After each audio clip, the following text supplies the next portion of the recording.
Did you sleep well? I'm not going to ask if you ate well. I can see in the weight gains that the people ate well. Wonderful to have you around. We've got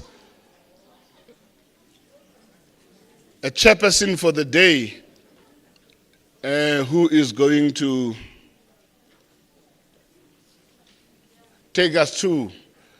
I'm just trying to make sure that all those who are in the foyer to please come in. And those who are going to lead us in prayers, can they please come up? Those who are going to lead us in prayers today, can they please come up? Those who are going to lead us in prayers today, can they please come up?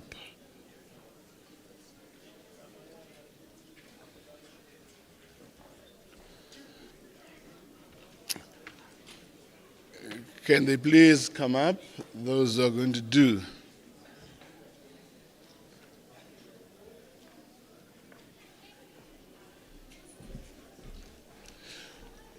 Okay, thank you. It looks like everybody who's going to lead us in prayer is here this morning. So I'm going to give over to our MC, and then we start our work. Of course. Thank you. Great. Good morning, everyone. It's a pleasure to be here today. I've never done a conference as big as this, so I hope you're going to have a good day. I'm sure that we will. Just a couple of guidelines that I'd like to go through before we start the day in prayer. First, just to remind us of the safety briefing that we had yesterday.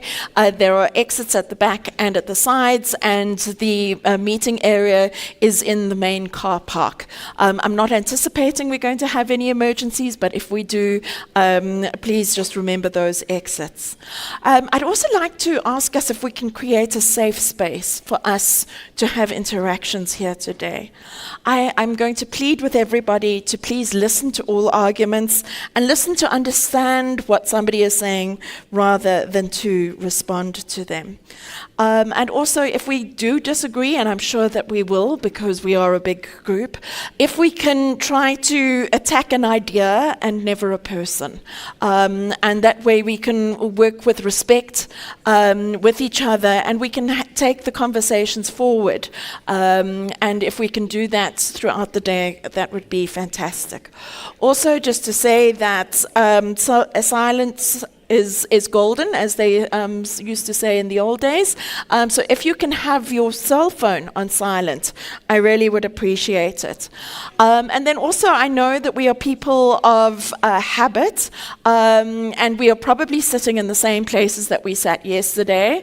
But I'm going to ask that at tea, when we do break for tea, that you not only get your caffeine, but that you speak to somebody that you haven't met so far. And at lunch, try and do the same. I think this is a wonderful opportunity for us to network and to build relationships. So please use those opportunities. And then again, just before we start, I want to say a very big thank you to the crew, to the ushers, and to the sign language interpreters who worked so hard yesterday. I know that you're going to probably be working just as hard today, but a big and heartfelt thanks. And I think if we could give them all a round of applause, that would be fantastic. And on that note, I'm going to ask if we can start this morning in prayer, if I can open my cell phone. And this morning we are very blessed to have Mr. Labasakni from the Council of Muslim Theologians, Mr. Maharaj from the Council of Muslim Theologians, Reverend Ibrahim Malide Boersen from the Volkskerk Church, and Bishop Bingwa from the Apostolic Faith Mission. And I'm going to ask you to, in the order that you are sitting, to please come up and start with prayer. Bishop, if you would like to start.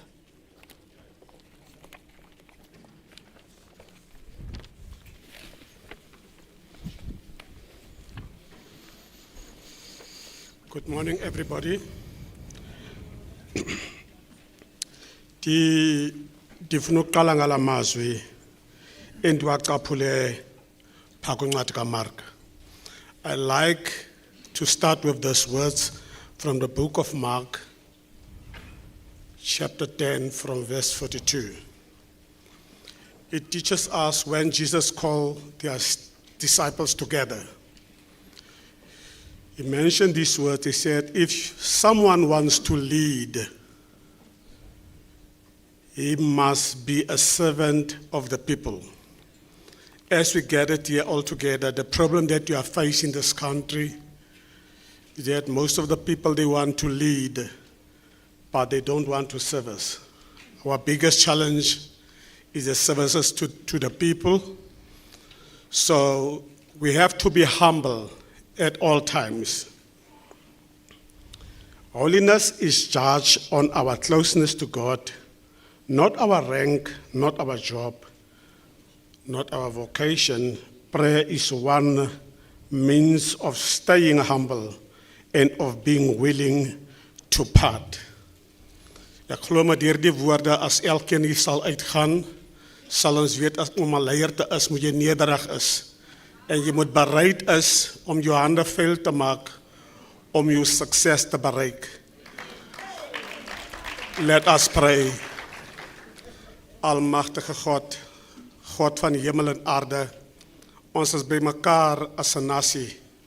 Maak ons dan by mekaar met gedagtes dat ons hande kan saamvat, laat ons die mylpaal kan bereik wat vir ons gebeur het. En die Here seën almal met die magtige naam van Jesus Christus. Amen. Of course. Thank you.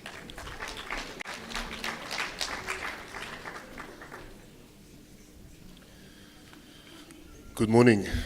I greet everyone with the greetings of peace in the Islamic tradition. Assalamu alaikum wa rahmatullahi wa barakatuh. May the peace and blessings of Allah be on all of you. I've been asked to do a brief prayer, but just before that, I'd like to correct. I'm not up here representing the Muslim Council of Theologians. I'm just representing the Muslim community. So I'd like to start with my prayer. I'll render some of it in Arabic, but I'll translate into English. And if you feel anything that catches you, and if anything speaks to you, please feel free to say Amen and say a prayer in your own language, because certainly God understands all of our languages. Bismillahir Rahmanir Rahim. In the name of Allah, the most compassionate, the most merciful. Alhamdulillahi Rabbil Alameen. Thanks to God. All praise is only to God, the Lord of the universe, the Lord of everything in creation. Wa salatu wa salamu ala ashrafil anbiya al mursaleen, Sayyidina wa Nabiyyina wa Maulana Muhammadin wa ala alihi wa sahbihi ajma'in. And peace and blessings upon all of the prophets, upon the Prophet Muhammad, upon the Prophet Jesus, upon the Prophet Moses and Abraham and all of the prophets before them. O Allah, we are gathered here today from different races, different ethnicities, different language groups, different social classes. Ya Allah, you are the one who has said that you have created us min dhakarin wa untha. You have created us from a man and a woman, from Adam and Eve. You have made us into shu'uba wa qaba'ila. You have made us into different races and different tribes, Ya Allah.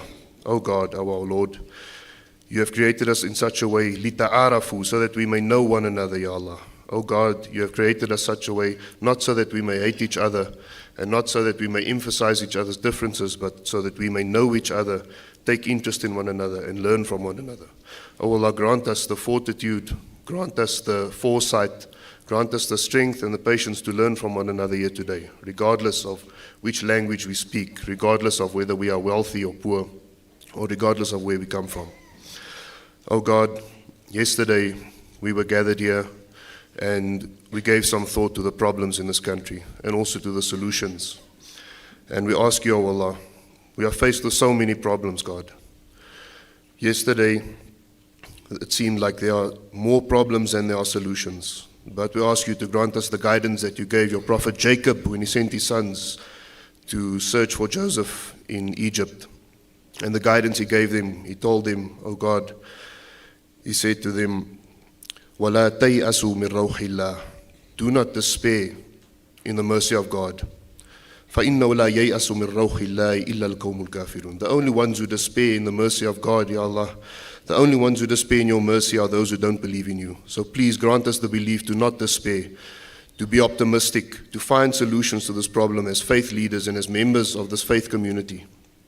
Please, God, grant us insight into the problems, make us concerned, grant us sensitivity to the concerns in our communities when we go home, and grant us the optimism and the mental acuity and the strength and the foresight to come up with effective solutions to what's going on in our country, oh God.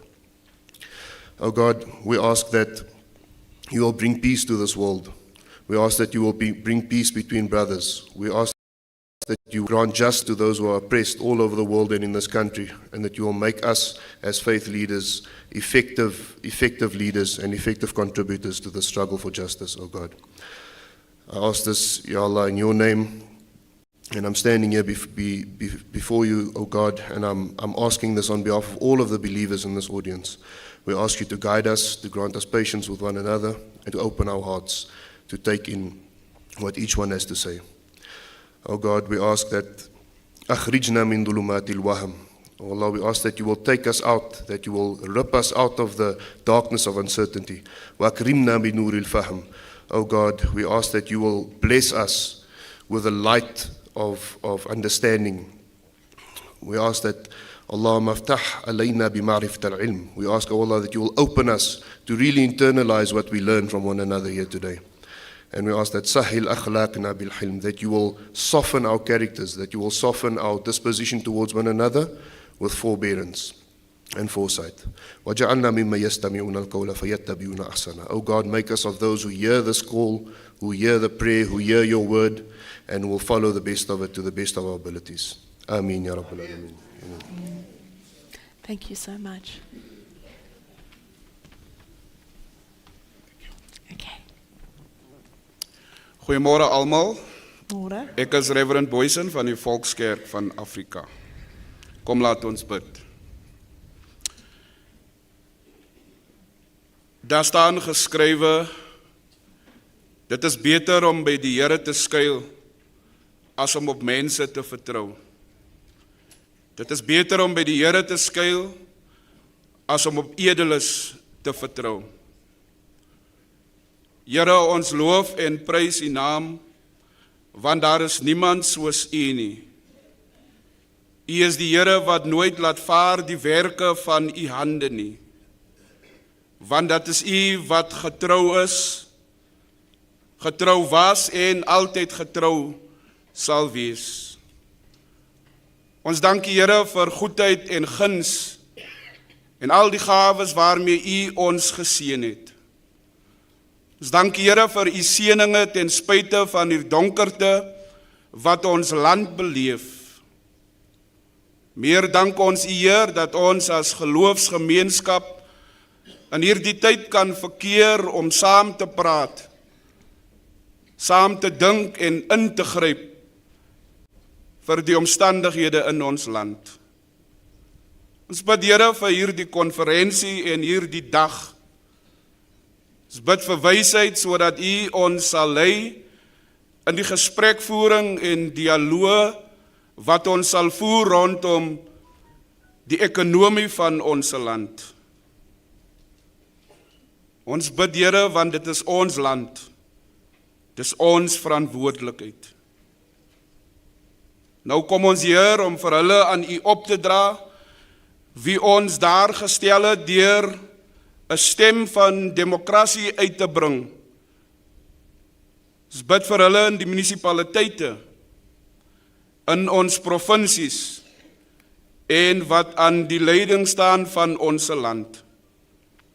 Mag hulle eers alles tot eer en verheerliking van U naam doen. Mag die keuses wat hulle neem in die parlement tot voordeel wees van die mense en nie tot voordeel van 'n sekere politieke party of 'n individu nie. Breek die gees van selfgesentreerdheid. Breek die gees, Here, van selfbeheptheid. Breek die gees, Here, van egotisme. Breek die gees, Here, van selfverryking. Breek die gees, Here, van verwaande leierskap. Want daar is niks wat ons sonder U kan doen nie. Ons sal nêrens kom, Here, as U nie ons geseën het nie. Ons bid vandag vir ons kerk en ons geloofsleiers, dat hulle weer met die stem van eenheid sal spreek en praat, die stem soos Biskop Tutu, Dominee Beyers Naudee, Dr. Ellen Boesak, Dominee Leslie Krots, Dominee Simon Adams, Dominee Gerald de Klerk, wat die ewels van apartheid aangevat het. Mag hulle Here met daardie stem van eenheid spreek. Mag leiers vandag met die stem praat en preek, wat die kanker van korrupsie, armoede en ongelykheid sal aanspreek in ons land. Dankie Here dat U by ons aansluit, soos U by Kleopas en sy vriend op die Emauspad aangesluit het. Nou bid ons soos die Emausgangers, Here bly by ons, want dit het aand geword, dit het donker geword in ons land. U is Jehovah Jireh, wat aan ons voorsien. U is Jehovah Rapha, ons vertrou op U om ons land te genees, in die naam van die Vader, die Seun en die Heilige Gees. Amen. Amen. Baie dankie.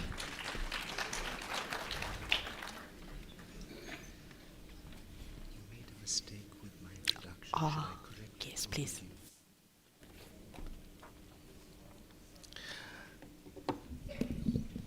Good morning.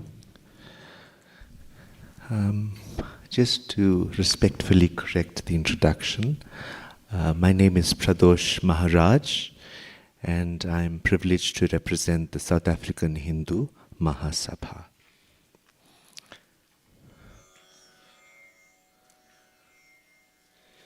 If God gave us only one wish in return for the good intentions of this conference, let us wish we treat every mother, sister, and daughter with more dignity and respect. In Hinduism, the Divine Mother is called Shakti, which translates as power. We pray to the Divine Mother this morning, as all of the challenges we have deliberated over since yesterday, many, if not all of them, can be remedied if the mother of a home flourishes. Then that home will flourish, that community will flourish, and this South Africa will flourish. O Divine Mother, bless our special country, South Africa, to respect women, because where women are empowered, there are untold and never-ending boons. Please join me in a short chant for the protection of the power or Shakti of this country, our women. Om Sarva Shakti Dayini Mata Pahimam Sarva Shakti Dayini Mata Pahimam Sarva Shakti Dayini Mata Rakshamam Sarva Shakti Dayini Mata Rakshamam Sarva Shakti Dayini Mata Pahimam Sarva Shakti Dayini Mata Pahimam Sarva Shakti Dayini Mata Pahimam Sarva Shakti Dayini Mata Rakshamam Sarva Shakti Dayini Mata Pahimam Sarva Shakti Dayini Mata Pahimam Sarva Shakti Dayini Mata Rakshamam. Om Shanti, Shanti, Shanti. Thank you. Thank you. I would like to thank all of our faith leaders for leading us in prayer and setting us up for the day. If you would like to take your seats, that would be great. And as with yesterday, we're going to start the day with a short video.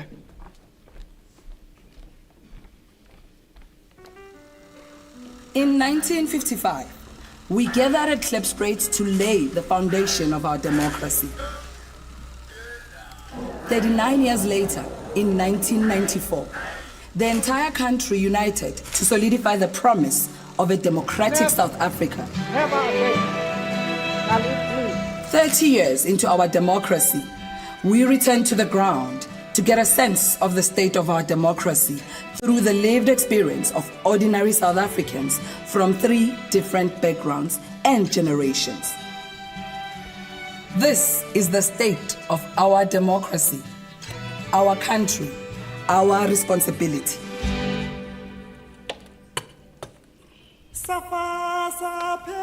It is because I'm part of the environment. If an environment is not conducive, then how am I going to push life in that particular tarnished environment? This mountain causes my illness. Just imagine something they can be cold and then it has to be in your skin. It just causes a lot of damage. So if all those chemicals crash into powder, then mazingena nje kwi-DNA yomuntu zenza ama-problems. Monna ka ke motho o tswang ko ntle tswa ko Mozambique o bereka illegal mine gore a khone go godisa bana. Everything lies with us. If we don't stand up and do something about the situation won't fade away. I must stand up as a government on the ground and make it a showcase that I do something about the situation.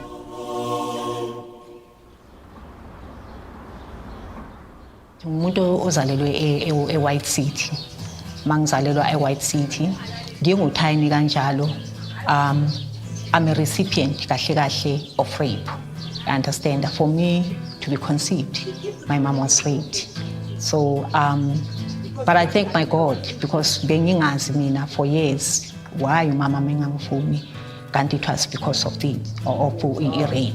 That has instigated me to stand strong and fight for the environment at large, meaning umuntu, ilwane, environment at large. Because when mama ngibheka at this particular environment, ngithatha as ecofeminism, whereby animals are oppressed. I am oppressed as well as a woman. I am, my rights were violated, including of the environment. Why is that? It is because I'm part of the environment. If an environment is not conducive, then how am I going to push life in that particular tarnished environment? In 1955, we gathered at Klipspruit to lay the foundation of our democracy. 39 years later, in 1994, the entire country united to solidify the promise of a democratic South Africa.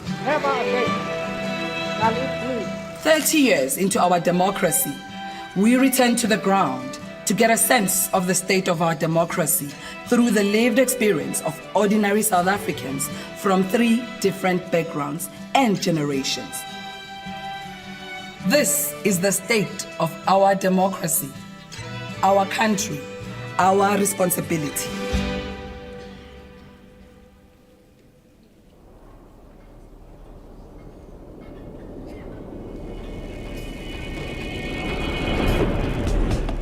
If you want to build an empire, you gotta sacrifice most of the time and work hard on yourself. I believe ukuthi into ngiyakwazi ukuyenza ngiyi-one.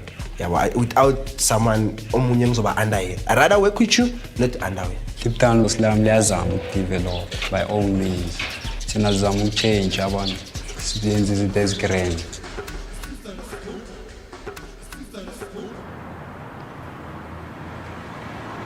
Fede, I started this back in 2015, but then before that, bengithanda ukukhothana ngithola. Mina ngidinga ukushaya inamba. Ngiyalekelela.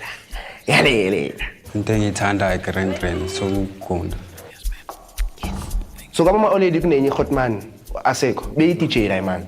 mawenza something yamfithi into zasemini yamfithi ngicela ukuvaya nawe yabo like ngifuna ukubana ngifuna ukuthinta na make thinta ilezo sithunyana bengihlala izwi uyangithola ngacabanga ngisho ngibreak ukuthi mele ngenze something ezongikeep away from gambling uyangithola so ngathini singihlanganisele for umshini grade 6 ngaqala ukuba i-DJ grade 9 I was like ayazi mina isikela ngisasifuna and then uzoyenza kanjani ngifuna ukuba ngifuna ukwenza sound engineering Ona bengiploma nama-out angekho grand kano grand bekangicaba mara besingaploma isonke one day ngazitshela ukuthi yazini unganangekele i-bad company ngiplome nama-jeans agrand ubhuti wami ukarabo uyangitshela ukuthi uyazi umuntu ongangifundisa into bengitshuna bengiya kuyo every week ngigcine sengibona ukuthi ngaba capable ngigcine ngiperfect vele skill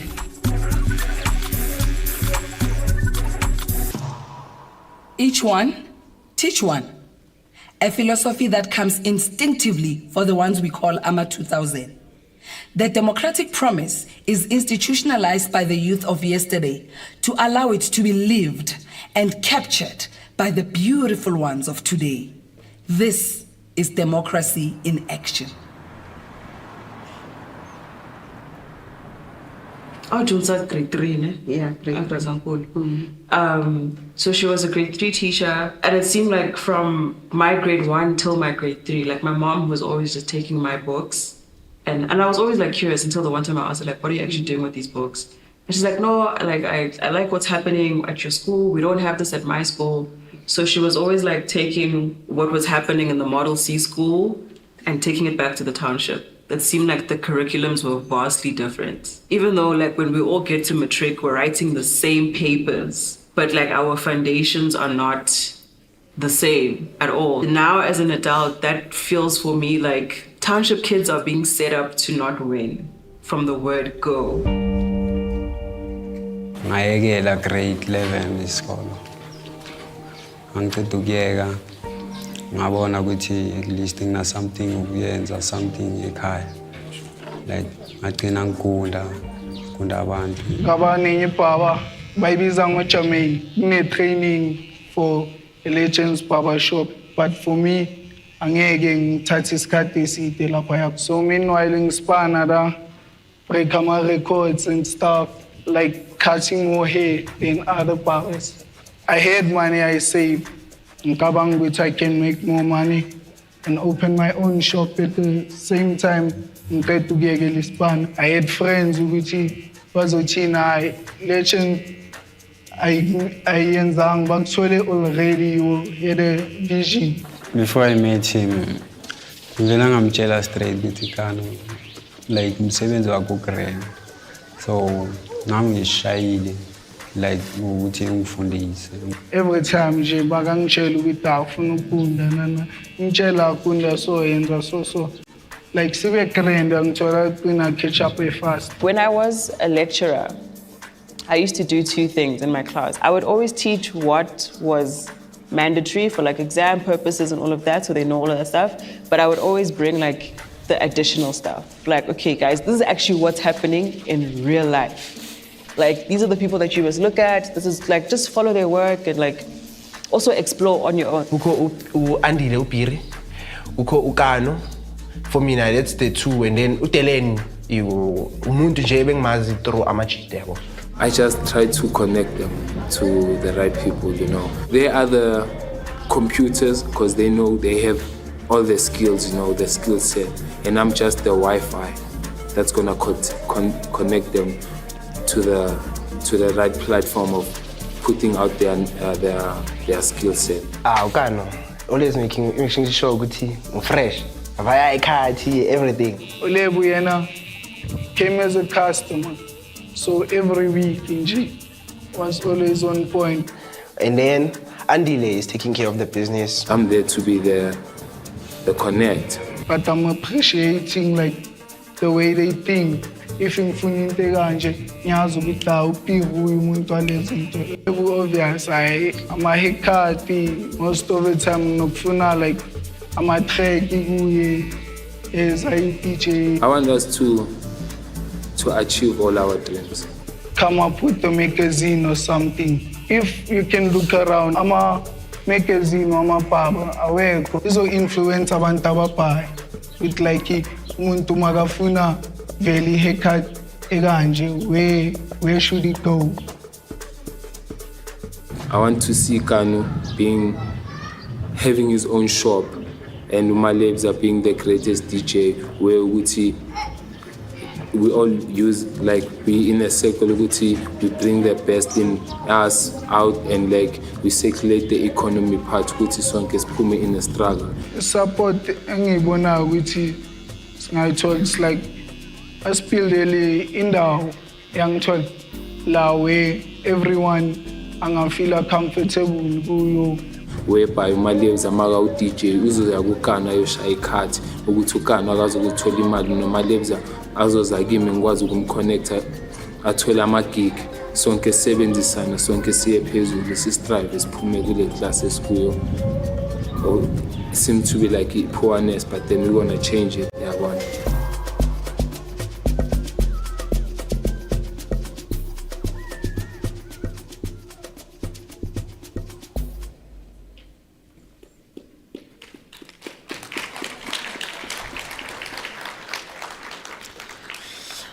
Wow, isn't it amazing to see what our young people are doing? I think quite often young people get told that they are part of the problem, and here we see young people who are definitely part of the solution.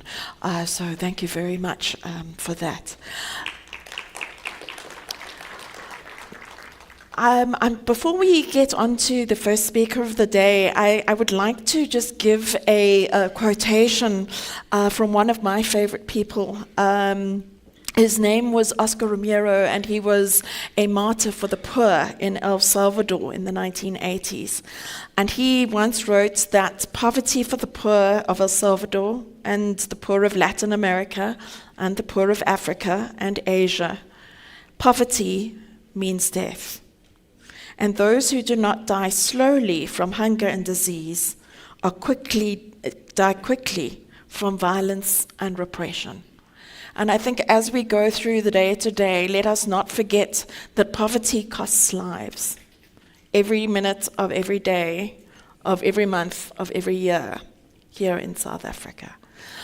So if we can keep that at the forefront of our minds, that would be fantastic. I'm now going to introduce our first speaker, again, if I can get my cell phone to work.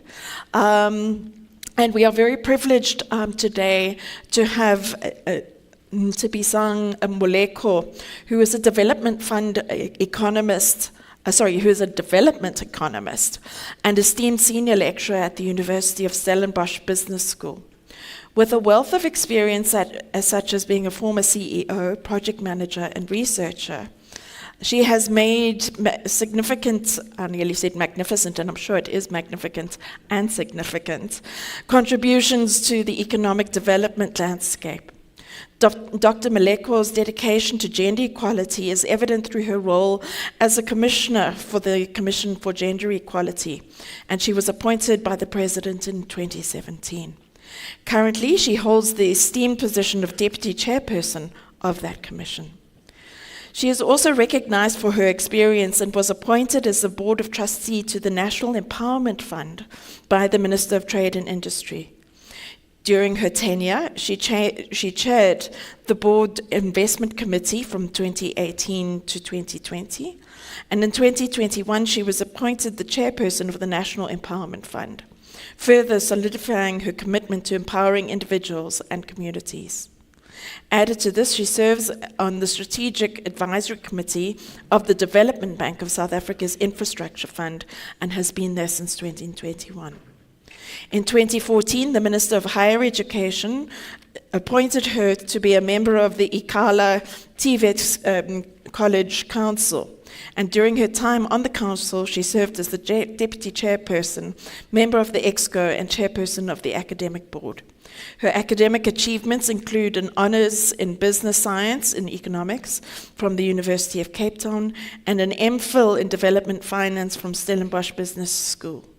She further pursued her passion for research and completed her PhD in development finance at USB, becoming the first South African woman to be conferred a doctorate in this discipline. Her expertise and thought leadership in economics and business have led her to regular appearances on various networks and programming, where she provides valuable insight and analysis. And we're sure she's going to do that today. I have the very, very great privilege and honor of introducing Dr. Malejo.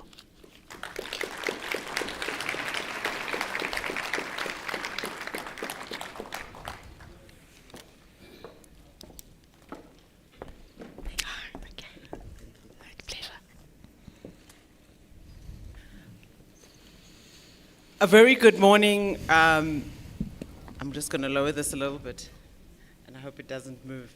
A very good morning, my esteemed colleagues. It is an honor to be here, to the bishops, the reverends, academics, civil society. I know my fellow speakers that are here, the organizers. I want to say all protocol observed. It is an honor to speak at this very auspicious occasion. And I'm really just a child who wants to make a difference. I really just want to make an impact in this nation, and my passion is economics and development, and I'm going to take you through a strategy that I devised together with a colleague of mine. His name is Mark Swilling, a professor at Stellenbosch Business School, and I really just want to put forward some solutions that I believe can be effective for this country to move forward.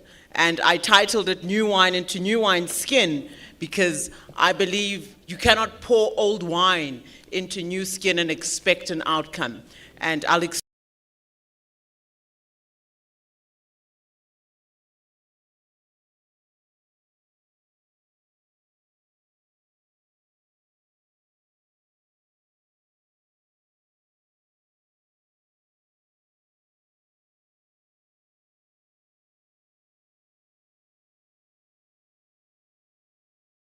Depending on whether the youth are in education or training. I'm not going to talk about the level of poverty and inequality that is the worst globally. I'm not going to talk about the level of societal and structural lack of cohesion as a result of that. And we see the violence against women and children, and also the activities that we see of heightened social tensions, particularly in our social structures. What I will talk about is really what I think are the key issues that we can do going forward, and the structural constraints that I think we can respond to going forward. I've been told that there is a limitation in terms of time. I was originally given 30 minutes, but I will note that I'm going to try and be as quick as I can to allow for the discussions that must emanate later. Where does Africa come from? Africa comes from a place where we were an oasis of knowledge. What I'm showing you behind me is Timbuktu in what is now modern-day Mali, in the West African part of this world. If you look towards where there's a lot of regional conflict now, Burkina Faso, Niger, all those areas, right there on the western parts is Timbuktu, where we had the world's greatest academic and commercial center. If you think it's not there, it's still there. These structures are still standing. This is from 500 AD. Here was what we call the Harvard of the world in Africa. Here is where salt and ivory were traded, and you saw many move through what I call the trans-Saharan Atlantic trade route. And this was one of the fundamental places where our people would trade and move goods, services, buying and selling. Where? In Africa. Now, we know that it was also an academic and commercial hub. We know that scholarly people came from here. Africans from Egypt all the way to the great Zimbabwe, not the modern Zimbabwe as we know, Rhodesia, but the great southern Zimbabwe, which is the central southern part of the continent. We were people, an oasis of knowledge, of maths, of science, of people that actually used to come here for all art and religion back in the time when this was the hub. What happened? I'll talk to you about what happened.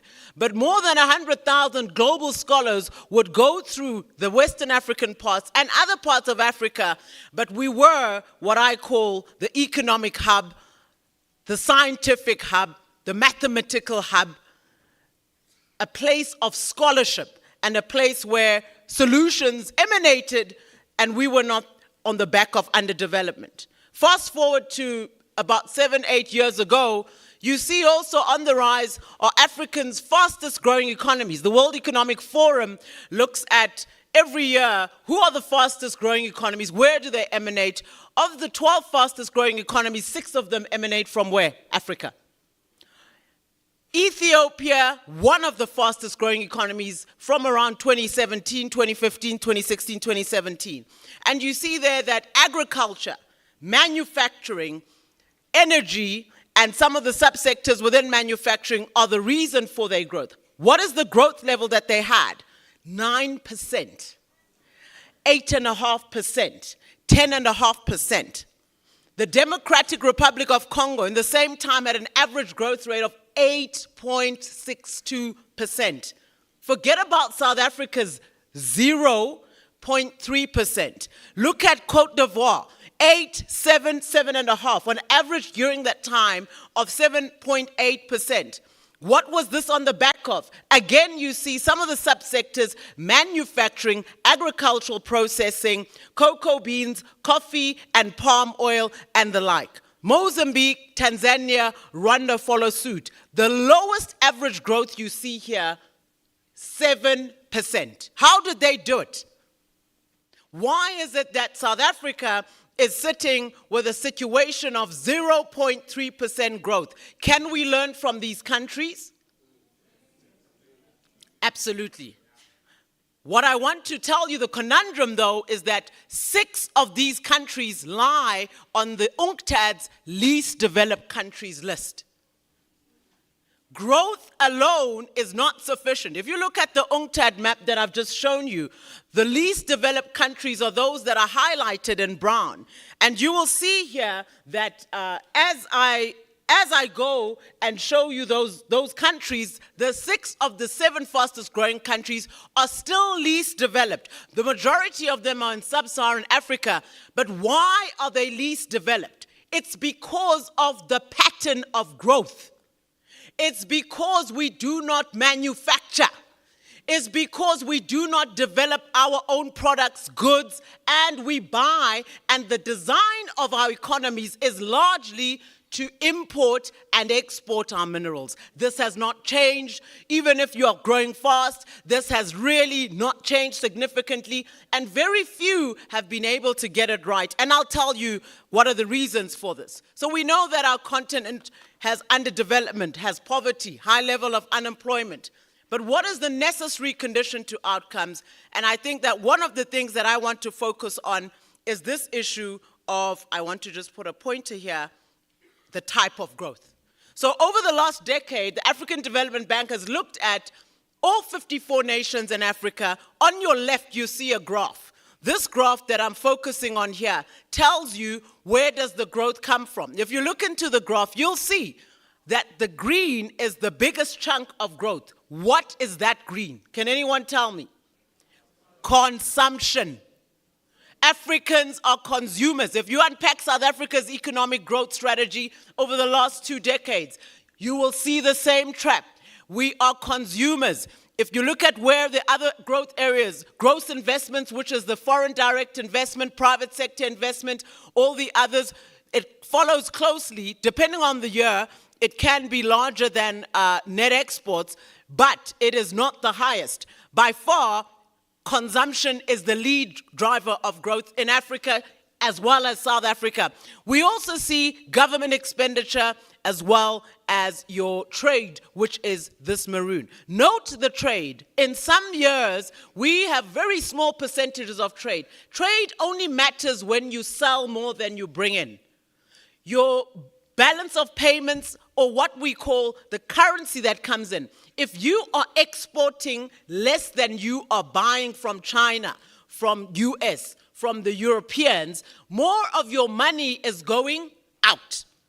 So it is then you have a deficit, a trade deficit. And we see in some years the continent, not just South Africa, but the continent is unable, with all of its policies and growth relationships with AGOA, the Chinese, is unable to sell more than it actually buys. That's a problem. Fundamentally, why? Because of the type of growth we have. We grow from largely a services-led growth path. Our industrial and our agricultural follow. Services is about 60 to 65% of our GDP, our gross domestic product, and most of our economic output comes from financial services, properties, right? Government services. Manufacturing or industry takes usually less than a fifth of our economic output. And also it is dwindling. We are deindustrializing. We as Africans are always encouraged, deindustrialize, it doesn't matter. You don't have to manufacture. Academics will even argue, unless you are competitive, you do not need to manufacture. Where have you ever heard of such a thing? No country. The East Asian tigers have not grown on the back of importing the large majority of the goods they produce. They've understood that to grow their economies, they have to have a growth strategy that is on the back of growing their industrial capability, but also expanding those products and selling them to those who will buy. And who is the buyer? Is Africans. And so the strategy that we have to employ is to change this structure. We have to change our structural growth path. We have to increase our economic output from industry, or what we call manufacturing, or secondary services. We have to increase our ability to produce. Largely, there's a lot of arguments from academia and all kind of voices around agriculture. However, agriculture leads and is an input into industrialization. The type of agriculture you have, you've got to avoid the primary low-scale subsistence agriculture to more small-scale mechanized and large-scale commercial agriculture, but also multiply it at a community level, and the community then begins to supply inputs into the farming value chain. I'll skip this for purposes of time, but what you see here is that the Chinese, the Indians, the Ethiopians, the Turkish, they have the highest per capita GDP across emerging markets. South Africa is dwindling. Brazil, United Arab Emirates are at the lower end. And what you see is that the growth drivers of many of these nations, I was fortunate to go to Egypt not too long ago, and when you look at the structure of the economy, and I was speaking around the economic structure of the Egyptians, they are highly industrialized. If you look at their exports and you unpack their trade numbers, you begin to see that the Egyptians understand that why they are at the forefront and are now one of the superpowers on this continent is because the structure of growth that they have is largely led by industrialization, mechanization. And I say the reason why South Africa has the highest level of inequality, this is against other African counterparts. So we think we're better than the rest of Africa, right? Many a time. Well, I'm pleased to tell you the outcome of the type of growth path that we have has led us to the level of inequality that we have is worse than Zimbabwe, is worse than Uganda, is worse than Cote d'Ivoire. These countries that have had wars, Sudan, South Sudan, even Botswana, which is 2 million pop, ours is worse. Is worse than Djibouti, Eswatini, Lesotho. We are worse than all the SADC regions, including the northwestern and central African countries in terms of inequality. Why? Because the growth is not spread, and the wealth is not spread and concentrated, and I'll explain some of the reasons. Africa's wealthy. The Lord has blessed Africa. The percentage of gold from Africa is sizable.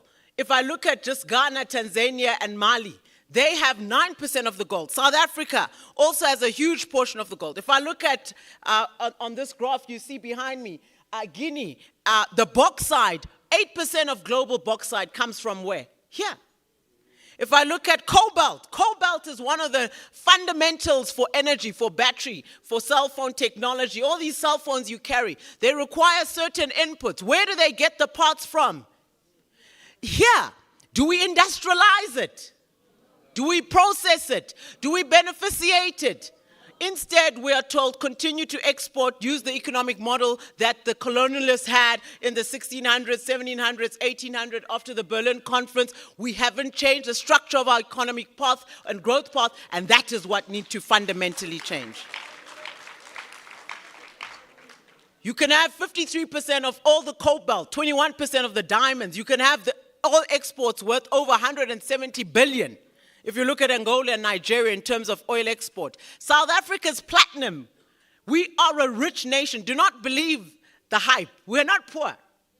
We have 77% of global platinum. We have 46% of chromite, 21% of manganese. These are wealth-generating products, only for a few. But if we can learn how to beneficiate, and we can learn to have economic models that ensure that we change the growth path, herein lie, I believe, the solution. Where did it all change for Africa? I believe 1885 was a pivotal turning point, and I believe that that's where economic slavery began. So we knew that in Berlin there was a conference, Europeans met together to decide how to split up all these minerals and make sure that they grow themselves, because without these minerals they realized their growth couldn't happen. And so Africa's destiny was altered. How do you change the destiny of a nation? It's through agreements. It's through agreements. Africa may be a beaming light, but until we unlock and change the agreements that unlock us to economic slavery, I believe it'll be impossible for us to change the growth trajectory. What is the example I have? One of the things that we are deceived, and it's a deception, we're always told we're smaller than we are economically. We're always told we're smaller than we are, even from a geographic point of view. And I just want to prove the point. So here, there's a website called The Visual Capitalist, and they basically plot all of economic numbers in this nice visual way. So they did this very nicely. So what they did here was, they plotted, let me show you the square kilometers and the maths behind it. So they took the United States. How big is the United States? It's 9.83 million square kilometers, right? How big is it in relation to Africa? 32%. So then they take Africa, they take the US and they put it in the map of Africa based on the land mass of Africa. They did the same for China. China's 9.6 million in terms of square meters, 31%. So slightly smaller than US, but they put it where? In the African. So they did this for India and all the other nations. So you see India's 3.2 million, right? It's 10% of the size of Africa. So what does that look like? This looks like this. So this is China in Africa in terms of land mass.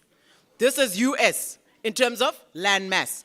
This is all the other countries. India, you can put the whole of Eastern Europe, Italy, Germany, France, Spain, Japan, and the UK. So they nicely visualize it. But if you look at a map, is this reflected? Let me show you. Can you see how the map should be? This is how the map is. This is how the map should be. We are deceived to believe we're smaller than we are. Can you see this? This is the map we have been taught in our geography class. I did geography. I did very well in geography at school, by the way. But I didn't know that we are actually bigger than all these other continents. Now, if they can deceive us like this just on geography, what about other things? Okay. I'm just doing this in passing. So I'll skip this slide. But I believe that the destiny of nations are altered because we are sold. I'm going to quote a scripture, Genesis 37:27. Come, let us sell him to the Ishmaelites. Let not our hand be upon him, for he is our brother and our flesh. And his brothers listened. Then Midianite traders passed by. The brothers pulled Joseph up, lifted him up out of the pit, sold him to the Ishmaelite for 20 shekels, and they took Joseph to Egypt. The point I want to make here is we were sold in 1885. We continue to sell ourselves with the economic models we employ. We continue to sell ourselves short with 20 shekel of silver, and we remain enslaved in the pit. Joseph had, many of you may not know or know, he was given by his father, this is a scriptural quote in Genesis, a coat of many colors. He had a dream and a vision that many would bow down before him, and they were jealous. His own family, they were jealous about the destiny that Joseph had. What did they do? They wanted to kill him. Then one of the brothers was kind enough, Reuben, to say, let's not kill this man. Let's rather just, make it look like this. When he went and he came back, they'd sold the guy. He tore his clothes. So they went and told the father that the guy has been sold. What did they do? They made an agreement. They sold him to someone who was on the way, traders. And this is pertinent because humanity continues to have their destinies altered because of a sale. Agreements are made to your detriment, and so he spent many years in prison, but he had a destiny. So I believe that South Africa has a destiny. I believe Africa, the continent, has a destiny, but the sale will not last forever. The agreement shall be broken. I believe also that Africa has in it the ability to be the breadbasket for many nations together with South Africa. I believe also that there is a purpose upon this continent as well as Africa, South Africa, that it will fulfill, but we need to break the chains that we are in. So we may have all these gifts that God has given us, but sales are pertinent. Judas sold Jesus for 30 pieces of silver. Delilah sold Samson to the Philistine for 10 shekel of silver. This thing of money, selling nations' destiny because of money, it alters the destiny of people, and it also alters the destiny of nations. Why do they do this? To maintain deception. So the deception has to come off. And I believe I'll share a little bit about how to remove the deception. We will no longer be deceived about how to come out of this. We will no longer love money more than we love the destiny that God has for our nation. And we will no longer be enforced into a systemic slavery that causes us to be bound and not fulfill our destiny. Because Joseph arose. He did come out. He came out and he became prime minister. And I believe we too will come out. When you're a slave, and I must outline this, you're a property of someone else. Even if you have dreams, destiny, gift, vision, you are a slave to someone else. Africans, even if they have all these minerals, all this wealth, all this, whatever the things I can mention, if we're the property of someone else on legal grounds, I must say this, on legal grounds, so if our assets are not used for our benefit on legal grounds, we remain slaves. The benefits accrue to another. Someone else is your master. You are obedient, and if you're not obedient to your master, they deal with you, isn't it? So, we need to break the economic bonds of slavery. We need to make sure that we do not have economic masters that we answer to using sophisticated economic systems and models, even legal agreements that keep us bound. We need to come out of that. And I believe that the modern day slavery continues. Structural adjustment program, economic debt, trade agreements that are not to the benefit of Africans. The structural adjustment program is really where Africans, many of them in the 80s and 90s, they signed agreements taking away their economic sovereignty. They agreed to liberalize their markets. They agreed to devalue their currencies. They agreed to reduce their expenditure on social goods, healthcare, education. In the long run, they became highly indebted. They couldn't service the debt they borrowed from Bretton Woods institution, the IMF, the World Bank, and they defaulted. And they became, what happens if you're a borrower? A slave to someone. If you're a debtor, you are a slave to someone. So the economic model that we have, where we are told, do not grow, reduce your expenditure, devalue your currency. Doesn't matter if you don't manufacture, as long as you are able to export your minerals. That is slavery until we break that and begin to understand we must grow our production capabilities. Illicit financial flows. Most of the multinationals, not all, but there's a lot of research talking about illicit financial flows of multinationals where they don't pay using sophisticated tax systems. They don't pay their dues, if I can just summarize it like that. There's a lot of research done showing that Africa, even South Africa, loses hundreds of billions of dollars because they don't have the capacity to monitor. But not only that, we have to be able to follow up and deal with the illicit financial flows. Can I tell you, when you don't pay SARS, SARS comes after you. If SARS was able to have the efficacy to also come after those who are doing this to our country and shifting profits using sophisticated tax havens, we would get back a lot of money. So what should we do? We have to dismantle the deception. I've spoken a little bit about this. I'll leave this. But I think in the New Wine to New Wine skin, there's seven things I argue, and it's in detail. It's a document you can download, and I'll share with Bishop Bumblana the link so he could share it with yourselves. But my belief is that industrialization is a non-negotiable. We've got to industrialize. Every African country together with South Africa. We've got to see factories rising again. We've got to look at trade policy, our macro policy instruments that speaks to the Reserve Bank, that speak to Treasury, that speak to the economic framework should encourage our industrial capabilities to be boosted. Trade and industry and competition should encourage not just the auto sector, which is the cars that are made from Europe, the brands that are here, but local content, local production and capabilities to be strengthened so that we can see our secondary services or our secondary sector expanding. We've got to have labor absorbing strategies. These are to prioritize sectors like agriculture.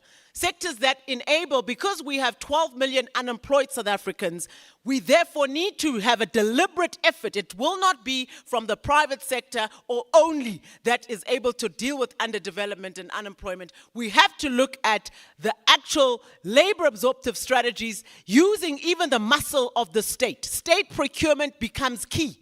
The public procurement bill become key. It is important that the state use its levers to deal with unemployment. We cannot have 3 million discouraged work seekers, 3 million youth who have simply given up looking for work. It is unacceptable. It is something we have realized as a norm, and we simply accept to see young people sitting in the corners, in the townships, in the taverns, because they're frustrated, they're really hopeless, yet we have 78% of all the wealth and the platinum, the cobalt, and all these things that we have. We have to make sure that there are deliberate absorption of these young people in the economic system using employment initiatives, and it has to be done because the private sector and the state must do it together. We also have to boost our food production. This is where agriculture becomes important. Large pockets of poverty in Limpopo, Northern Cape, Eastern Cape are there, KwaZulu-Natal, because the rural areas and the infrastructure is inadequate in rural areas because of our spatial development patterns of the past, but also we haven't reinvested adequately post-1994, and the deliberate intervention should be, let's develop food, and the church and the people that have land should actually come together and say, what can we do to use the assets that we have to make a contribution in an organized fashion? You've got to look at food production. If another COVID comes and you cannot import all the processed food, what are you going to eat? My time. So I'm going to quickly, domestic resources, our fiscal stimulus, and no, I'm almost done. Don't worry. I've got 2 more slides. Oh, I've got 5 minutes. So I must adhere to the organizers. So I must keep the order. The 7th one is we've got to grow through redistribution. So I've gone 1, 2, 3. I've just jumped to 7. We have to grow through redistribution. BEE has become something that is now almost, I don't want to say it. I sit in the advisory council of the president. So BEE, AfriForum, I don't know the other one, Sakalecha, and these other entities that are vociferously using legal instruments to turn around the gains of 1994 are very clear and deliberate that they do not want the type of transformation that is necessary. Let me unpack this a little bit. Laws were used to ensure exclusivity for a minority in South Africa. Laws were also used to ensure that as a result, for more than 100 years of laws, 1652, but colonialism didn't necessarily come with laws, but I think particularly 1912, you started to see an advent of laws up until the late 1980s that were put in place to make sure economic exclusion was entrenched. It will take laws to ensure inclusion. It will take the same vociferous type of laws that are deliberate in their nature to ensure that there is inclusivity and you bring in those who are outside, who are not. It doesn't mean you must exclude those who are within. And I think this is now where the debate happens. And so growth through redistribution is necessary if you want growth. A lot of studies have been shown, if you have high level of inequality, which South Africa has, and you try to continue to grow, the pockets of growth will be for the very few. And so we need to expand. I saw a video as I entered of a young man talking about an entrepreneurship activity he would like to do.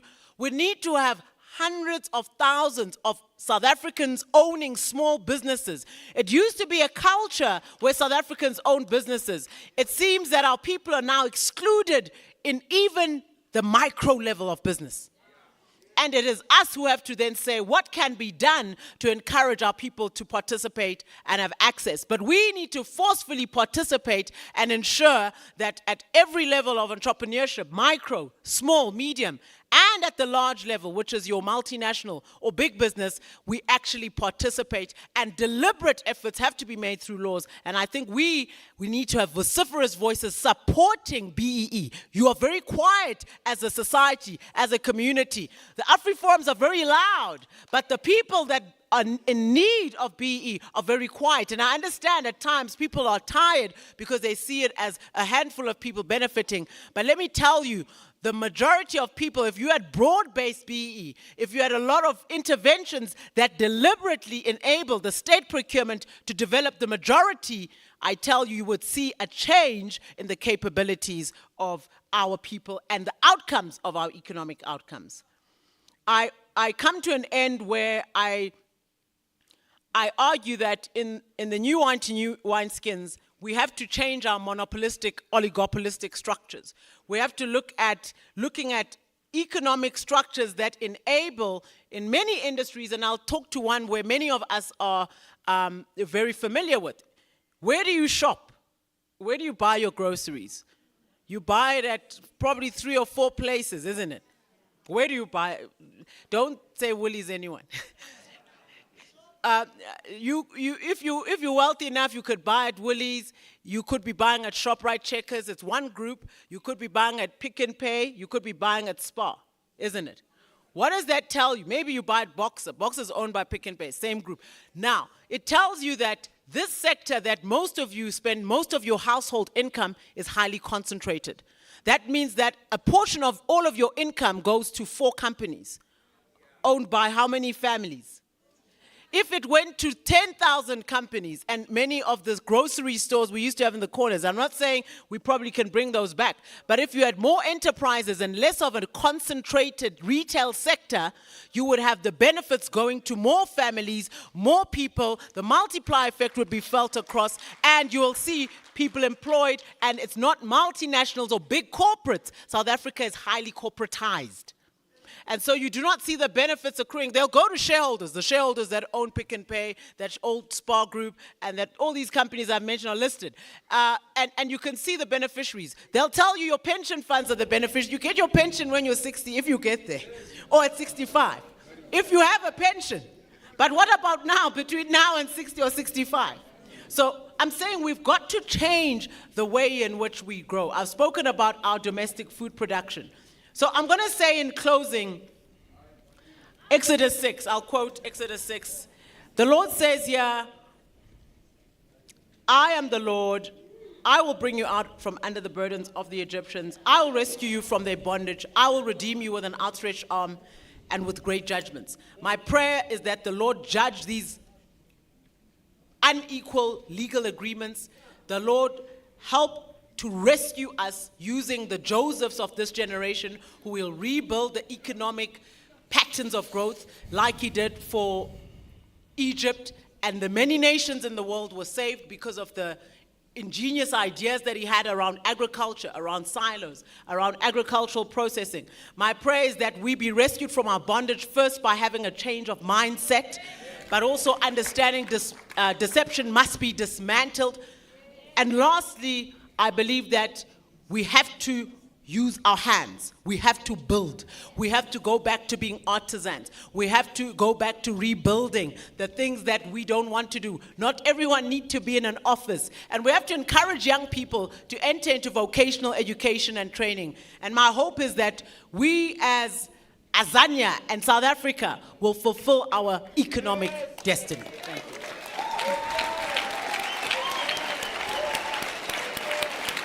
Thank you.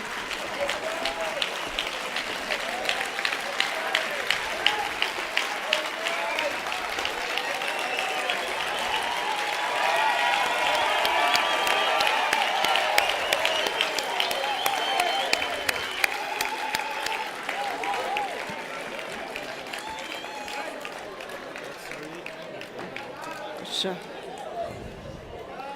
Wow. I think maybe we should give her another round of applause.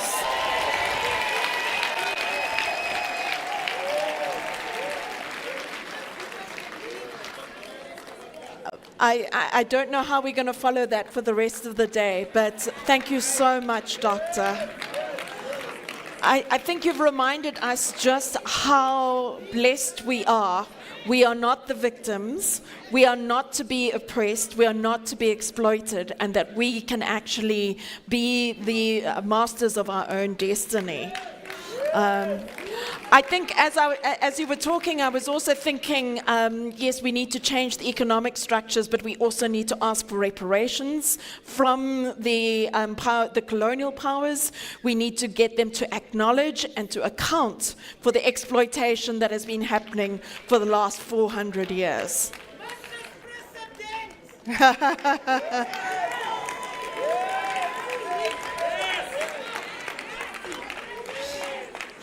Thank.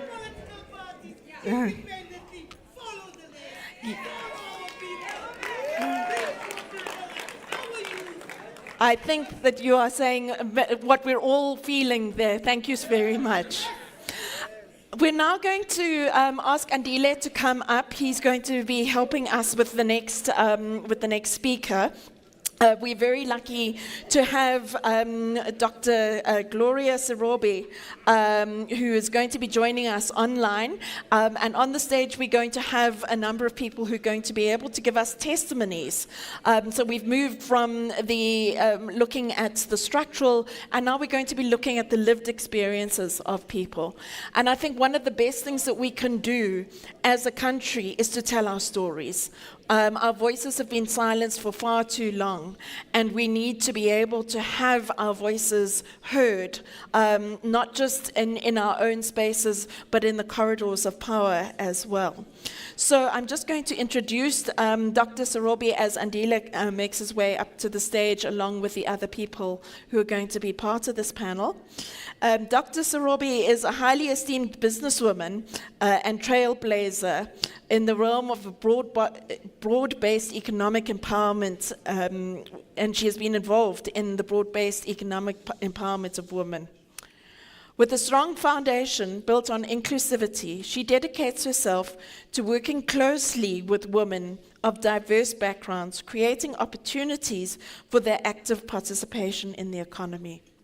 Her most notable achievement is her role as one of the 4 co-founders of the Women Investment Portfolio Holdings, otherwise known as WIPHOLD, and the first, which was the first women's group to be established after 1994 to be listed on the JSE. I think that deserves a round of applause. Currently, she serves as the CEO of WIP Capital, a subsidiary of WIPHOLD that focuses on operational financial services. Through this, Dr. Sirobi has directly impacted 1,200 individuals and indirectly benefited 18,000 individuals through the WIPHOLD Investment Trust. Additionally, the Wiphold non-governmental organization trust has positively impacted the lives of 200,000 women in our country. She has exceptional business acumen in banking, insurance, mineral and mining, as well as the tourism sectors, and has garnered widespread recognition in all of these areas. Her illustrious career includes holding senior positions with renowned companies such as the Exxon Corporation in the USA, Renaissance Company of South Africa, the Premier Group, and Transnet. Furthermore, she has served as a distinguished member on the Tourism Board. Her remarkable contributions transformed social engagement, and this lies with her design of mass-based participative economic models. She acknowledges that rural communities often possess communal economic assets that are not traditionally recognized by the banking institutions. In addition to her leadership roles within Wiphold and Wip Capital, she also serves on various boards of directors, including her position as chairperson of the AdCorp Holdings. I now call Andile to come to the stage along with his colleagues so that we can start this section of the session.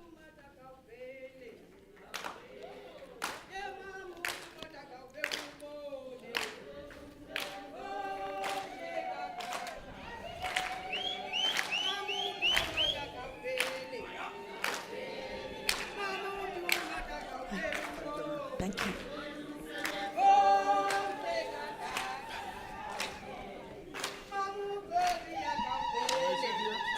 Yes.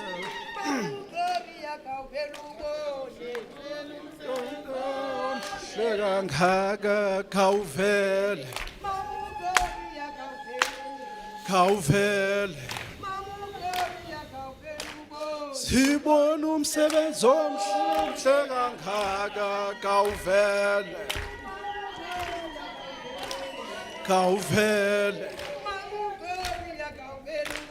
Sibona umsebenzi omhle kangaka kawuvele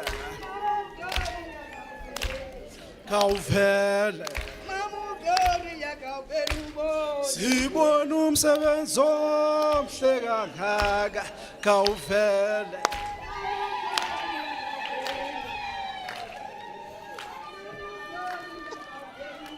Sibona umsebenzi omhle kangaka kawuvele. Thank you, Program Director. I just want to correct something. My name is Andile Mtukoshe, a servant of Wiphold, the chiefs, the communal landowners that made this project called Tendane Mbashe Agricultural Initiative. Let me start by greeting all the academics that are here, the doctors, the bishops, everyone that is here, the business sector, in the name of our King, the Father, the Son, and the Holy Spirit. Amen. I'm going to start by giving the chief to start, but briefly, all these things started. The doctor was saying about the Africa, and I was just shaking because if you go to the maps, you can't even see Tendane.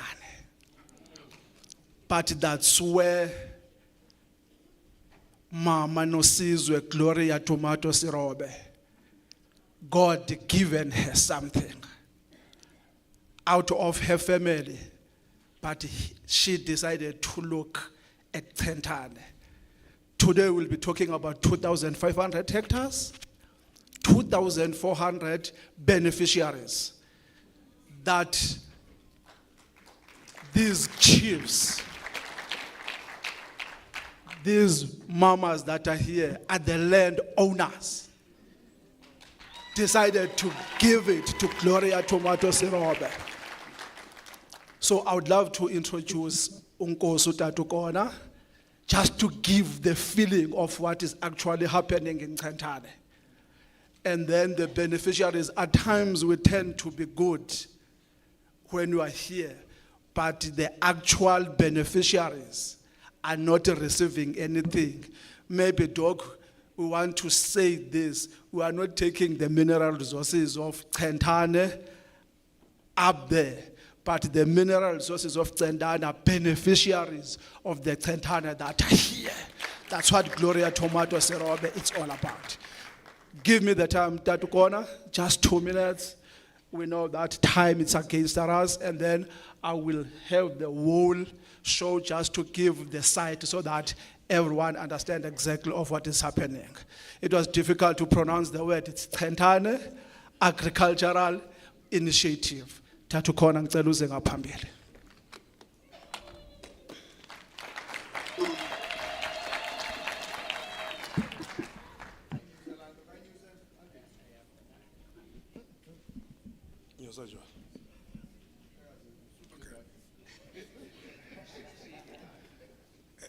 Ndizawucela uthetha isiXhosa.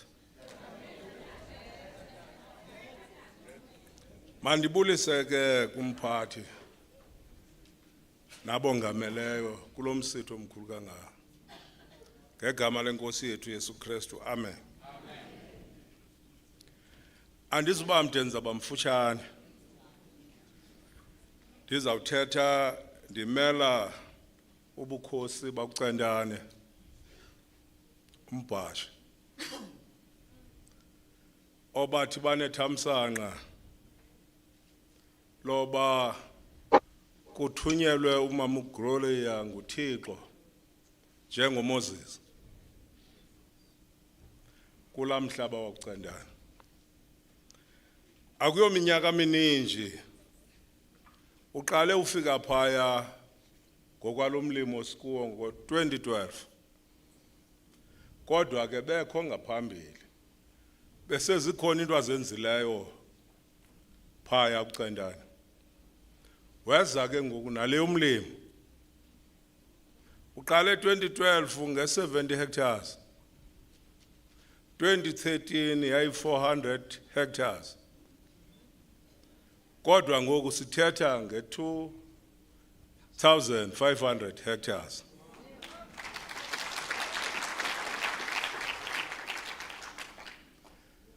Wonke ke lo msebenzi waye wabona ukuba umhlaba kuCentane ukho utyebile unemveliso kodwa kudingeka uba kusetyenzwe kuwo.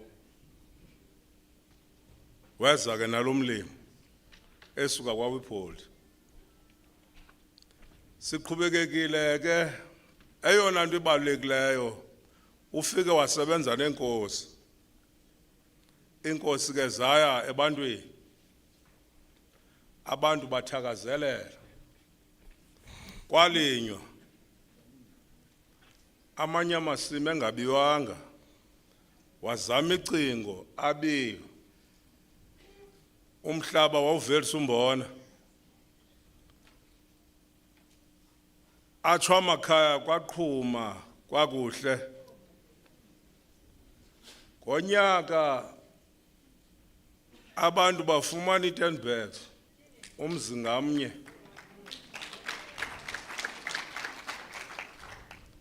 Kungaphelelanga apho, ngoDisemba banethemba loba ikhona imali abazayifumana. Omama ke bazawuchaza uba ufike bendawoni ngoku bandawo. Uqhubekekile ke umama uTomata enguWiphold njalo ngokusebenza evelisa kangangoba sasingayazi, sasiva nje uba kuthethwa ngethani, kodwa uthe awuba khona satsho sayazi uba ithani zibheke ezingaphi izibe yithani. Kuba uze nento uba abantu mabatreyinwe. Abantu bayazi uba umhlaba uthestwa njani. Uze ulungele izichumiso ezawusetyenziswa. Ngoku ndithetha nje phaya kulaa ndawo kusetyenzwa kuyo ngombona. Kukho ibhanka eziphaya zokugcina umbona. Kukho idraya eziphaya kuba weza no-agri. Besinesililo soba umbona wethu uhlale emasimini kumane kuthiwa awumanga. Udesk umoshakala. Kodwa weza necebo loba umbona mawuvunwe uba ukomi izomisi zikhona ugalele kuzigcine zifike itraki zothatha. Kwatsho ke sa commercial ngoku saye kuba ngonolali.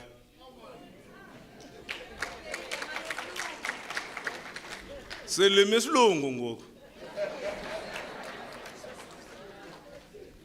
La mlimo besiubona eFreystad imitshini umbona ezo nto ngoku zenziwa sithi sizibona ngamehlo. Iyonke ke loo nto sibulela uThixo kuba yena wayezelelwe kuCentane. Akathanga awufika eGauteng walibala.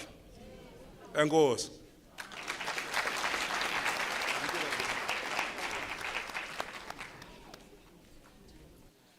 Molweni endibulisele umhlekazi wami. Mna ndizobalula umama into asenze yona singomama kuCentane. Thina singomama kuCentane sohlukana nokuhamba ujonga la mama walamzi akatyabekanga. Sinethuba lohoya umasimi wethu umbona emasimini. Incoko yethu kungamasimi, umbona wethu mumhle, umbona wethu uphume kakuhle, sibuye jonga amasimi wethu ba abiyeke kakuhle na. Sifuya inkukhu sizipha ngalombona, sinehagu sizondla ngalombona.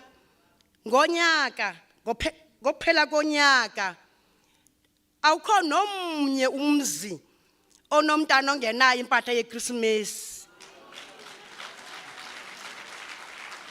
Akukho nomnye umzi onomntana ohlelelekileyo ngeChristmas kabantwana benxibile. Umama uGloria qho ngonyaka ngoDisemba usipha imali. Siyaqhotsa etswele nathi. Akho mntana ujonga konye umzi bakunuka kamnandi. Ngoba umama uGloria usiphile imali ngoDisemba. Usibona sibahle kangaka nje ngumama uGloria. Usibona sinjena nje sondlekile enkosi. Thank you. I've been asked to try and summarize for the benefit of the House. The chief specifically was giving us the hectareage when this whole project started. It started in 2012, and then today it's 2,500 hectareage. It's composed of yellow maize, soya bean, and white maize. So, as I was saying, Centane, it's one of the untapped area where it's very, very much fertile in terms of land. We asked the agricultural specialist to come and test the soil before we can plant anything. So it gives us which cultivar you will need to plant, which fertilizer that you are going to plant. As he was saying that it's not only him, the chief, that is here. There are 4 chiefs that are currently here. We are 32 blocks of Centane, composed of 2,400 households beneficiaries. So all these beneficiaries we start by putting a rent. The rent, it's 10 bags that he was talking about. And then after that 10 bags, if you can convert the 10 bags, it's like 19,340 bags that we give it to them. In a monetary value, it's a 3 million rand. If you take it and then you sell on a suffix of agriculture. And then we didn't stop at that. Mama Nofenichala, it's one of our farm managers. Whatever that we are doing, we are transparent. As I will be going through with the presentation, I think. So what she was trying to say is that gone are those days where you will know that a Christmas is going to be nice. What Dr. Whoever, all of Trentane, Nedbank knows that from the 3rd of December up to the 15th, the bank changes to be Nedbank and then it becomes no tomato. So this Tsendane agricultural, they don't know in the Eastern Cape, they only know no tomato. So that's what the two speakers were trying to say. You could see when she was dancing here shows that she's happy. Their livestock is getting fat now because of the maize that is coming there. So I'm going to give the last mama before I round up because of the time. Thanks to Bishop. You can come.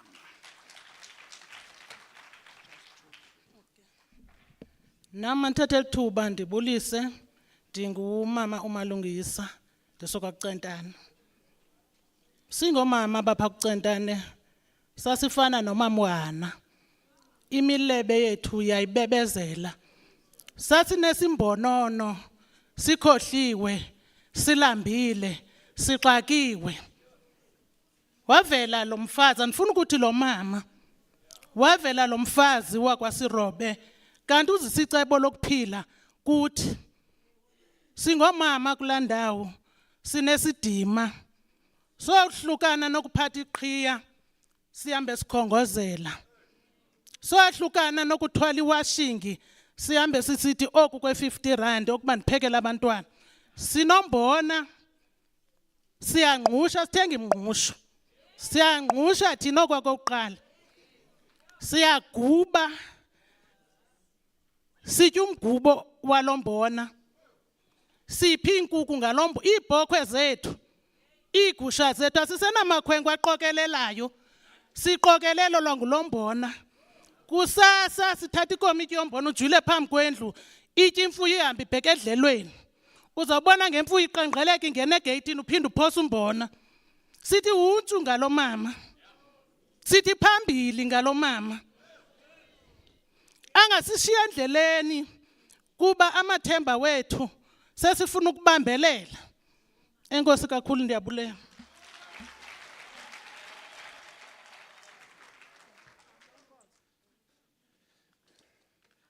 Enkosi mama. Enkosi.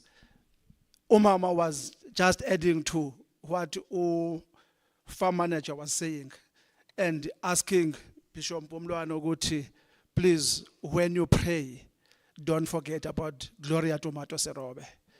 It's one amongst the others. Akacingelanga yena yedwa.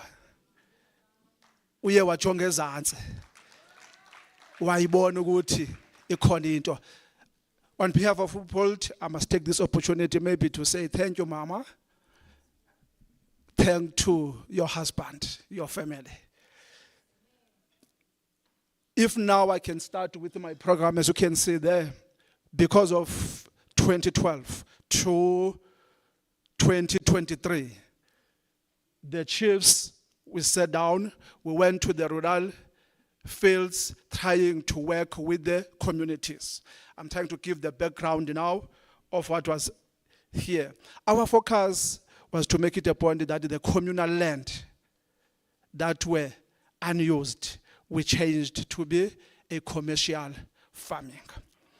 So, as I was saying that we had 2,500 hectares now from 70 hectareage. The background of this, we are planting yellow maize, soya bean, as I was saying. Now we are currently at 2,500. I think if you go to the, you said my brother must press it. Oh, okay. Thank you.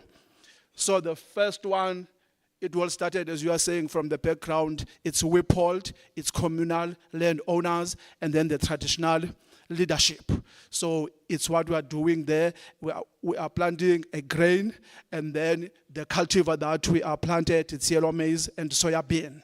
And then if you look, the second one is just stipulates of what I was already saying, that we started when, and then the more the years goes up, now we are currently at 2,500.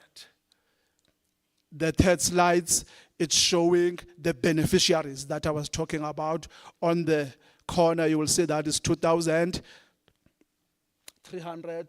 Here at the bottom, there is Tsendane. You can see all these things, it's happening in that small area. Started in Kobonaba, Nombanjana, and the Wave Crest.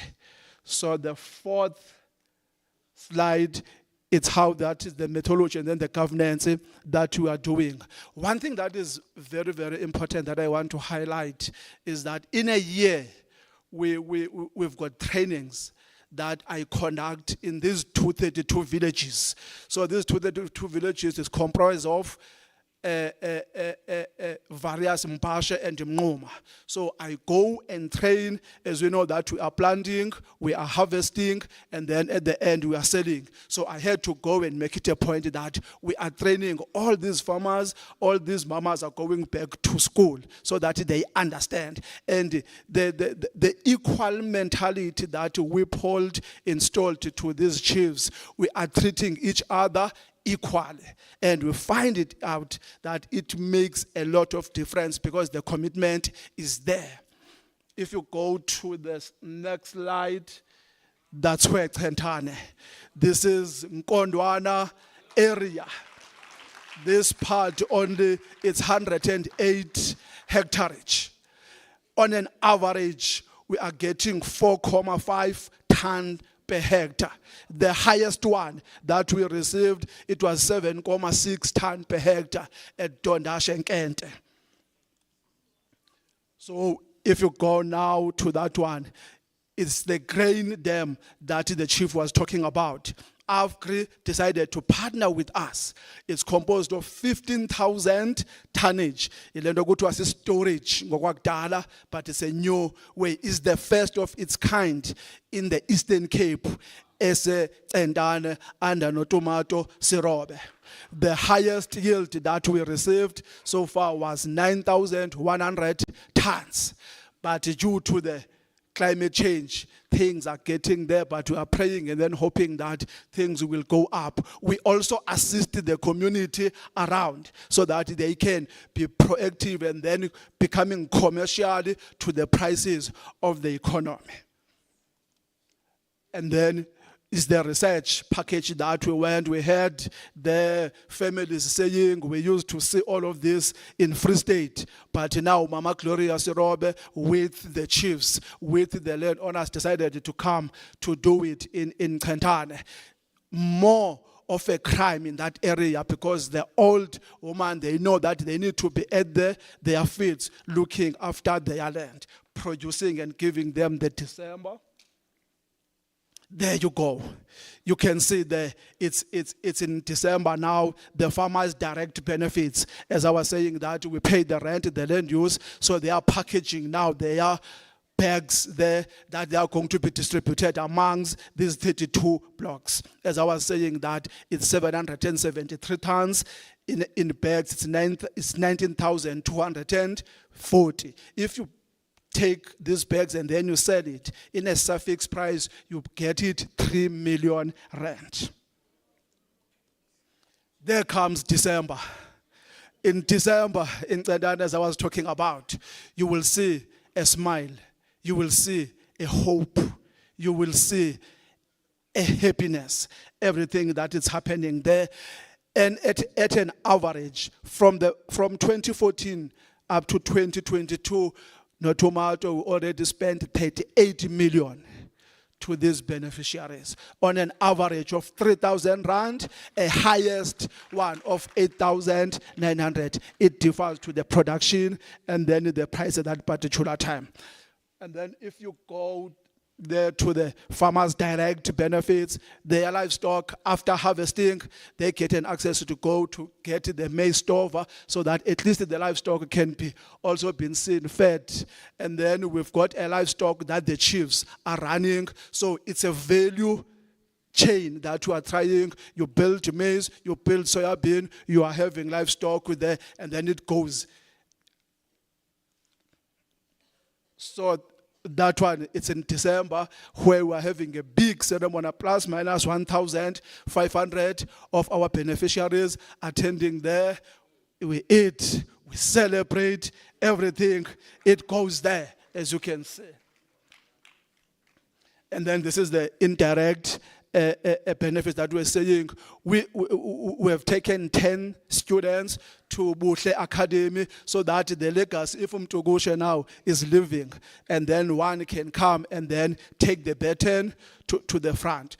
As we're saying that we've got farm managers, and then the Department of Agriculture in the Eastern Cape is also very, very supportive to the projects. I must say that. As you can see there, they are fencing, and then they are taking their maize. Can you see our mama betu?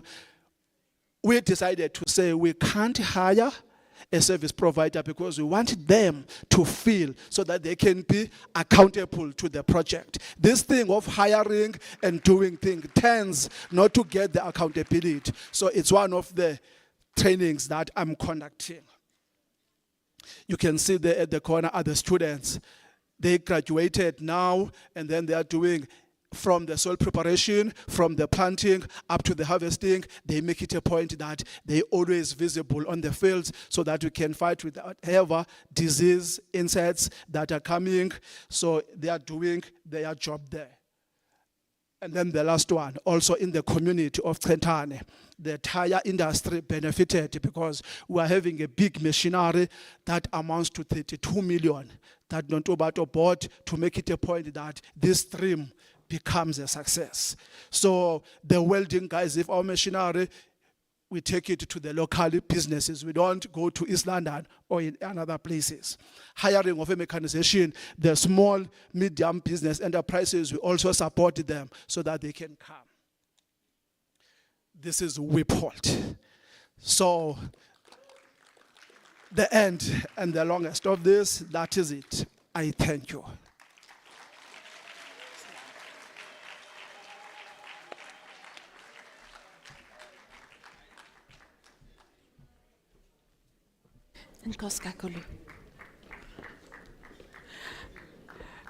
Great. Thank you so much for that. I think it's so important to be able to hear the success stories that we have.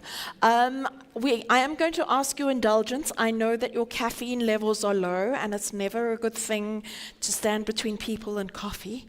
But I am going to ask if we could just take another 15 minutes to hear from the good doctor, and then we will break for tea at that point. So.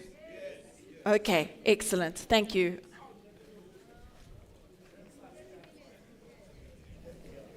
Thank you very much, Program Director. Am I audible?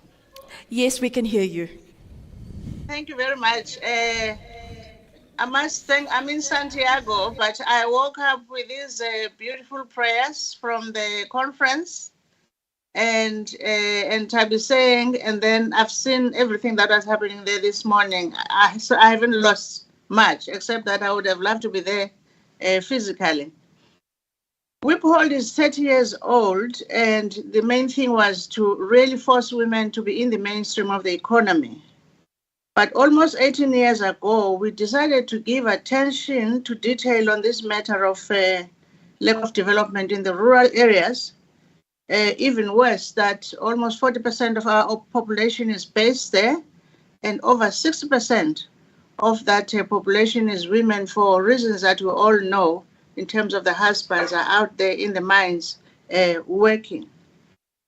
These rural areas were never designed to be economically productive because they were meant to be sources of labor for the big business, especially mining and agriculture, everywhere else except where they come from. We needed to do something very drastic to change this scenario. And of course, we went back to Eastern Cape first. And we're quite keen to actually be able to see this in Limpopo and KZN, especially because the majority of our rural areas, that's where they are placed. In the Eastern Cape, oh my word, in the Eastern Cape,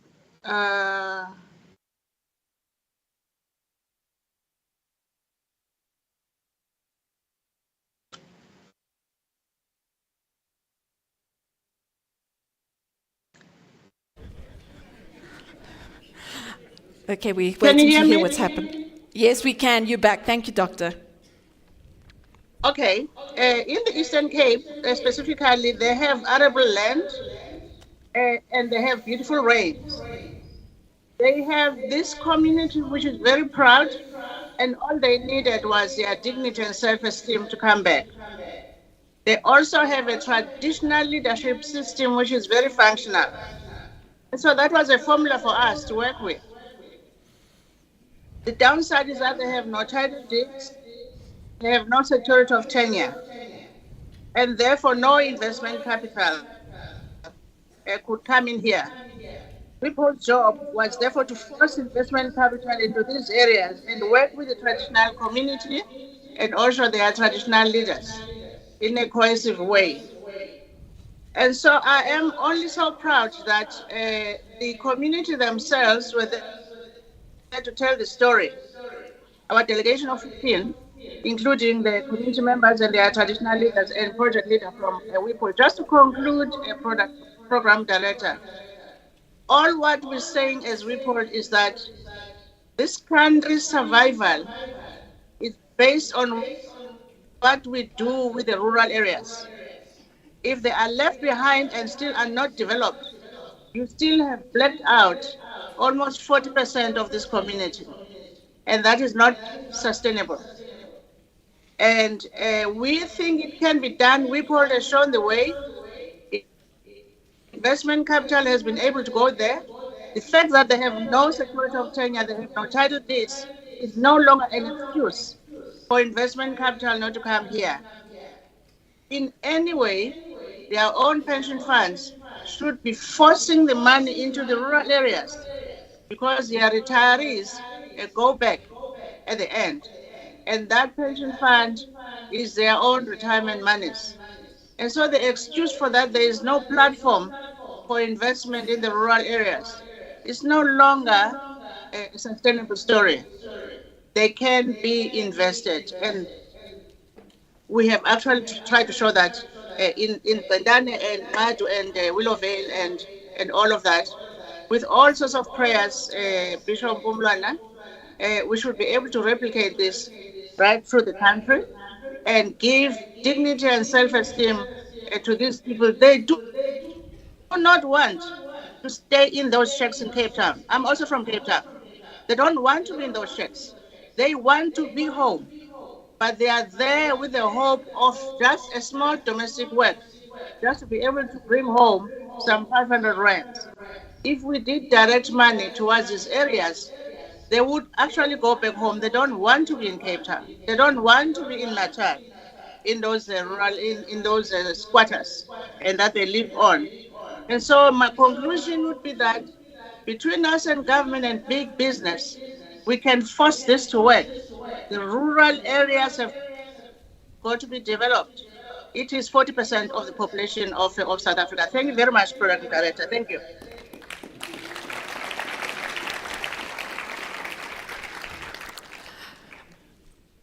Thank you so much, Doctor, for those words. I think that it's just striking me once again how important it is, the work that is being done, and we need to highlight the work that is being done. So much good has been done, so much impact is being made, hundreds of thousands of people are benefiting. And these are the stories that we need to hear, not just the stories from the Zondo Commission. We have been able to... We have been able to make up a little bit of time, so I'm going to ask if you can be back in the hall at 10 past 11. That's 10 past 11. And please remember that it's also an opportunity to say hello to somebody that you don't know and to network as well. We'll see you back at 10 past 11.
in the hall.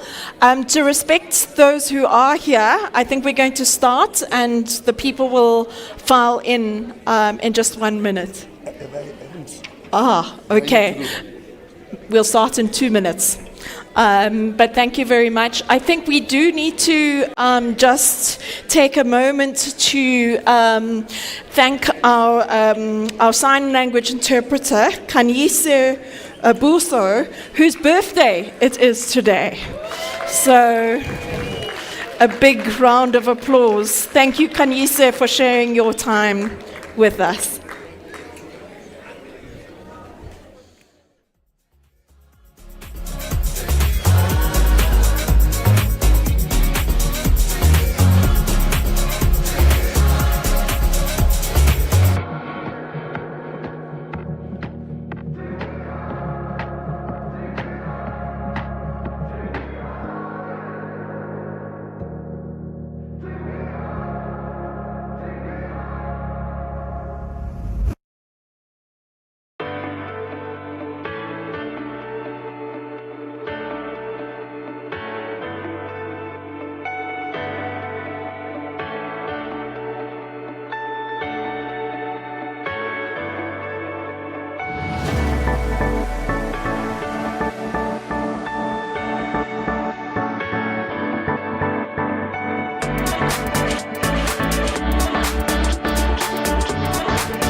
To start right now. So I'm going to ask you if you can make sure that your cell phones are on silent. if you can give your attention this way. I'm sure that you've all enjoyed to have your caffeine and something to eat. And now we go on to the session that we're having just before lunch. We're going to have one more speaker, and then we're going to have a Q&A, which is your opportunity to have your say. If I can just ask the mics and the communication people to make sure that the 3 microphones are set up, that would be fantastic. Okay, so without much further ado, I'm going to introduce our next speaker, if I can get it on my cell phone. Our next speaker, we are very pleased to say, we have Dr. Padi Lehohla, and he was the first, South Africa's first Statistician General of Statistics in South Africa. He was born in Lesotho in 1957 and has a double major and is a double major graduate in statistics and economics. And he had obtained his degree from the National University of Lesotho before studying his postgraduate studies in demography in Ghana from the United Regional Institute for Population Studies. For this, he was doubly awarded his senior executive program by Wits and Harvard universities. He has also served as a UN envoy to the census of Cambodia in 1998, and he undertook a population census readiness mission in Afghanistan in 2008 and another in Iraq in 2009. He is the vice president of the International Statistics Institute and led the hosting of the 57th session of ISI held in Durban, South Africa, 2009. Dr. Lehohla is South Africa's first Statistician General of Statistics in South Africa, a position he held for 17 years, since November 2000. Under his leadership, he established partnerships with universities in South Africa in advancing the tuition of statistical training, research, and applications in state planning. Of note is the establishment of the Center for Regional and Urban Innovation and Statistical Exploration, otherwise known as CRUES, at the University of Stellenbosch. Under the auspices of the Africa Census Analysis Project, ACAP, he initiated a series of publications on the demography of South Africa as primary tuition material for higher learning and advancing Pan-African scholarship. He is the chair of the Africa Symposium for Statistical Development, or ASSD, a country-led initiative established in 2006 with the aim of which is to put statistical evidence at the center of policy in Africa. He was chair of the United Nations Statistics Commission, chair of Statistics Commission Africa, and also the chair of Paris 21, which is a global partnership for statistical development in the 21st century. He is also the chair of the subgroup of harmonization of statistics in Africa. Dr. Lehohla holds honorary doctorates of commerce from the University of Stellenbosch and a Doctor of Science from the University of KwaZulu-Natal. Thank you very much, Doctor. We look forward to hearing from you. So thank you very much, Madam Chair. And I've been in the company of the clergy more recently, having had to speak on the occasion of the annual lecture of Archbishop Makgoba. And then I was invited by the province's clergy to come and talk to them about issues. And then, of course, I also had to meet Archbishop Lootodi. So, Bishop Mpumlo, I think I'm in good hands. Ladies and gentlemen, let me thank you for having this opportunity to come and listen to me. The acts that started were ahead of me are very difficult to follow. And I'm sure I have to say I agree with what they have said. Mine is really to talk about what should happen to the 99% that are excluded. The Statistician General of South Africa will be releasing numbers today, the statistics numbers of South Africa, the population at 3 o'clock this afternoon, and we'll learn about what has happened to South Africa since the last census of 2011. My presentation really, the outline is the dream of the Bahladi.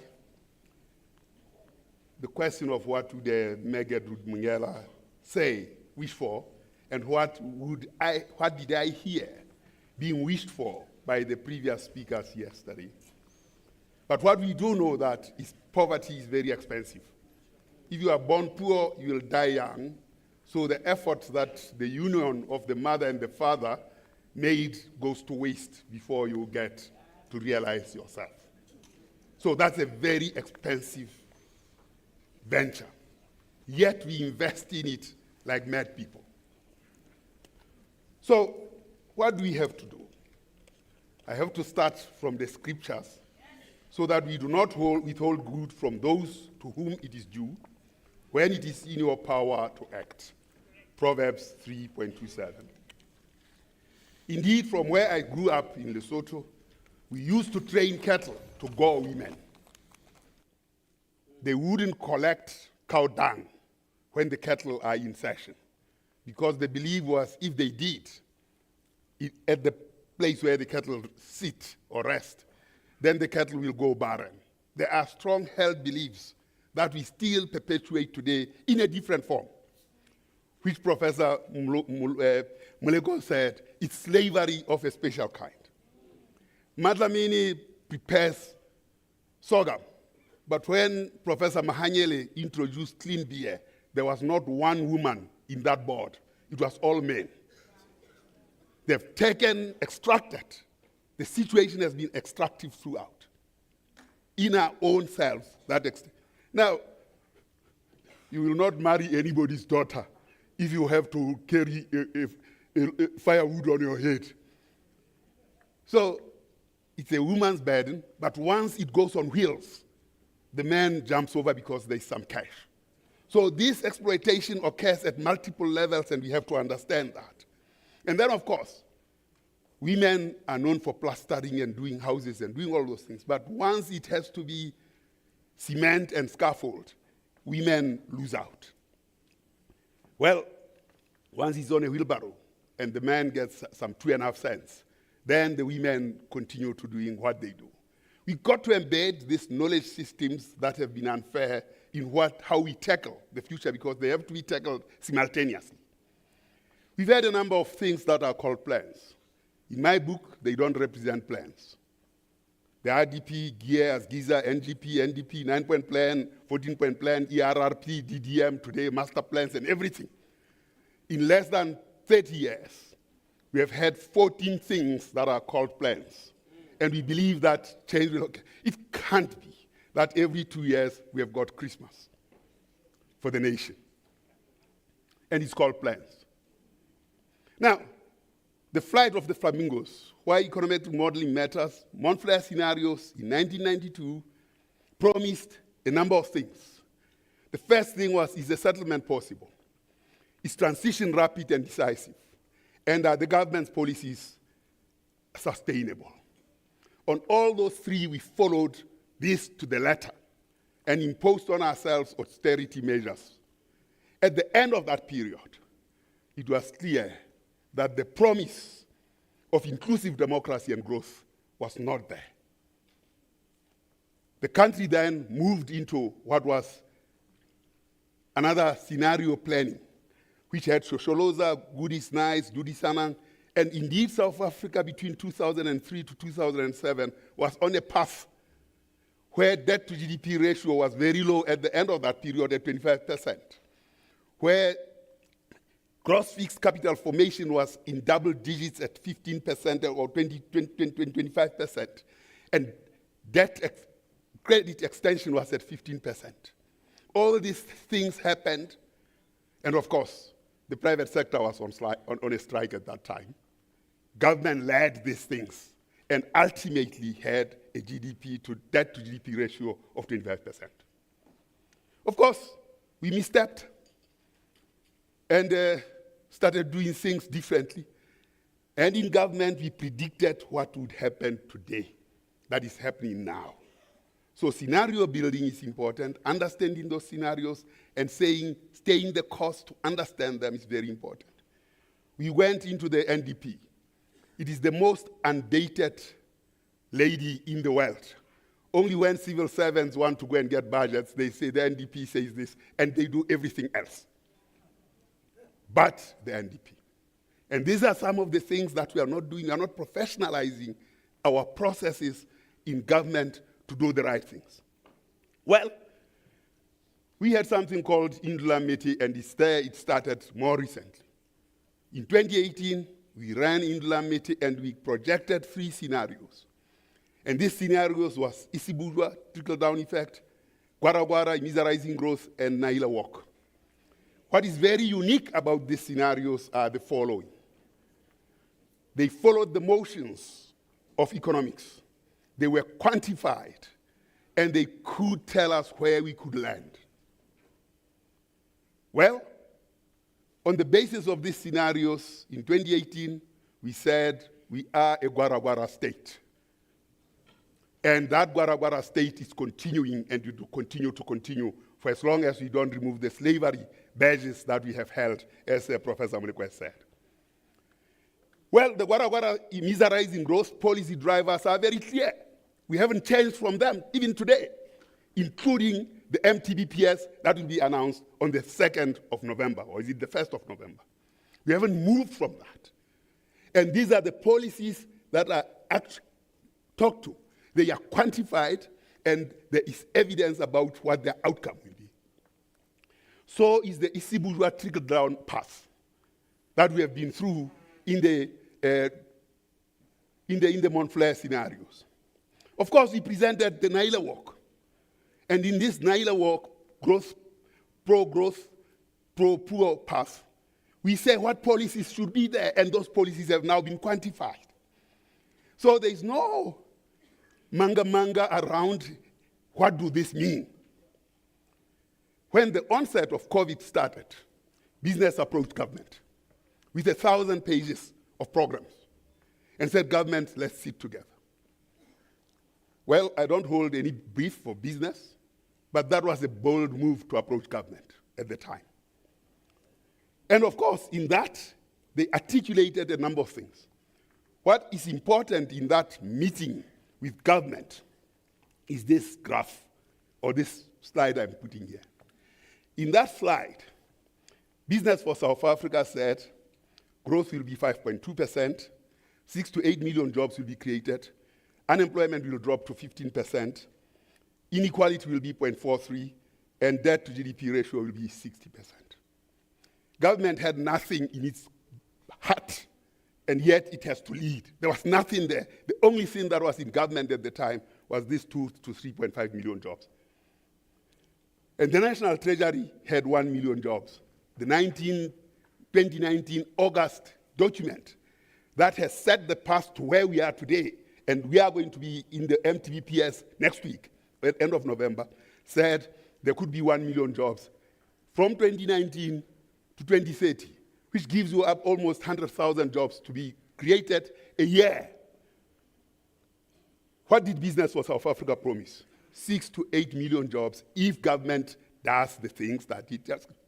Now, what is funny and what is interesting is the Indula Meti scenario and the Business for South Africa came to almost a spitting distance in terms of these ideas. What happened? Nothing happened. Nothing happened. And now business has gone back to the oracle, and they came back with 3 things. Electricity, and Makwana has just resigned yesterday as the chair of that electricity. They've come back with infrastructure, rail and everything. Portia and the CFO have just resigned a few weeks ago. And then they came up with crime. I don't know who is resigning there. But surely, with this kind of situation, we are a country that is lost for direction. So, here is what I'm proposing. the targets for business for South Africa and the target that ADRS through Indlamete calculated are a spitting distance. My critique to business is they never showed the path to this. But the fact that the targets are so clear and so near and address us as South Africans, it's absolutely something that we have to say, let's go back to where business said with, or what business said, but let's clarify the path. And that path needs discussions, arguments, and everything. But the targets are so clear that I would say lock the doors. Let's look at these targets. Let's look at what business is proposing. Let's look at the ADRS models and see how we trod that path in order to get to the Naila walk. Now, this is how this path has been set. That is how the ADRS and Indlamete calculated this thing. The base scenario is 2% growth. Well, Professor Moleko has already told you that is 0.3%. But let's pretend that it is 2% for argument's sake. I mean, we have only 0.3% growth. Now, for argument's sake, let's say it's 2% because when we made these scenarios, growth was still around 2%. It's gone worse. Now, let's look at business as usual. Our business as usual will only add 0.7 percentage points. Our micro reforms, where government has spent a arduous amount of master plans will only add 0.27 percentage points to growth. And that's where we have spent so much time. So much time for so little. And trade and industry, 0.38 percentage points. That which we are afraid of and we are not touching as society is macro reforms, which actually add 1.343 percentage points. And this we have modeled. This is science following the motions, the laws of motions of economics. So why are we afraid to confront science?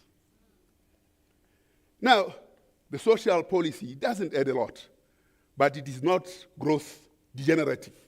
This is the effect of big. If we get big, it will add 0.05 percentage points, and it is not growth degenerative, but it's social compact enhancing. Now, when we have done that, when government has led as it did between 2003 and 2007, private sector can come in and can add to that growth 0.79 percentage points. And then, of course, FDIs may come at a pithy 1.12 percentage points. And it is possible for South Africa to grow at above 6%. Not far away, but even in the current circumstances. So, what have we modeled and what does it say for the poor? We have said the poor will be less poor. It is inclusive, and poverty levels will decline. What does it say to the working class? The working class will grow up to 10 million people. And what does it say to business? Business will still get profits of about 16%. Amartya Sen says the problem is that human lives are battered and diminished in all kinds of different ways, and the first task is to acknowledge that deprivations of very different kinds have to be accommodated within a general overarching framework. And this is what Dr. Mbete was talking about when a mother kills his children and then kills herself. This is the thrust of the multidimensional poverty that we are suffering. Poverty at all levels that she cannot afford to see her. I am from Lesotho. We used to rear kittens, cats. And when the mother cat doesn't get milk, it will eat its kittens. And this is what we are doing here in South Africa. Now, why don't we turn around the measurements? Here is the National Treasury Outlook 2018 to 2026. I would say the National Treasury should look at the scorecard of educational attainment, adult employment, not in education and not in training, rather than focus on debt to GDP ratio as though it is the be-all and the end-all. And we are told that we don't have money. I think we must be told that we need to invest in education so that we can resolve South Africa's problems. not that we don't have money. Let us look at the long-term performance of unemployment. Here we are putting multidimensional measures here that look at what are the drivers of poverty in South Africa. It is unemployment, it is lack of schooling, it is all these others, but the most crucial ones is lack of schooling. In 2001, this unemployment was contributing 33%. In 2011, it was contributing 48%, or 40%. And in 2016, it was contributing 52%. In 5 years, it grew by 12 percentage points. Which means, compared to the prior period, which was 10 years, it doubled in half the time. That's serious acceleration. Add that to poor education, which has been mitigated somewhat, but you add that 11% plus 52% is 63%. That drives South Africa's problems. The next time, the politicians will be coming to us and telling us about electricity that also doesn't exist these days, and they'll be telling about water and everything, which are these things, and T-shirts as well they'll give us. So now, instead of looking at unemployment and education as the key issues, we are looking at peripheral issues. Not that they are not important, but certainly the emphasis is not driven by science and evidence. Now, you see, Ambassador Gertrude Mongale talks about what we statisticians collect through the International Comparisons Program. And here we see what happens in shops in Egypt, specialized shops. 85% are in specialized shops. In South Africa, specialized shops contribute 20%, private service providers 29%, or rather no, 34%, and large shops 32%. 66% of these are in those concentrated areas and are white. 66% concentration compared to Nigeria and compared to Egypt. This concentration of almost ill-gotten, if you look at the slavery, all that is ill-gotten. There's no excuse about it. Now, if we look at that throughout the continent and think about what role South Africa should play in the continent, it must remove its cloth of leaving street outlets to blacks and these other things here. That's all what blacks have, this bit here. The rest are concentrated and are white. And that's a difficult thing. We have to confront this thing. Now, you look at what has happened, and this is an International Comparisons Program. This is International Comparisons Program, what it is telling us. What happens to GDP across the world. Now, we've got USA, that's 1990. And we've got China here at number 5 or number 6, I can't read correctly there. Saudi Arabia, the dynasty said, use the heavy to shoot at that which is light. Use the heavy to shoot at that which is light. And Ming dynasty said, an ever normal granary. That's what the mothers were saying here, an ever normal granary. Those two philosophies made where China it is today, and it is bigger, it is the biggest economy then by 2014 than the US purchasing power parity. This is where Africa is. South Africa is somewhere here. Nigeria surpassed it, and we are very happy. We are very unhappy in 2014, and we are very happy. We are very unhappy in 2014 when I released the results and said, Nigeria is bigger. South Africa was almost going into mourning. Instead of saying, what did we do wrong? And find out through itself. Now, some of the things that are very crucial here is the price level indices. The price level indices in South Africa, it is up here, compared to Nigeria, which is lower here, and Egypt, which is lowest, and industrializing. We are expensive, not industrializing. Egypt is industrializing and has the lowest price level in index. Who will buy? They will buy from Egypt. Now, when we think about regional integration, we must think about the price of bread. Now, here our colonial past displays itself so classically.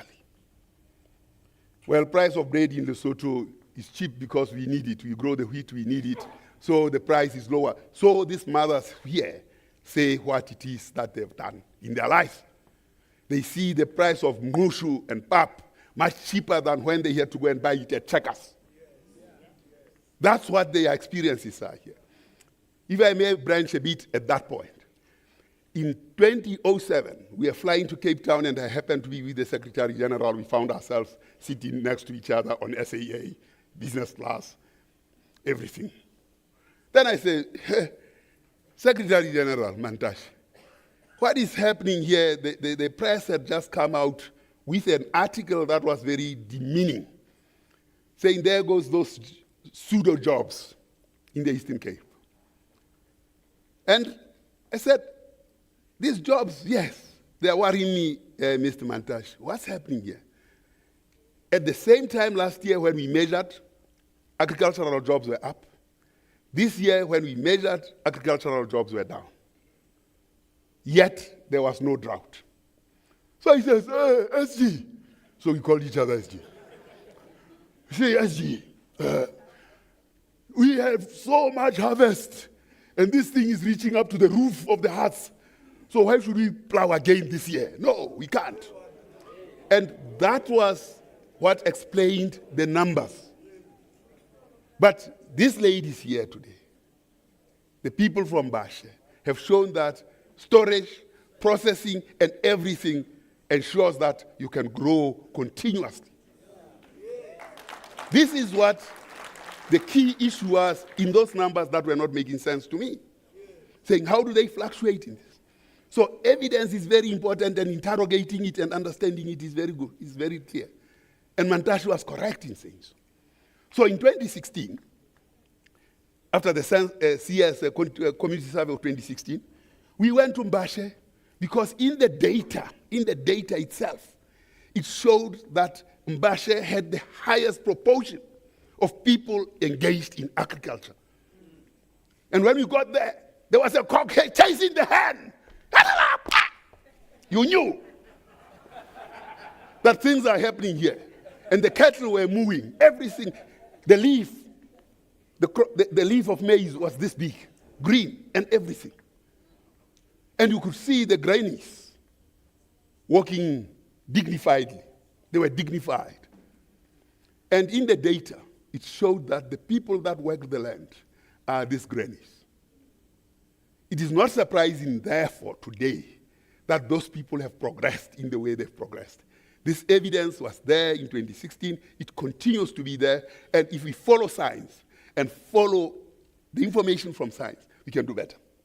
Now, coming to this graph here, where in West Africa, here you just go to Côte d'Ivoire and you say, manger du pain, the price of bread goes down. You come to Ghana, the price of bread is up there. You come here to Namibia, and you see, when you want to regionalize and talk about regional integration, the question is, what are you regionalizing around? Are you unifying or ensuring that will impact on the prices? Here, classically, our colonial past displays itself. So all the French colonies, the bread is cheaper. And all the British colonies, the bread is more expensive. In South Africa, of course, Namibia, the problem of the weather. In Angola, war and all those things. And these comparisons of prices are very important to harmonize around them so that we can understand what they... Now, if we have to regionalize, and we look at ourselves as SADC, here was Zimbabwe then, here is Zimbabwe here. But this doesn't represent a regional community at all. It shows those spikes that South Africa can intervene in and make a difference. So what do we owe each other? Dr. Mbete asked the question yesterday, saying if the children were taught through the same system, by the same teachers, poor or rich. This will unify the nation. What did we do with the fees must fall? The students' body said fees must fall. They didn't say it must fall for the poor or for the rich. And in South Africa today, nothing has changed from how we commune. The only spaces where people commune in critical numbers and of course in critical thought is at the university. Yet we went and became divisive there. The politics of EFF, ANC, DA, and all of them went to divide the student union. When students were saying fees must fall. If we said, and Msolozi was right, finance everybody. Stop nitpicking and saying we'll pay for that one. When you do that, you miss out on the national mission of nation building. The one thing that we have to do is fees must fall for everyone. For the next 15 years, what we will need to do is to say to those students, what South Africa are you wishing for? Because they'll be there together for a very long period of time, and when you are black, we'll be there for twice the time. Because they are there together, they can define what South Africa should be. And this is where the youth must define, and not ourselves. But it must be that group of the elite, because they get the education, and hopefully they will not be elitist. But they must define that for the next 15 years. In the next 15 years, we will not be sitting like this if we do that and pay for everyone. Because once you pay for everyone, if the parent wants to bring him in a Rolls Royce or whatever it is, he knows he's paid for by the state. So, look, what do we have in the country? These 14 things that we have had in 20, 30 years have yielded this thing that is not human settlements. These days, if we add electricity will be moving this way because people are not satisfied at all. The level of dispersion around services that must be around your home signify that there is no human settlement. Absolutely not. And for us to build human settlements, we probably need 1,000 stadia. And therefore, we need 1,000 construction things, as we did when we got 5% growth, when we got debt to GDP ratio going down, when we dropped unemployment from 30% to 22% from 2003 to 2007. The only thing is that people don't look at the data and the evidence. They look at witchcraft. With this kind of situation here, how can you expect children to perform? It's not 30 years ago. It's happening now. Now, if this is the situation, in this situation, this side we are looking at the y-intercept here shows white, black, colored, Indian, black, and black and colored here. And we work across time, and we have to see what happens across time. Once the Statistician General releases his numbers today, and if they are detailed enough, we'll plot this graph and see what the progression has been. So we are looking at progression ratios for those who have managed to go into university. If the graph goes that way, it means we are not performing. If it goes that way, it means we are performing. If it stays flat, it means that, we are there, but we are not bad. Let's see what the graph does. Look at the blacks and the blacks and the colors going together, bundling themselves together. At this point here, at this y-intercept, for every one black person who graduated within his population group, there were 1.2 whites who graduated. At this point here, within the population group, by the way, not in absolute numbers, here, for every black that graduated, there are 6 whites who graduate. And this is 2016. It's not because blacks are stupid. It's because the conditions under which they study, by crossing rivers, and when they are at university, they find these deplorable conditions. And then, of course, they get separated, that will pay for the poor and pay for this. Now, it doesn't bring camaraderie at university. Now, the public has to blame for this itself. We ran a survey, to understand what the priorities of South Africa are. Reliable and safe water, employment opportunities, cost of electricity. Of course, electricity will be here as first priority, which is not even available. Guess what? Where education sat? Number 15. And politicians will want those, will give to those what they wish. And therefore, for as long as education is number 15, it will never be a priority. So what has happened when the mother cat has eaten the kittens? This is the study, the data in 2008. These are the number of people who are 15 to 24 who are in employment. This is the number of those who are 25 to 34 who are in employment. This is the number of 35 to 44 who are in employment, and so on and so on. And of course, those who are 55 to 64, I'm above that now. I mean, now, if you look at the absolute numbers, 15 to 24, in March 2008, these were 1.6 million. Those who were 25 to 34, those were 4.8 million. Moving forward, that number in absolute terms dropped. And that's where the cat has started eating its kittens. That number for those who are 15 to 24 dropped in absolute numbers. From 1.6 million to a million, from 4.8 million to 4.3, in a space of 8 years, against a population that is growing. So what do you expect?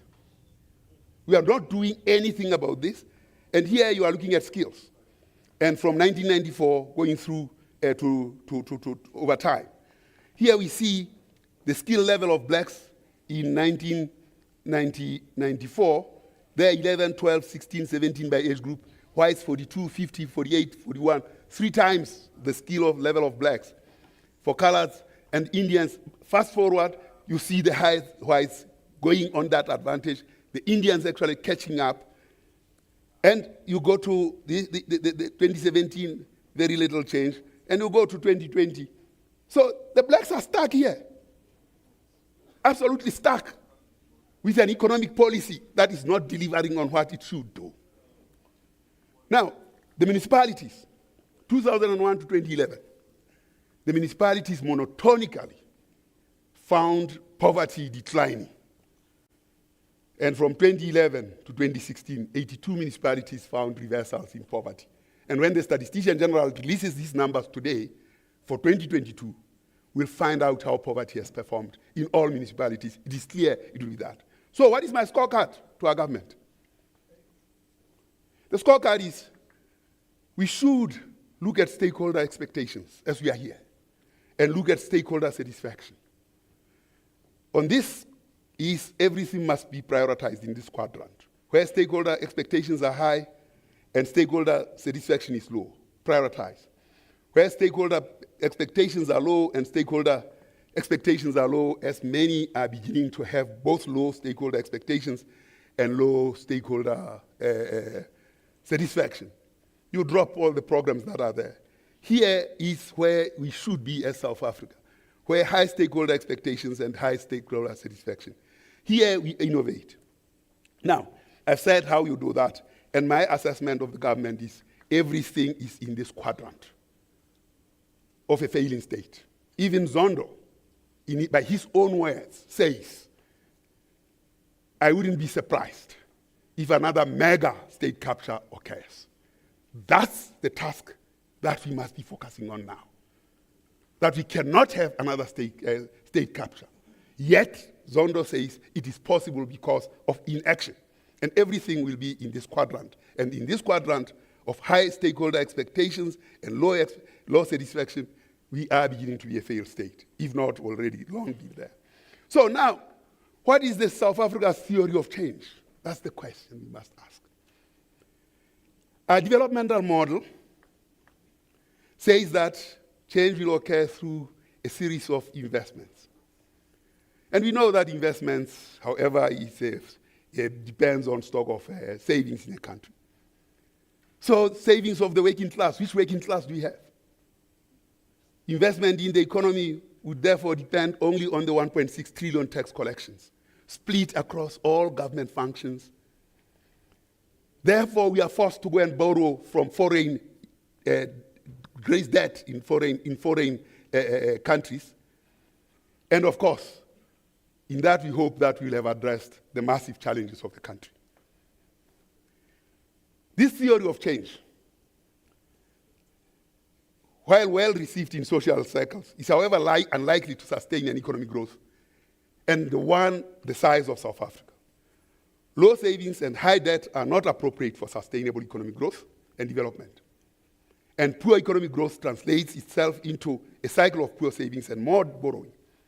With the policy and institutional arrangements framed from this theory of change, little can be achieved by way of robust economic growth, employment creation, poverty reduction, and reduced cost of doing business. Only an alternative approach would help migrate the country away from this vicious cycle. For that reason, therefore, what the above development model or theory of change entails is a fiscal, monetary, and exchange rate policy regime that entertains austerity, spending cuts, tax rises, structural reforms, which are the microeconomic reforms where we said master plans, and an open capital account where flows of foreign money move in and out freely.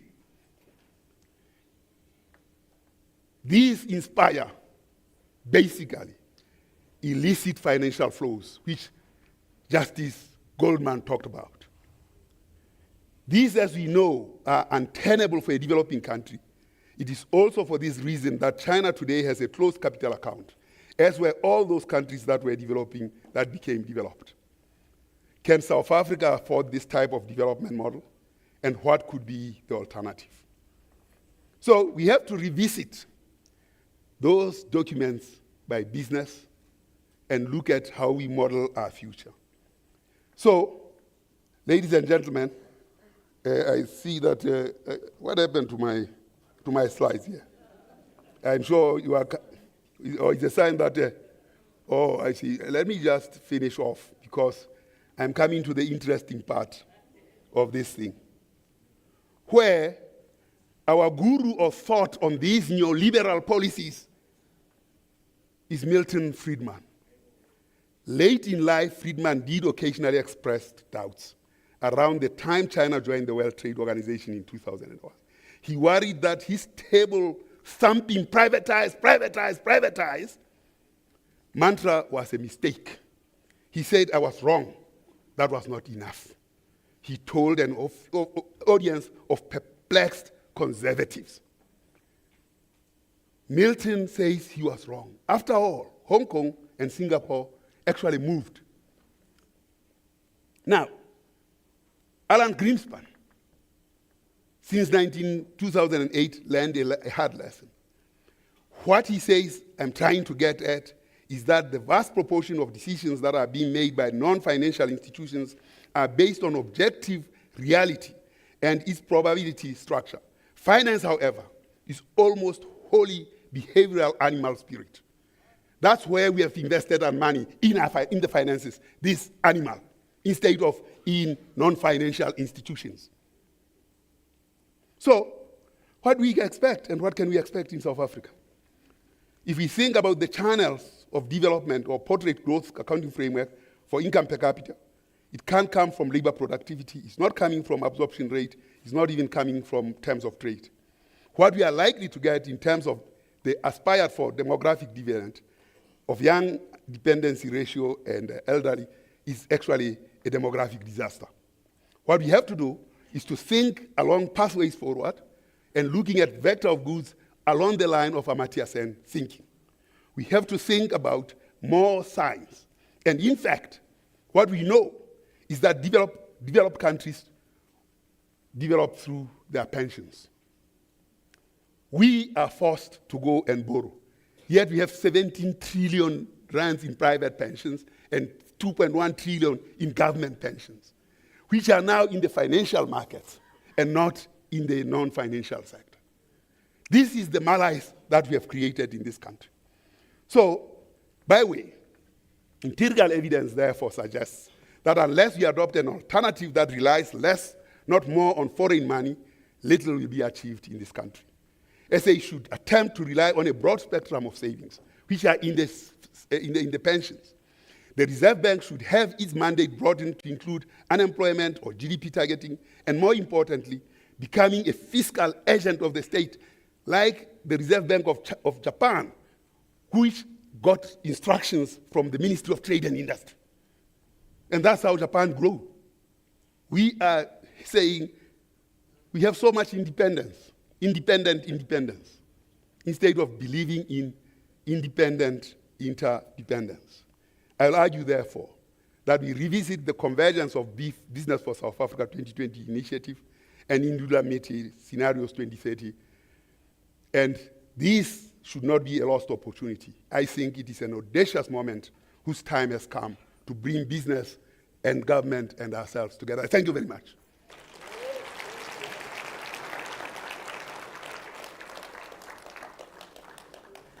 Thank you so much for that. I think it complements nicely what we've learned about this morning and heard this morning.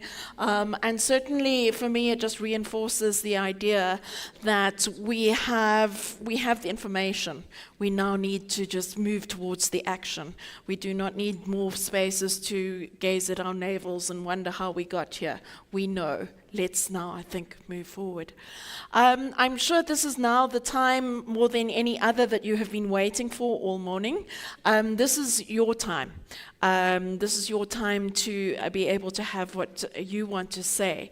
So we have got 3 microphones set up in the room, and I'm going to ask people to go to each microphone. I'm also going to ask people to please, if you've got a question, if you've got a comment, to keep it as succinct and as short as possible so that we can have as many different voices in the room. Sorry, I think we've actually got 5 microphones. Okay, so I'm not going to be taking hands. I don't want you to crush each other in the rush to the microphones, but I'm going to ask people to stand in front of the microphones, and I will recognize you when you are in front of the microphone. Has nobody got a question or a comment? Okay, if you can go to the microphone. Yes, the man over there. Yes, thank you. Thank you so much. My name is Azuyangwi. I just have it's a comment. Like I said yesterday, until we own the means of production, South Africa is not going anywhere. We have a lot of minerals that are going to outside of the country. If this mineral, they can be processed here in South Africa, we'll be creating a lot of jobs. Number 2, if these minerals here, they don't leave, they leave as a final product, our GDP is going to grow. So CODESA is still a problem. And we cannot move away. Number 2, the issue of Reserve Bank mandate. The Reserve Bank does not serve the poor South Africans, but it's serving the few. You can't have a Reserve Bank in South Africa that has a shareholders in America and so on. That is nonsensical, something that is not acceptable. And the mandate of Reserve Bank must be reviewed. Lastly, it's so painful, particularly here in South Africa. Because when we have a challenge, we have those who have the mandate from the external forces that comes to address us with an agenda that make us to be more confused and so colonial. Because some of the people that are talking, if you can go, I will give an example. If you have a phone there, you must check the pass rate of the matric and how many numbers since from 1990 to now. You will have the answer. And that's the biggest problem that we have as South Africans, that we have people that we trust on them. And then comes and confuse people because they've got an agenda that have been sponsored somewhere. Until with this, we deal with this animal, this devil that is in even all those politicians. They don't speak for us. They speak for those who have funded them to become where they are. And that is the problem. Those financial analysts, economical analysts, they don't speak for us. They speak for those that have sponsored them. That's why I said I'm so even discouraged. Because some of the speakers that were speaking here, they're not speaking the truth. Because the truth is South Africa has been captured, and there are people that are speaking from the mandate of being captured. And until that, we are not going to go anywhere. I thank you. Thank you. I'm sorry if I've offended you, but that's the truth I'm talking about. Thank you very much for that point of view. We're going to go to the man in the middle. And if we can just respect the speakers as they are speaking and listen to them and give them the attention and the respect that they deserve. Thank you. Thank you very much, Chair. My name is Siyabulela Tonono from the Center for Black Thought and African Studies. My direct question is for Dr. Ntabiseng. You meant the question being that how do we diversify South Africa's economy beyond the minerals energy complex, given and also given the centrality of funding within the SA civil society sector? How do we break away from the economic bonds, the colonial economic bonds that you'd mentioned? To the colleagues, I don't know if I can ask a question to the colleagues at Wiphold. Mainly because very often the kinds of projects, community projects that they are doing are very often there tends to be infighting between the stakeholders, with some alleging monies being misspent and all of those things. And so how do they avoid those particular infighting challenges within communities? And lastly, to the former statistician general, Dr. Padi, I'd like to ask, can you expand a bit on the 1% growth of FDI that you'd mentioned in your presentation, given the fact that much rhetoric and much of the sort of popular opinion is that foreign FDI is the way to go. Can you just expand a bit on that concept? Thank you very much. Great, thank you very much. If we can go to the middle aisle, and then we're going to give our panelists. Thank you, Program Director. My name is Moses. Firstly, thanks for all the presentations, in particular the Imbogoto Lapa, Dr. Moleko Ntabiseng. I think this notion of saying South Africa is not ready for a woman president, she has proven Uguti we are ready for a woman president.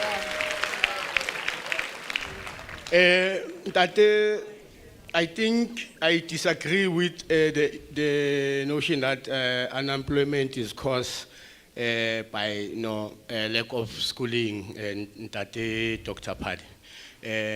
Unemployment mostly is caused by lack of political will, greed, and spectators, and bystanders. Because in most cases we are bystanders, we are following. So the solution that I'm bringing, if we are truly serious about making things happen, is that we have enough, but in most cases we'll find that we wait for others. Like today we are called by South African Church of Council. But if today or this week, we can ensure that all these 1,000 delegates that are here, and each delegate, and ensure that when they go back home, they get someone who's going to contribute 50 Rand a month, then we can be able to have our product or a service that we can render and make money. Just times this delegate 1,000, and then times each delegate with 5 people. It will give about 1 million or 2.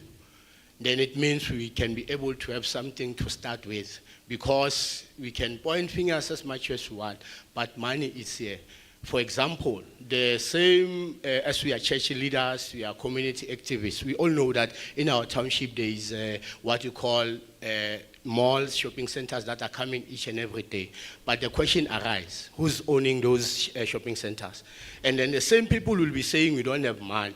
But the FG, when it comes and collects money, it collects millions. Where is this money coming from? The FG will be coming and bringing money. And then why if she's bringing money, is bringing this money for who?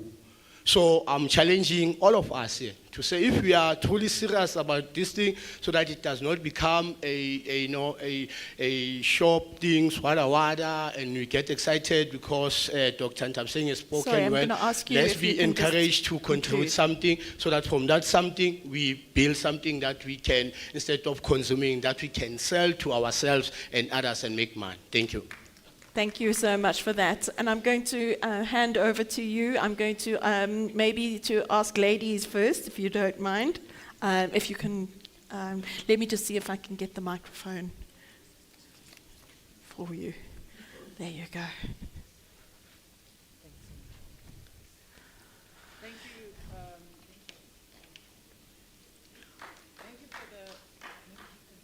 Okay, Doctor, if you can go first. Yeah.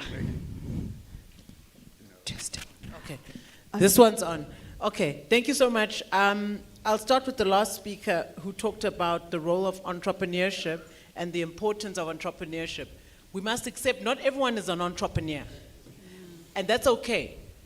But what is important is that where people have ideas and innovation, they must get linked to access to the markets, but also to funding provision.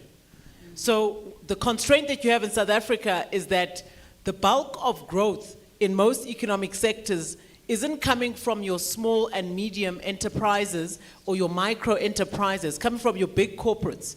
And so the economic model, and this is what I was talking about earlier, has to be deconcentrated. So the Competition Commission talks a lot about this. Dr. Lekgotla talked about this.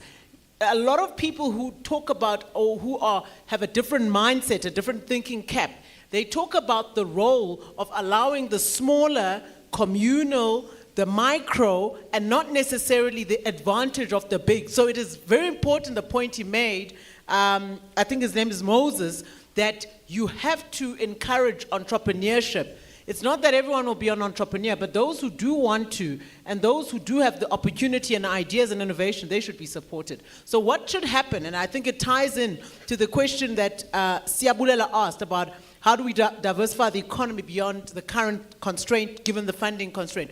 So the first thing is that South Africa has to fund black business deliberately. South Africa, and how do you do this? You have a vessel called the National Empowerment Fund. The National Empowerment Fund is an entity, it's the closest thing you have to a black bank or a state bank, because it's been set up through an NEF fund or an NEF Act. And the Act, it promulgates and enables it, and it mandates the NEF to finance black business because the market failure that persists. So you've got financial intermediaries with over 150 billion in terms of market cap, and it's growing. As a percentage of GDP, is growing. You've got a financial system that has pension funds that are now to the size of over 7 trillion. The GEPF, managed by the Public Investment Corporation, it manages over 4 to 5 trillion of this. The large majority, 90% of the government employee pension fund is managed through the Public Investment Corporation. You ask the question, the financial system, the financial market, how much do they allocate to SMMEs? How much do they allocate to black-owned SMMEs? I'll tell you now. If you look at 500 billion now during COVID, there was what was called the relief fund. Of that, the president announced, this much goes to health, this much goes to social stress relief grant, the one that you're being told you must marry, love, embrace, fight for. Don't fight about industrialization, don't fight about finance for SMME, so our people are independent and have dignity and can run their own businesses. We're focusing on a small portion of social grants or cash transfers, but let me move on. The 40% of the 500 billion was what was known as guarantees for banks, for credit guarantees from banks, which the state said we will provide a guarantee for 200 billion.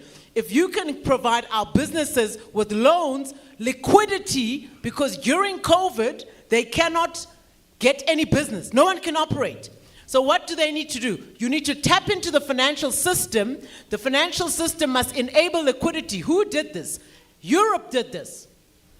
If you go to Spain, if you go to Germany, up to 1.3 trillion was used in Germany all the way down to Spain, over 300 million euros to inject liquidity into the economy directly by injecting equity into entrepreneurs, onto businesses. It was deliberate because they understood you're not going to have trade because people are not moving the ports. You're not moving goods in and out. You're not going to have investment from government because there's limitation. What you will get is entrepreneurs through state injection being able to inject liquidity into the economy and make sure recovery happens. What happened in South Africa? Did banks use the 200 billion? They refused. 10% of that 200 billion was utilized. They're not interested. They're not interested. So what you have to do, answering Siyabulela, you have to discipline capital. You have to discipline capital. Anyone here who's a trustee in a pension fund, Dr. Padi spoke about that. I did my PhD on how you use finance and financial sector for reform. You have to enforce legislation to encourage investment using savings. You cannot continue to borrow. You are enslaved to economic sovereignty and policies you don't want in Africa, because every time you borrow, you're told what laws and policies to put in place. Why are you not using your savings? So the answer to you, Siyabulela, you diversify by deliberately taking money you've saved, putting it into infrastructure, which I must commend the government has now established what we call an infrastructure asset class. This is encouraging investment into infrastructure, not just from the state fiscus, which is never going to be the sole funder of development. South Africa has a problem. We expect the sole funder of development to be the government. The government has never, anywhere in the world, been the only funder of development. The private sector, pension funds, and all the other financial sectors in this financial sphere must come on board. But here we are told, your monies must be scared. What's going to happen to our pensions?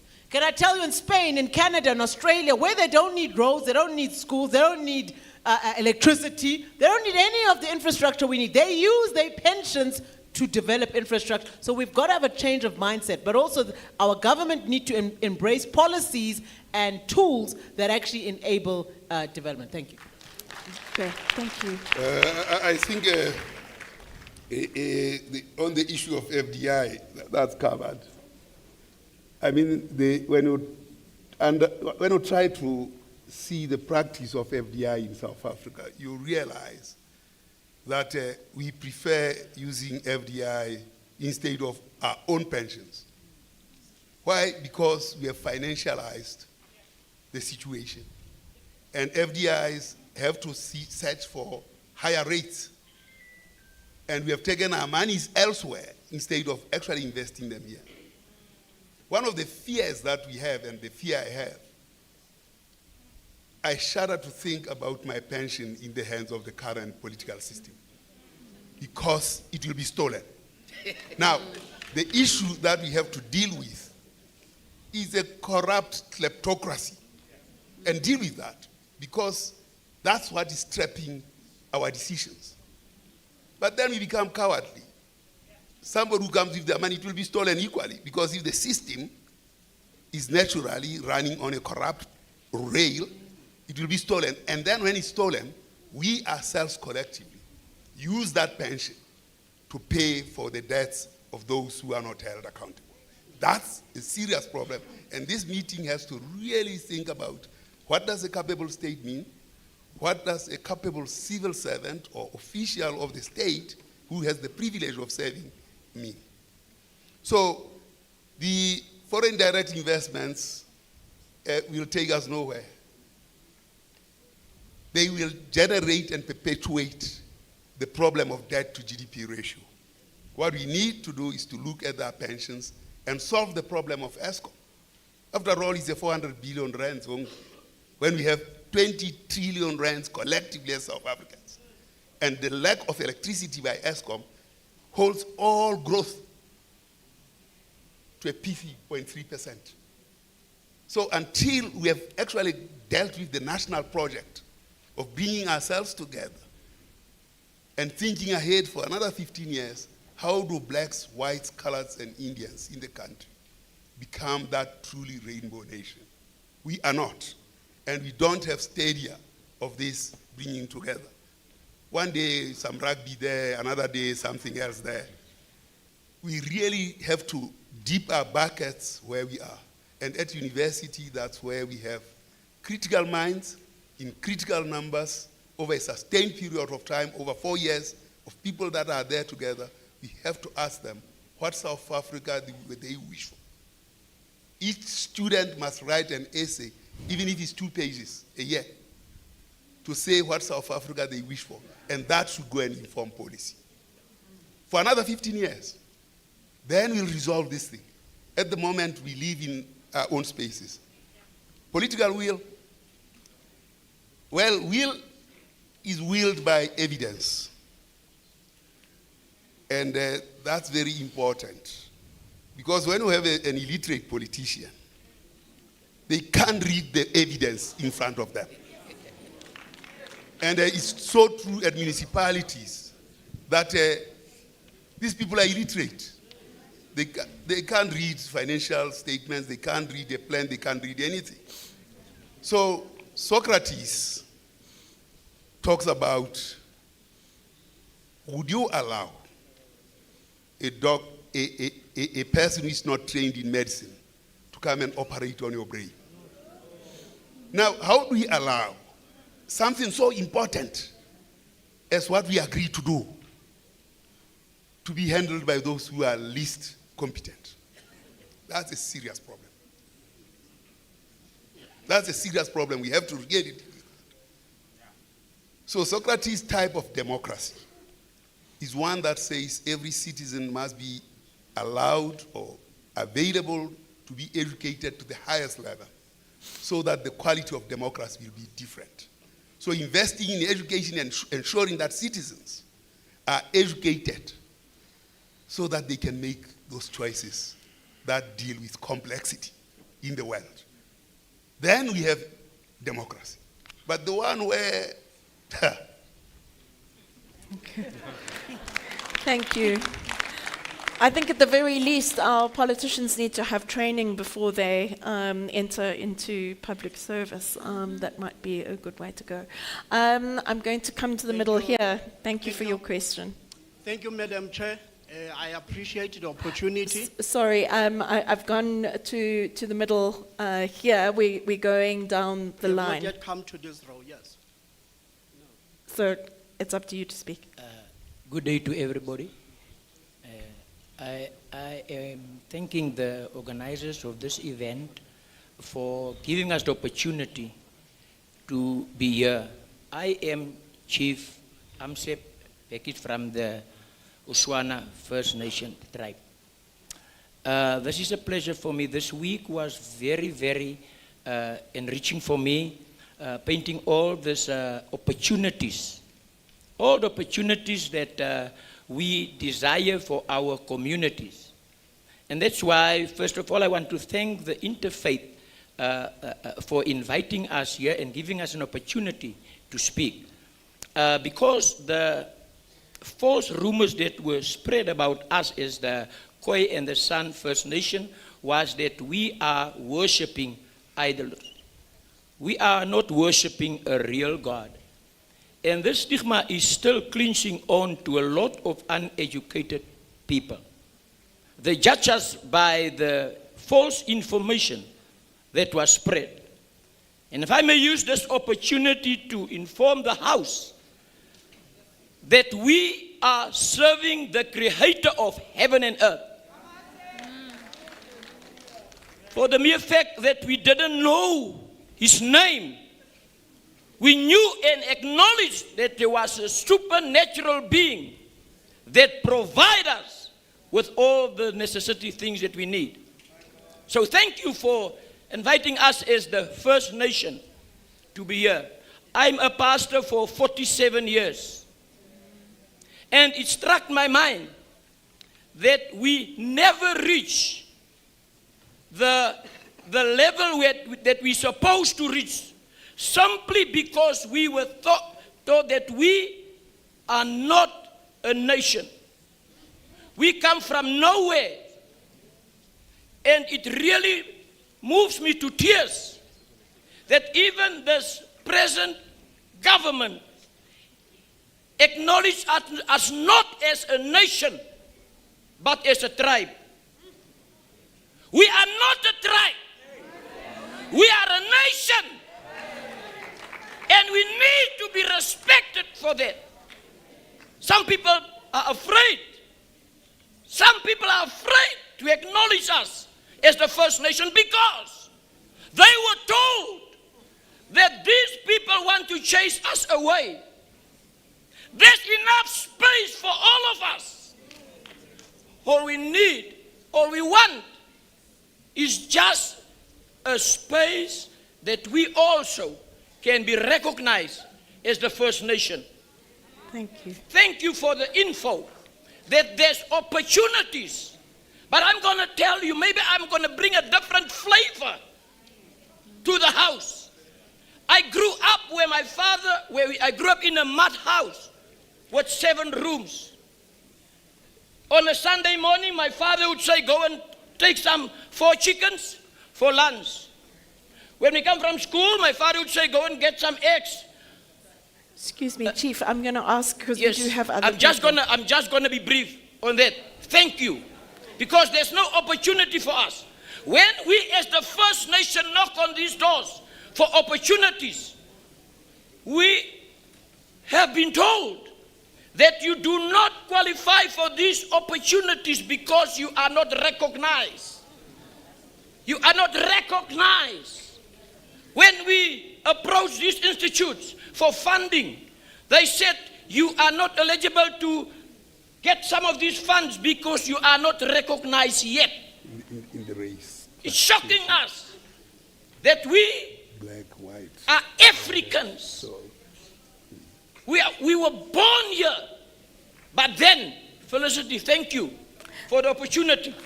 It's a pleasure. But we need to understand that the Khoi and the San don't want to rob anybody of anything. We just want the government to recognize us as the First Nation. I thank you. Thank you.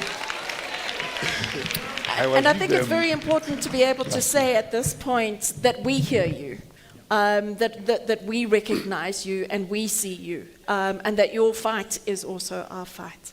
I'm going to go to the lady over there. Thank you.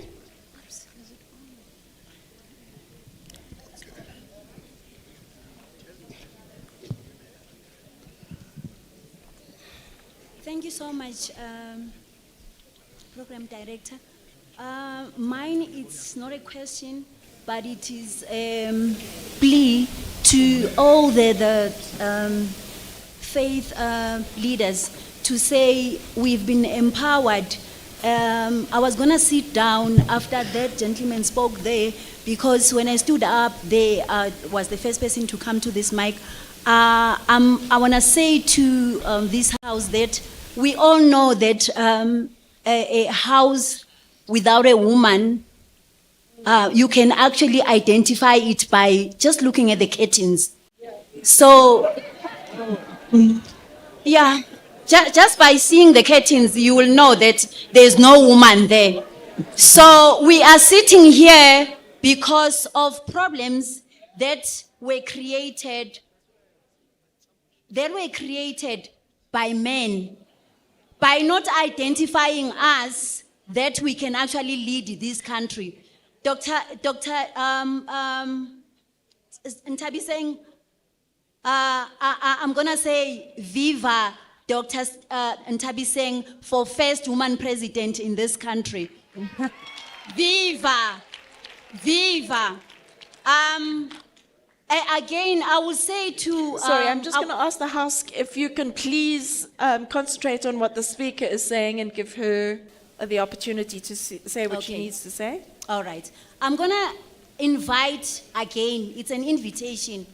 After all these good speakers, it will make us failures because God has placed us in communities for a reason.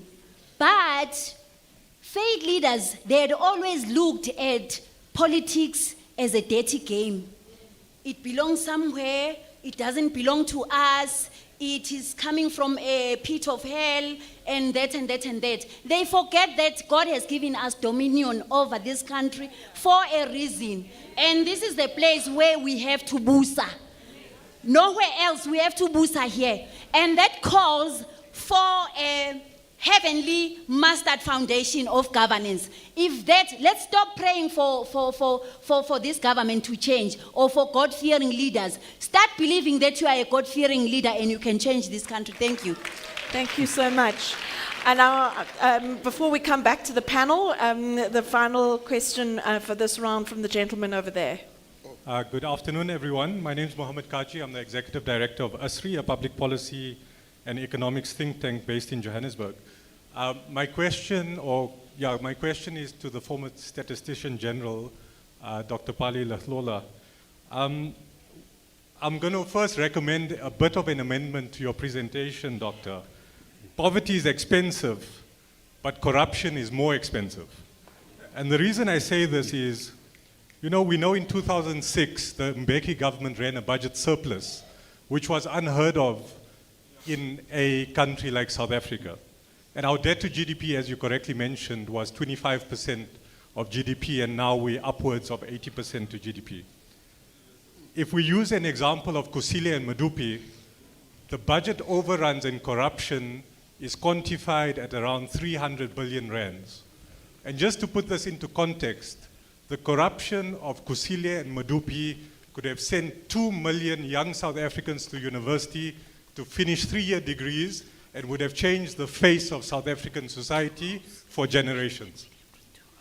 So we have a crisis of oversight and accountability. Would you agree that the cost of corruption to economic growth is upwards of 5%, and that is the real elephant and demon in the room that we need to deal with? Government corruption that's stealing from the poor, from a 2 trillion rand per annum fiscus that isn't showing results on the ground because it's going into the pockets of politicians. So my final comment is a recommendation to TIFSA.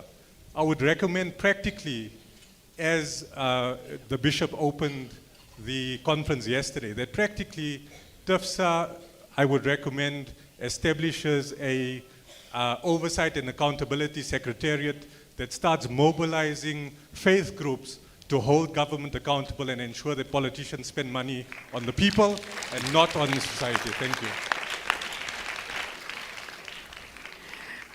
Great. We've only got time for another couple of questions, so I'm going to...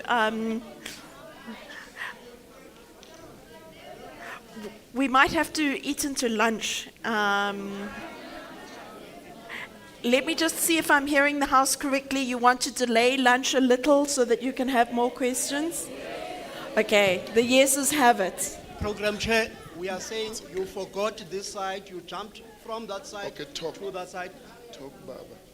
I forgive you for that mistake, it was genuine. Ladies and gentlemen, good afternoon.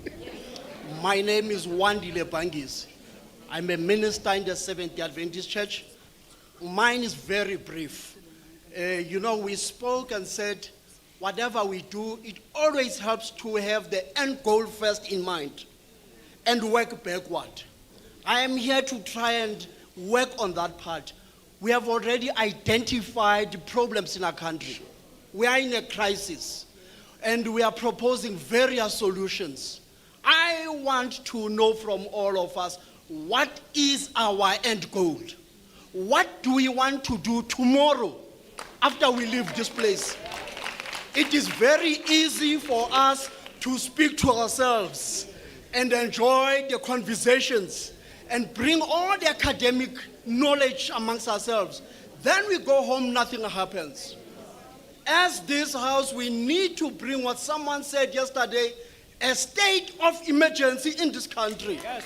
Bring everything to a halt and bring a change. For instance, when we had a pandemic in this country, the government declared a state of disaster, diverted funds immediately to deal with the issue. A civil society and various religious organizations gathered here. We cannot just be speaking and enjoying and appearing on TV and doing all this, then we go home. What happens after Wednesday, after we leave this place? The head office, Pretoria, must know it can't continue as business as usual. Change has to happen in South Africa. Thank This you. is where I am to say, as this house, what is our end goal?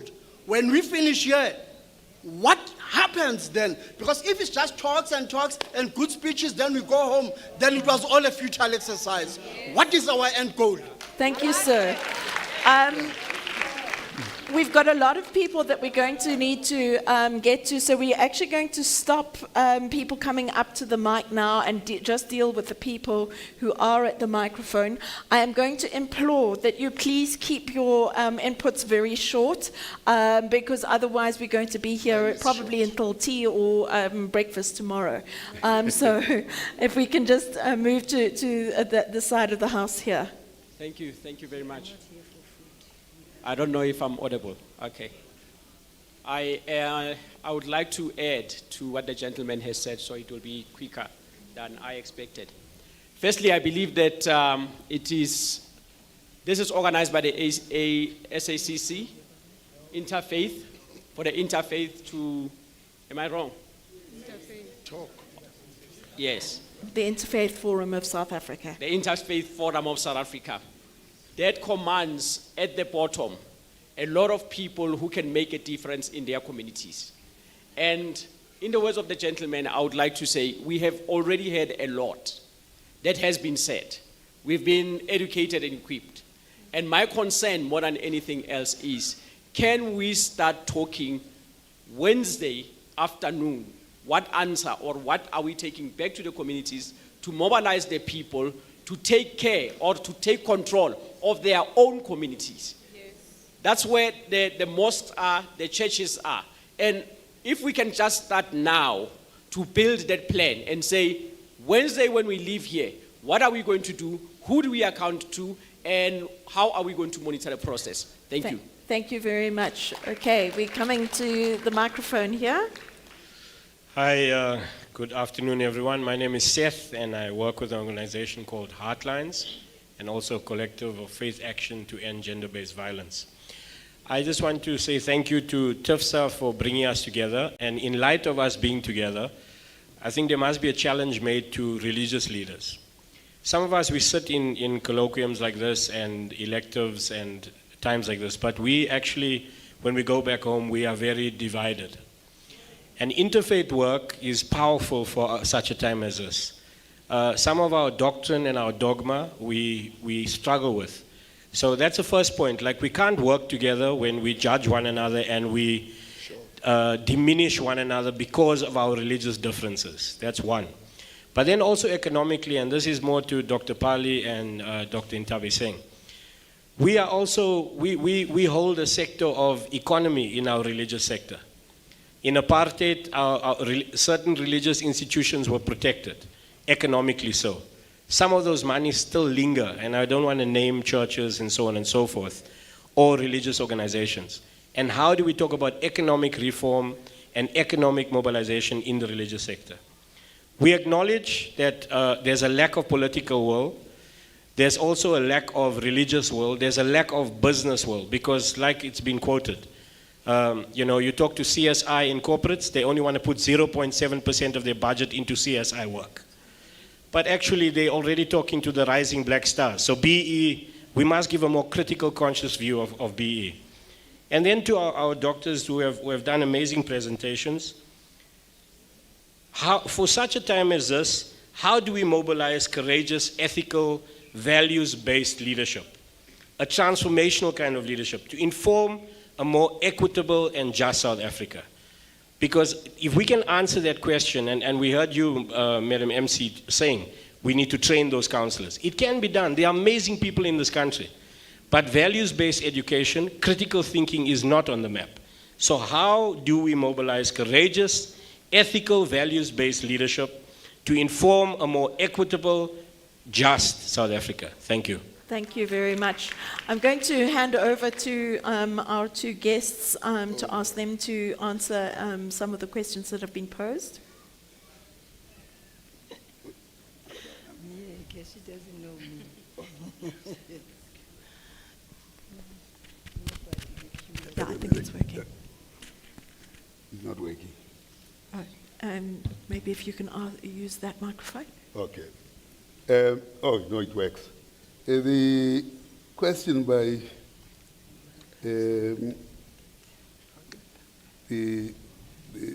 our colleagues from Tebeja, where I was with them for 2 days, learning how to count in the language of Nama, and I got a certificate of counting in Nama. The point I'm raising here of recognition is very important, because in the census of 1996, which I was responsible for, the Khoi and the San were not included in the 4 race categories. And they protested and said, we are not going to participate in this thing unless you recognize us. I don't think, or rather in the subsequent censuses, 3 of them that I ran, I didn't introduce that recognition. Neither is my successor. So in terms of the numbers, in terms of recognition, we still have the Khoi and the San suffering the scandal of invisibility in this country. And it has to be solved. And it's not charity, because part of what we have done in not recognizing our beauty is that we have stripped economics of culture. We have stripped economics of play, of space. And that we have left economics as a financial thing. And when you don't have cultural economic geography, you have things like the ones we are seeing here in the country.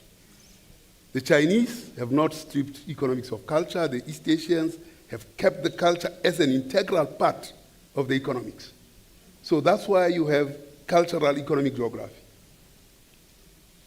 There is an issue of space. One of the things that we have not talked about, and I think it's very, very important, is that with information technology, the drivers of agglomerations are no longer going to be the historical mines, manufacturing, retail, and so on. We can see that real estate is no longer a driver of agglomerations. Culture might just be the driver of agglomerations. And we don't have, as yet, built up the tools that deal with the reinstatement of economics to each state where it has culture, it has space, it has all those attributes that we have stripped from it through thinking of free market fundamentalism of Milton Friedman. So what he's making, the point he's making, is a very deep, deep, deep point. Thank you.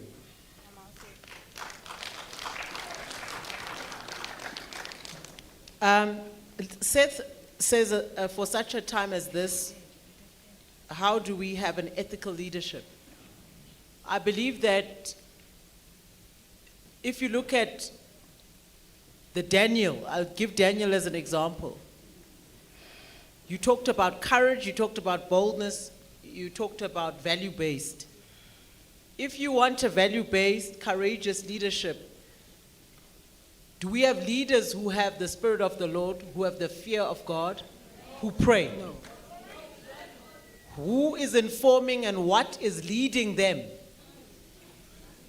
The heart of a man, it says, out of the heart of a man, the abundance of a man, the heart speaks. You speak out of the abundance of your heart. What comes out of the speaking of our leaders? It shows what is in the heart. The other speaker spoke about corruption, Mohammed. I know it was directed to Dr. Apadi. The issue of corruption is that it's not a physical issue only, it is a heart issue. Because you amass more and more. It's not that you don't have. If you look at the Steinhoff, and corruption is not a public sector phenomenon, it's a public and private. This was a very wealthy man who had amassed great amount of wealth, but he wanted more. So when you ask yourself, what is a value-based ethical leadership? I believe that it starts with the heart. Our hearts need to be transformed. Leaders need to have their heart transformed so that they can be concerned about what God is concerned about, and that is his people. Amen. If you have leaders whose hearts do not care to serve the people and do not have a care or a concern for the people that they serve, You have a problem in the policies, in looking at the outcomes, and even looking at whether there's impact and progress made from the policies. You used to have something called prayer in schools.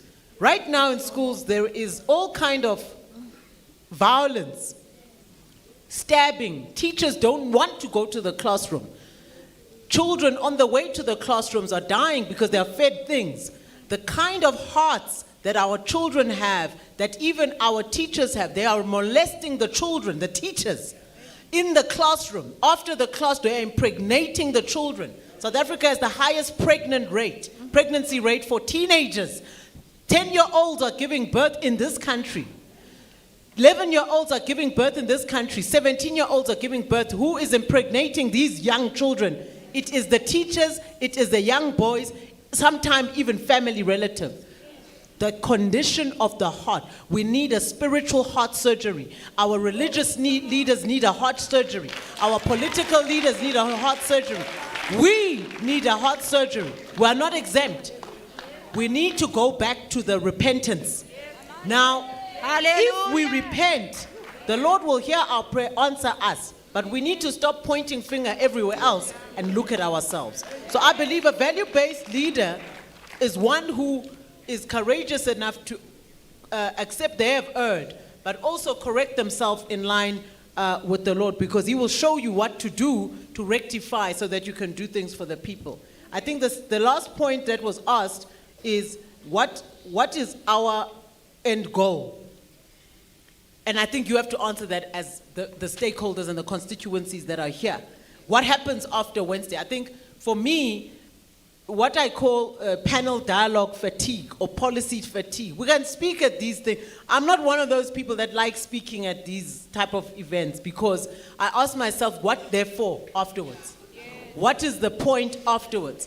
Dr. Lekgotla knows when he's released the scenarios, he's spoken about them. We sometimes meet at events.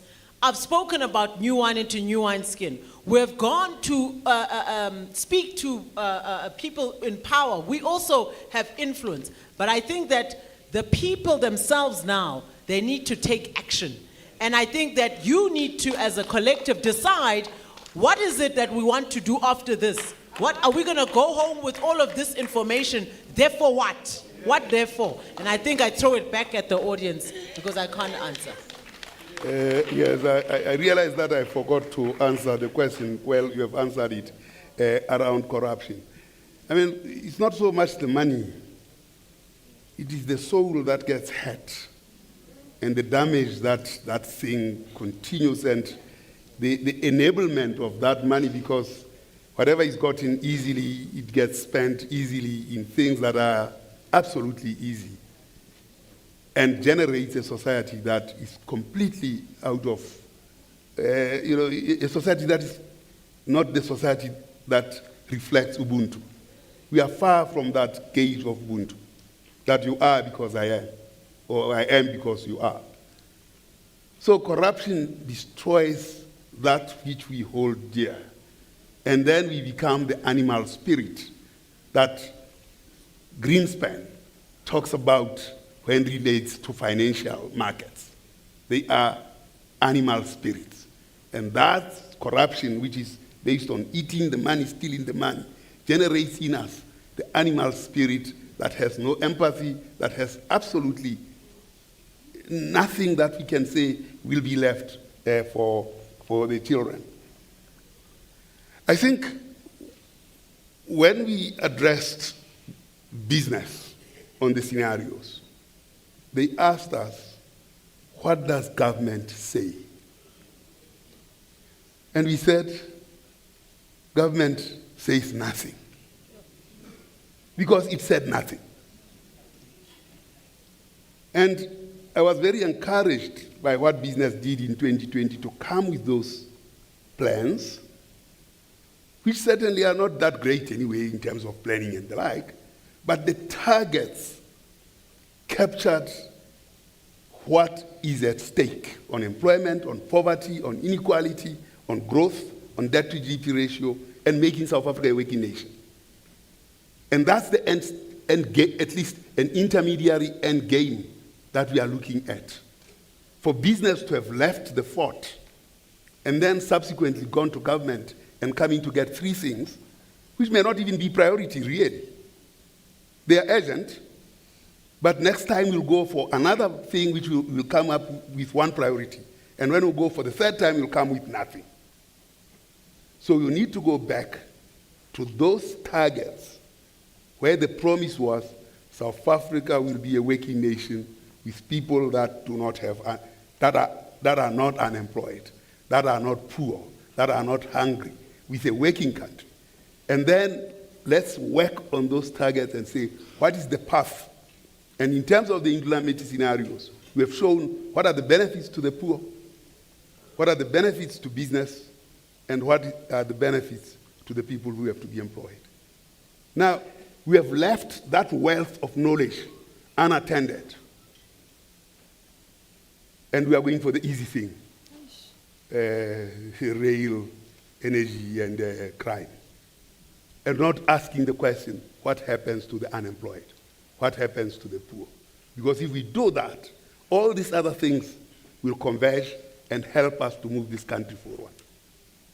So we have to get back to government as business, because we have a role to play, and say, let's go back to that plan that we presented to you. And not let the government go off the hook by giving you 3 things. And the churches have to do the same to support that move. Because otherwise we'll have another 20 plans in 32 years.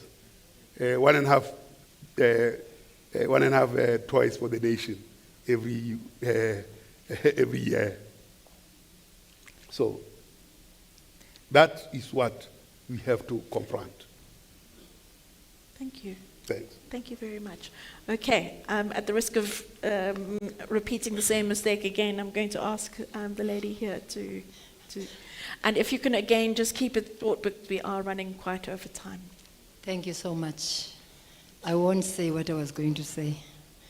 I am Princess Elsie Mbunjane, the head of protocol Yamanala Mbuduma, Yamanala Mbongo Traditional Council. Thank you, the speakers that are here today. We are so impressed. Dr. Ntabi saying you have inspired us. We feel that now we are still South Africans. There are people that can see what is needed to close the wounds that we have. There is a lot that is happening which is being unattended. Thank you so much. You cannot hear me. We thank you so much. We thank you, Ndadapali, to be here. Now, we need, the speaker that left here has said what I was going to say. Dr. Ntabi saying has said it all. But I want to repeat it. We are going back to our communities. We are going back now to our organizations. We need to say something to people after this meeting. What are we going back with? We need to have structures. Babumpumlan and your crew, we really need to sit down and form structures that will move forward what we are here for today. So that we can go back to people and say the next meeting is like this. We are meeting, we are not just here to discuss and hammer each other. It's not going to help us. We must forget about the past. It has happened. But now we need a way forward. What are we going to say to our people? How are we going to address them? Our children are being destroyed with these 350 that they get from the grant. Abantwana bethu, they are lost. Bahlala emakhoneni in the townships, smoking with these pipes. Our government were to us later la, and their children, they are not using those pipes to smoke. Lapana, there is ilath, there is a coal in that thing that they're smoking. We don't want to see those things as South Africans. It's destroying the minds of our children. We are tired.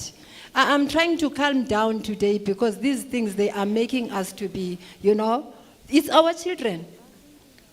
It's our children. I don't see the president of tomorrow, although as Ebukosini, we don't believe in presidents. We believe in Amakosi can do it. For the communities, for the people. We are people of people. We deal direct in Abantu. Abantu bahlele emakhaya, they don't have umsebenzi. They don't know what to do, and they are looking at us. 3 weeks ago, the corpse was put in front of our chief. Chief, we cannot bury this person we don't have. So we are in a shame situation. We don't want that. Madam, you must go for voting for being a president. Thank you. Thank you. Thanks very much.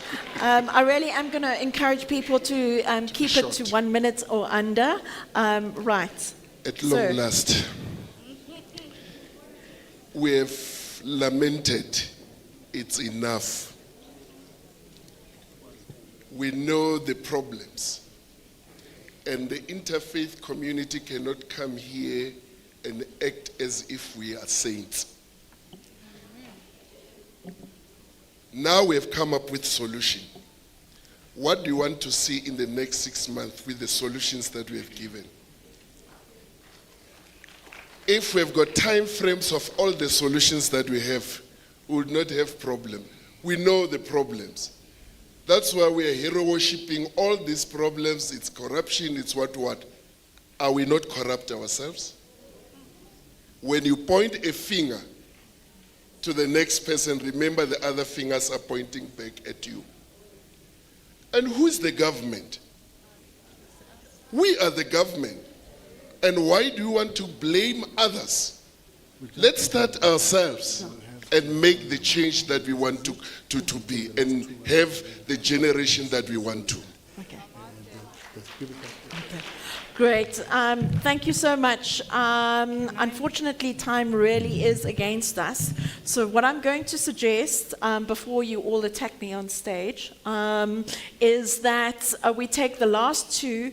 Everybody else who is still standing, please write your questions down and give them to the organizers so that we do get your voice. I'm really sorry that we won't be able to get to everybody today, but time is very much against us, and I'm sure people also need to eat lunch. So I'm going to ask the lady. I guess we are saying, because we have been standing here very long, and this row has been skipped several times. So I guess we are saying this is one of the last two people that we are taking. Okay. Thank you so I much. hear apologies for skipping you. We'll have 3. If you can promise me that you can do it in 1 minute, I would appreciate that. Apologies again for skipping you. I did not mean to silence your voice. Please go ahead. Okay, thank you so much. Most of what I wanted to say was said earlier on by people who are asking, what are we doing on Wednesday? Because for yesterday, the exercise that was supposed to involve us was a 5-minute. I don't think we can change the country in being given 5 minutes to give our view. So a lot of what we gave were ideas, but they are not implementable ideas until we sit down and we unpack it properly and we come up with proper answers, as some of the people have indicated. Secondly, our education system. We are training, we are teaching people to be employees.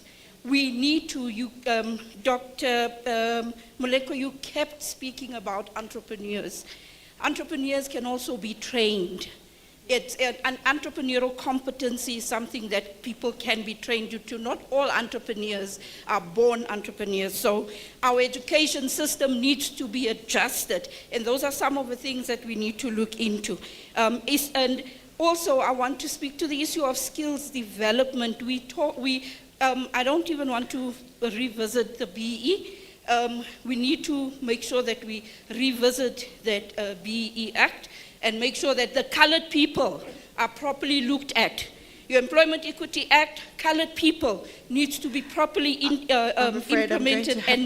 And so with regards to skills development, can we please do an equal spread so that people are equipped but also are enabled? Thank you so much. Thank you so much. Lady in blue. Very quickly, the need to transform this country is an imperative that runs throughout our constitution.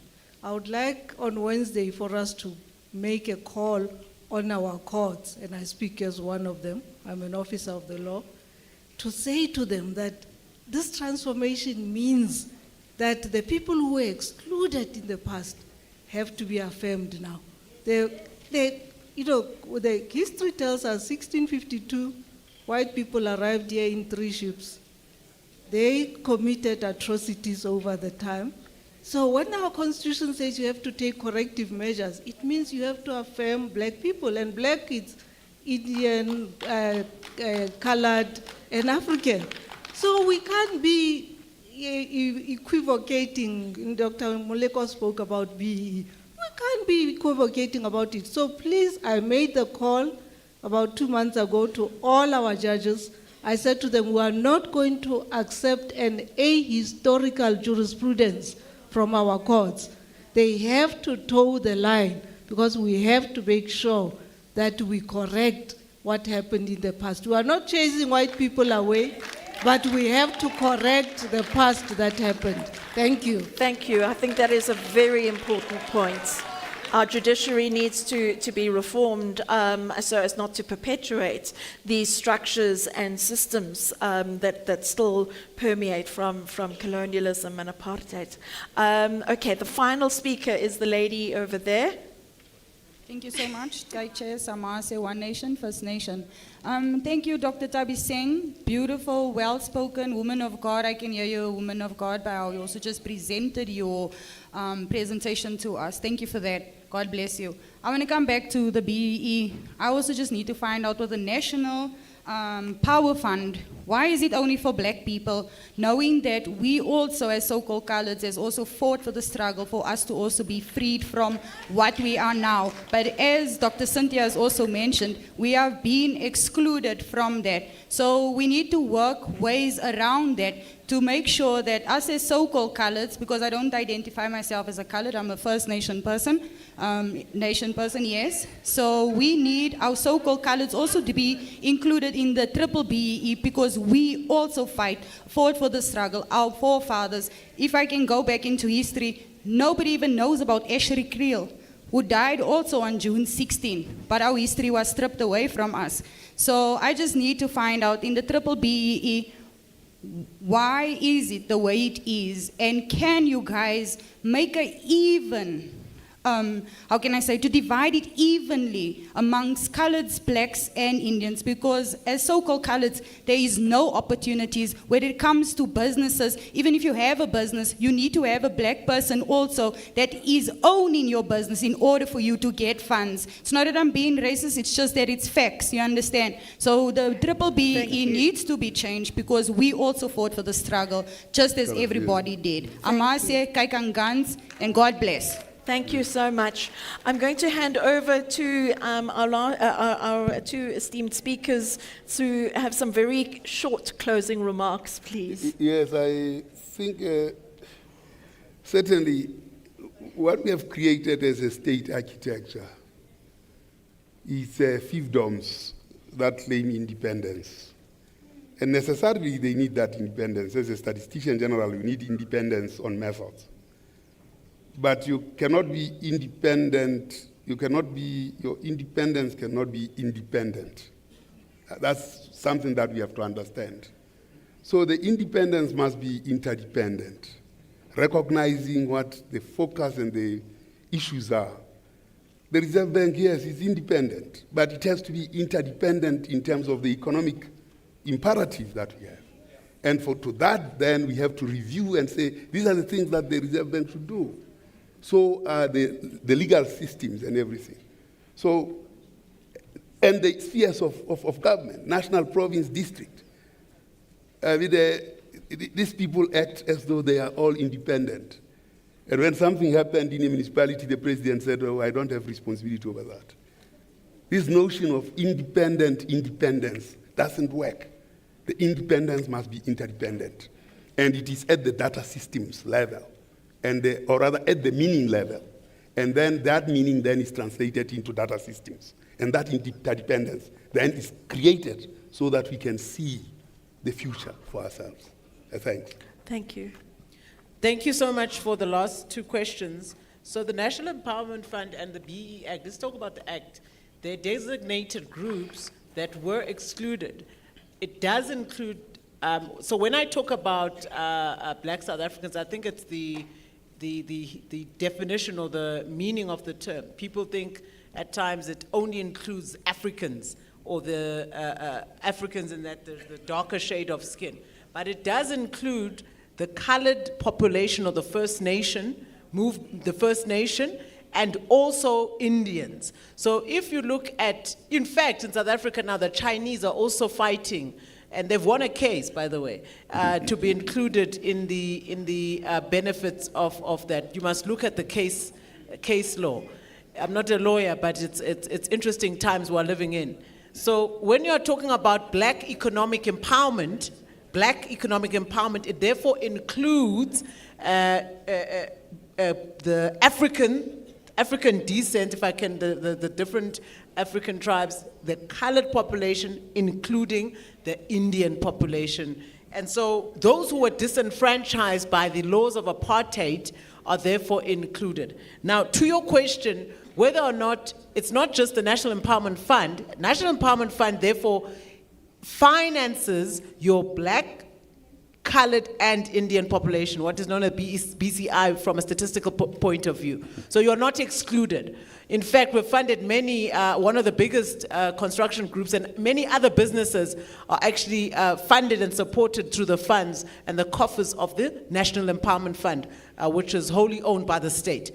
Now, there's the question of the courts. I think we haven't, one of the things that is a very, I'd say, sensitive and sticky subject is the courts, which have been mentioned by the second last comment made on the needs of the court to affirm the disenfranchised. The role of courts, it seems that when the government make a decision that is unpopular, even the government puts in place laws, bills, anything, what happens immediately, you have someone, whether it's a civil society or a group, that even sometimes a political party that is in disagreement with the state, what do? They go to the courts and they put it on review. The government, in some instances, is not able to govern. And they use the courts very much, many of these interest groups that are not in government, they're not governing, but they're governing through the courts. And it's an interesting time we're living in, because now those who are not in political power, they want political power, but they're getting it through and the courts are independent. So there's three tiers: there's the executive, there's the parliament, and also the judiciary. So the legislative arm has a separate role. The courts have their role. They're very independent. You can't tell the Constitutional Court what to do. They have ambits and powers within which to work within. But it's interesting times, and what you see has happened in another part of the world is where they've put barriers for what the court can change. If laws are put in place by the current government, then should the courts be able to change that? Because people contest what the government wants to put in place. And it goes to the heart of the question of, it goes to the heart of the issue of democracy. Who is really running this country? Is it some of the governing, the Politburo who are running government? Or can you change the decision of the government through the courts? And it seems you can. So I think my last comment would be really, I agree with the statements made by the speakers who say you've got to put time frames. You've got to put action on yourselves as to what to do. Are there frameworks through which you can act? Because a lot of the time, South Africans are working and managing themselves through conferences, through panel discussion, through these summits. Government works like this as well. They have summit, event, whatever. But what therefore happens afterwards? And I think it goes back to the people to then ask themselves the question, what do we want after this? What is it that we want to achieve post? And I think it really is a question of urgency. There is no time. We are in a critical state. The tipping point has gone far beyond. We have gone beyond the tipping point. And I think that if this gathering can say, at least, and make a call to say, this status quo we're in now cannot continue like this, and make the cries that we cannot continue like this, and the emergency is on the nation, everything is at crisis, beyond crisis. Therefore, you have a voice where you come from, and you have a voice here, but at least if you come out with one united point or two things, don't have 100 points, priorities. There's no priority when you have 100. This is what Dr. Padi is saying. Prioritize one or two things, agree on them. All of you go out as a collective, post this, and you be the voice where you are, and you repeat that one or two thing. I can tell you, you will have traction. Thank you. Thank you. Thank you so much. I'd like you to give a big round of applause to our speakers this morning. I think you would all agree that they have led us in a very important conversation. They have inspired us. You have inspired us. Thank you for your contributions. We're going to be back here at 10 to 2. We will have a slightly shorter lunch because we ran over, but we will be back at 10 to 2 for the next panel discussion. Before we go, we do have the young men who were part of the video this morning, and I would like them to stand up so that they can be recognized. Where are the young men? Where have the young men There gone? they are. And I would like to just quickly recognize them and thank them for the amazing inspiration that you are. Thank you, thank you. I thought you were very tall. Thank you, thank you. And I hope that everybody who sees these young men here today, please speak to them in the break and ask them as many questions as you can and use them as an inspiration for the work that we're doing. Thank you very much, and see you at 10 to 2.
hope you had a wonderful lunch.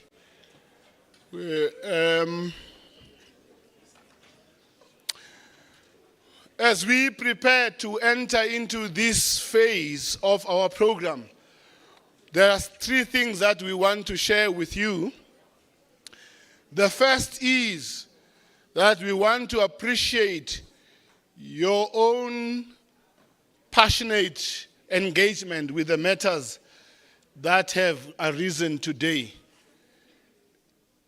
And that passion reflected itself not only in the conversations, but in the need and the call for some urgent way forward that will allow us, at least as this group, to contribute in the transformation of the country, especially for the benefit of those who are poor and excluded. So we appreciate that. And what we've decided then to do is to make sure that in the afternoon, after this panel, you've got enough time in the breakaway groups to really focus on what you believe in your groups to be the key areas of attention, program, and development of intervention. The second one will be where you yourselves must answer the question of who then must do that which you believe needs to be done. So that we are able then to take the energy of today and refocus it in the ideas that have come. There are ideas that have been thrown already in the pot, but all of those then will be done and received by all of you. So we ask you then to allow us to proceed as we are proceeding with this panel. This panel is meant to kind of drill in some of the areas of the conversation that we had. I do want to apologize. There is somebody, there are 2 people who are supposed to be part of the panel. This is Ms. Msomi, who are supposed to be part of the panel.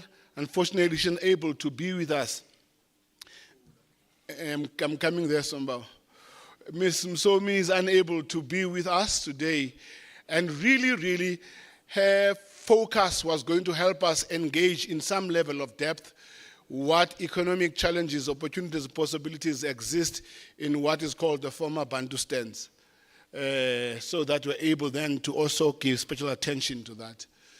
The other person who was unable to be with us is Mr. Dr. Ponono, who himself would have given to us an expression of the work they do around the area of Kingsburg and King Williamstown, around what they are doing there in terms of economic activity that allows us to learn from them. So please, both of them are unwell this morning. So receive their apologies with the grace that we all share in order for us to know that we would have been reached by them. But the belief is even those who are here are going to make us much more richer. No pun intended. So thank you very much. Give over to the MC. Great.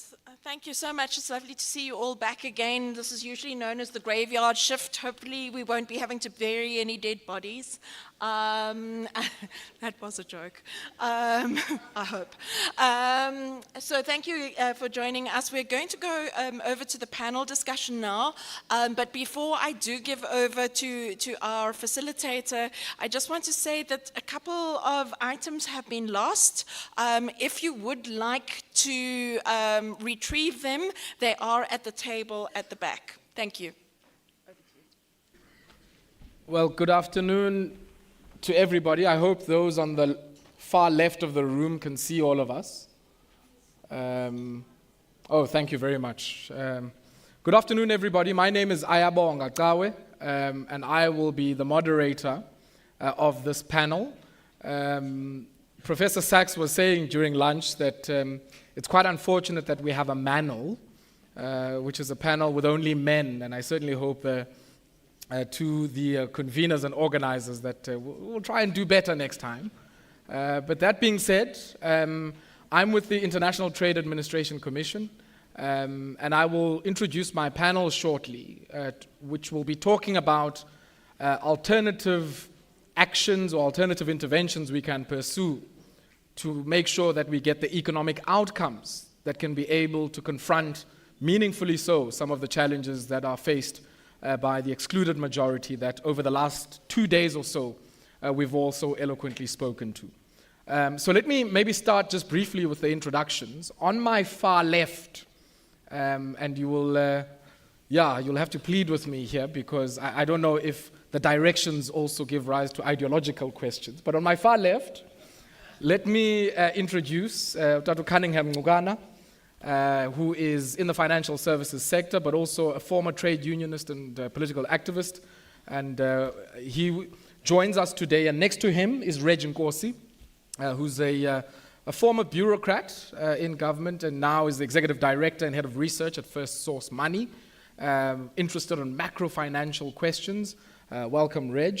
Next to Reg is Martin Kingston, who is an executive chair at Rothschild & Co. and also with Business Unity South Africa. And next to me is Professor Michael Sachs. He's an adjunct professor at the University of the Witwatersrand. You'll tell us what adjunct means. You often tell us, Prof. And that being said, how we're going to have the panel is very straightforward. I'll allow the panelists 3 to 5 minutes to give us some scene setting and opening remarks and reflections on the key areas of intervention that all of us want to think through. And we certainly hope that it will give some impetus to the breakaway discussions you're going to have this afternoon. I think it doesn't go without mentioning. Certainly this morning we've had rich presentations from Dr. Ntabiseng and Dr. Padi, giving us some sense of the nature of the economic and social and even spatial problems that we have in South Africa. So I certainly hope in this panel we're not going to belabor the context, but start to speak rather meaningfully and in a pointed way to some of the areas that we can consider as areas for intervention, responding to the context that was so richly painted earlier on this morning. So I'm going to start to my immediate left with you, Professor Sachs. I'm going to give you your 3 to 5 minutes or so. And to all of the panelists, please, let's manage the time. I will stop you if you go beyond the 5 minutes, because we really hope that we can get a meaningful discussion and make adequate time for that. So no pressure, Prof. You are protected. Please go ahead.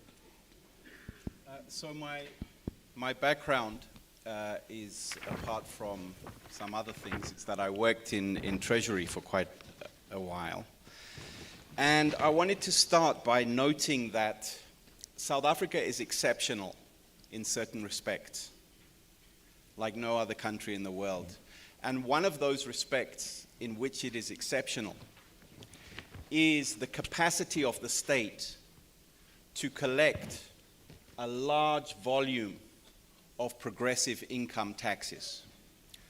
Now that capability is really at the heart of what a functioning state is. And there is no other country at our level of development that even comes close to this capacity if you compare us to Brazil or India or China or Colombia or Argentina or Mexico or you name it. South Africa is far away from the crowd. Our capacity to collect progressive income tax is on a par with the richest countries in the world that are far more developed than us. And so this leads to a puzzle, because we have a state that, more than any other state in the developing world, is able to shift income between its citizens by raising taxes from the most affluent and distributing public goods and social grants. And one answer is that the income that is distributed by the market, the income that is distributed by virtue of ownership of property in the economy, is so extremely unequal that despite this huge effort of redistributing income, we are left with extremely high levels of inequality of income. Now, while our state is extremely good at redistributing income, it has failed over the last 20 to 30 years in any meaningful sense to redistribute assets. So those of you who maybe have been in accounting would know that there's a statement of financial position, which is the balance sheet, which is what are the assets, what do you own? And then there's an income statement, which is what do you earn? So we're very good at redistributing what people earn. But we haven't seriously redistributed the assets, the productive assets, which are the foundation of those earnings. And it is those assets that are so chronically unequally distributed that whatever we do to redistribute income, in a sense, is a small amount. So what do I mean when I say redistributing assets? So we're good at redistributing incomes, at handing out, changing earnings. Social grants, we give cash to students to attend university. We give relatively good salaries to a very large public service. We distribute rent and income to a whole class of people who procure with the state. Call them what you will. But all of these are distributions of income. But when we talk about black economic empowerment or attempts to change the monopoly ownership of the economy, we've hardly had an impact at all. When we talk about land reform, another productive asset, we have failed to implement any serious policy, as far as I'm concerned, over the last 30 years to seriously redistribute land. When in the rural areas. In the urban areas, we have a housing policy that, quite frankly, reproduces and makes worse apartheid spatial geography, because we build people small houses far away from economic opportunities so that they can live in some form of dignified poverty, I suppose. And so the problem is that it's very well established in economics that an absence of widely distributed productive assets is a constraint on economic growth. So if you want to grow the economy, you want many people in the economy to own some productive asset in order to contribute to this growth and development. And we seem, in all of these areas, BEE, land reform, I can also talk about education, or the policy to change the distribution of human capital assets. That has not really succeeded. So on the one hand, a really good capability to redistribute income. On the other hand, an incapacity to redistribute assets. Now, what is the reason for this? And this is my conclusion. Many of us believe that the reason is that we have good policy, but we lack a capacity to implement. And I want to suggest that that is not the reason that we are unable to advance on this front. Rather, it is that we are not prepared to rock the boat. So, for example, if I want to give rural people, if I'm serious about giving rural people control over assets, there's something called Ngonyama Trust, which presides over a significant fraction of land in KwaZulu-Natal. And it's quite possible that the people who live on that land can be given tenure that allows them to access bank loans. I'm just giving this as one example. It might be controversial, but it's just one example that can be applied across the board. Why is nothing done? Is it because we don't have policy? No. Is it because we don't have clever people to tell us what the answers are? No. It's because we don't want to rock the boat. And if your fundamental goal in life, the fundamental thing that you want to achieve, is to remain in power, then it's unlikely that you would want to implement policies that are going to make anyone unhappy. And so it's clear across a broad range of fronts when it comes to, I think, black economic empowerment and ownership and monopolization, when it comes to education policy, when it comes to land reform, when it comes to urban housing. The policies, the problem is not that we don't have the policies. The problem is that we are unwilling to implement because there is not a political base that will have your back when you implement those policies. Thank you. Thank you very much. No, hold that, Prof. Because you raise very interesting political economy issues which we'll circle back to around this question of policy. And I think we must probably also extend this to the planning issues that Dr. Padi was talking about earlier on. Let me hand over to Martin. I think he has his own microphone there. So let me hand over to Martin. Martin, please go ahead. You also have 5 minutes. But he had more than 5 minutes, Ibonga. No, Martin, no. Okay, good afternoon, everybody. And 2 minutes for a preamble. And if I can say thank you in particular to the Interfaith Forum, because I think it's an extraordinary platform that is necessary to leverage if we're going to achieve the objective. And the objective is to ensure that there is no such thing as an excluded majority in the country. And that is, of course, the challenge that we have. And I'd like to start, if I may, from the perspective of business. And when I talk about business, I'm talking about all forms of business. Everybody in the private sector, large and small, formal and informal, across all sectors of the economy, domestic or international. Because in the final analysis, if we don't have economic growth and sustainable economic growth, we're not going to be able to include the excluded majority on a sustainable basis. And in fact, it's the private sector, business as I've defined it, including in particular small and medium-sized enterprises, that drives GDP and economic growth. They're the biggest contributors to tax, they're the biggest contributors to employment. 88% of those who work in the country are directly or indirectly employed by business. They're the biggest contributor to new capital formation and investment.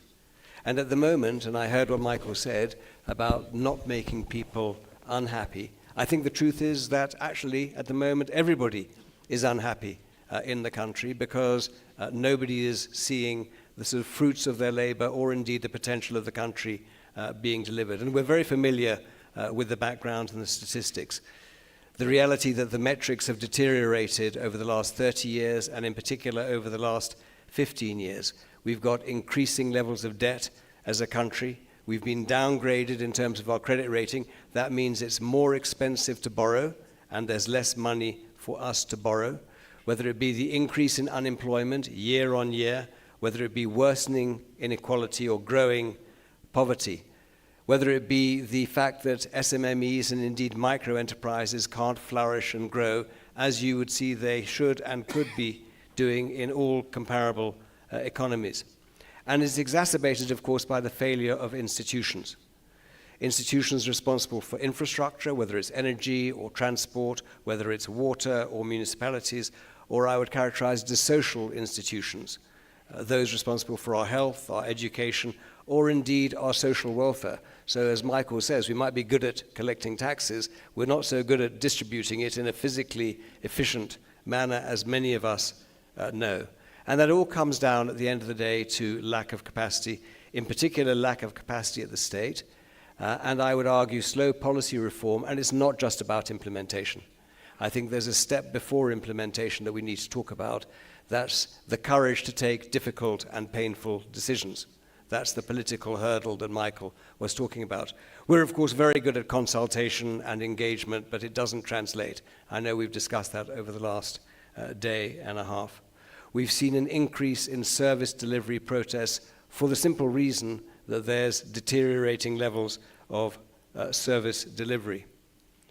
And what I think is most concerning, and it's concerning to the business community, and without business investing, there can be no growth in the country, is that there doesn't seem to be an acknowledgement as to the urgency of the situation, that we are facing a real crisis across every aspect of the political and social economy of this country, that we need to put in place the right systems and processes the right governance and oversight, and most importantly, that we need to recognize that there are two sides of one coin, that is the need for both taking responsibility and holding people accountable. Responsibility and accountability, two sides of the same coin.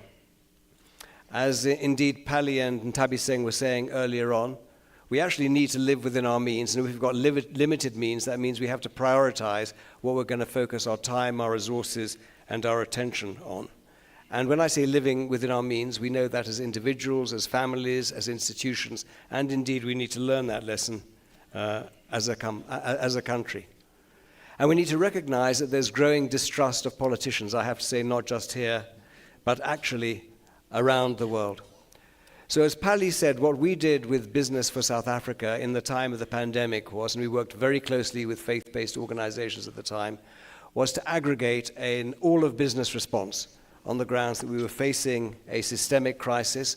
We need to bring all of our resources, human and financial, to bear, and we needed to work with our social partners, which is indeed what I'd like to think we saw over the 2 years of the pandemic. And we've said we need to do the same thing now, but we can only afford to focus on 3 key issues. And what are they? They are energy, transport and logistics, both freight and passenger transport, and crime and corruption, which is both systemic and endemic. And when I say it, I mean both in the public and in the private sector. And if we don't address those 3 issues quickly and substantively, we won't lift confidence levels. And if we don't lift confidence levels, we won't have investment, and we won't have growth, we won't have the opportunities that we require. So if I can just finish on a couple of notes. The first is, at the moment, we're growing, as we heard today, at less than 1% per annum. That's less than the number of the population that comes out of our education systems every year, which is why we see net unemployment increasing, not in percentage terms, but in numeric terms as well. And that's going to continue until we see growth of well above 3%. We think that fixing transportation and logistics, energy, and addressing in a fundamental way crime and corruption probably can release between 4 and 8% into economic growth in one go, and then obviously on an increasing basis. The second point I want to make, Ayabonga, is that we're not going to do it if we rely upon the state alone. We need to be able to harness all of our resources and all of our expertise in an effective, strategically impactful way, which is what business, again, is trying to do. We're very respectful of the role and responsibility of the state, but if we don't bring expertise to bear, when we know that there's a lack of capacity and capability, then we're going to find ourselves tomorrow where indeed we are today. The final point I'd like to make, if I can, is, and it was a comment that was made earlier, and I agree with it as well, we are ultimately the authors of our own destiny. Nobody else can take responsibility but the people in this room, society more broadly, but we need to do it in a well-organized, coordinated way. And again, as Ntabi Singh said, that means we're going to have to prioritize, we're going to have to decide where we're going to place our bets, recognizing the urgency and the criticality of the situation. Thank you. Thank you very much, Martin. Straight on the money, you used 1 minute and 50 seconds for the preamble and about 5 minutes there. So thank you so much. Reg, let me hand over to you. Thanks, Ayabonga. Mike introduced himself as a former Treasury worker, all right? I will introduce myself as a former DTI worker. Now, as you know, the Department of Trade and Industry is the key ministry in this country charged with industrial development. No other ministry.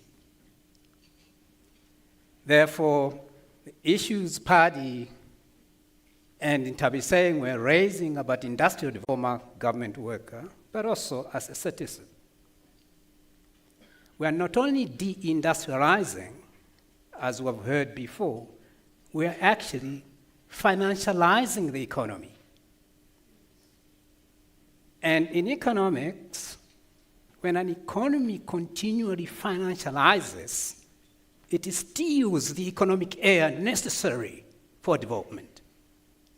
So therefore, there can never be development at all. Hence, therefore, we're experiencing poor growth, 1% almost since 2008. Poor growth, inequality, unemployment are a consequence of policy failure. Somehow, I want to agree with Mike that it's not necessarily some implementation. I'll give you a reason for that. The Department of Treasury, from where Mike comes from, implements quite vigorously. But what it implements, in my view, implements wrong policy regime. A policy regime that creates unemployment, that creates deindustrialization, that creates financialization, and indeed the cost of doing business in this country is skyrocketing as a consequence of the policy regime. But if you ask policy wonks here, academics and so on, they say, well, it's poor implementation and so on and so forth. The policies are good. It's nonsense. Absolute economic nonsense to suggest that our policies are good, especially 3 key policies here, overarching policies. Fiscal policy, that is a policy that talks to the collection of money and the spending thereof, and partly borrowing. Monetary policy, which is the policy that the Reserve Bank, we know, shouts about every 6 weeks. They call it monetary policy. Let me correct that. It is, in fact, an interest rate policy, not a monetary policy. Monetary policy is far much complex, a policy regime. I'll come back to it a bit later. The last one is the exchange rate policy. That's the policy that deals with the flows of money in and out of the country. In this country, what we have said is, well, look, we don't have sufficient money for development. In fact, economists the world over, including Mike here, think that a country has limited funds. Therefore, it cannot develop unless it collects so much taxes. So development is dependent on taxation.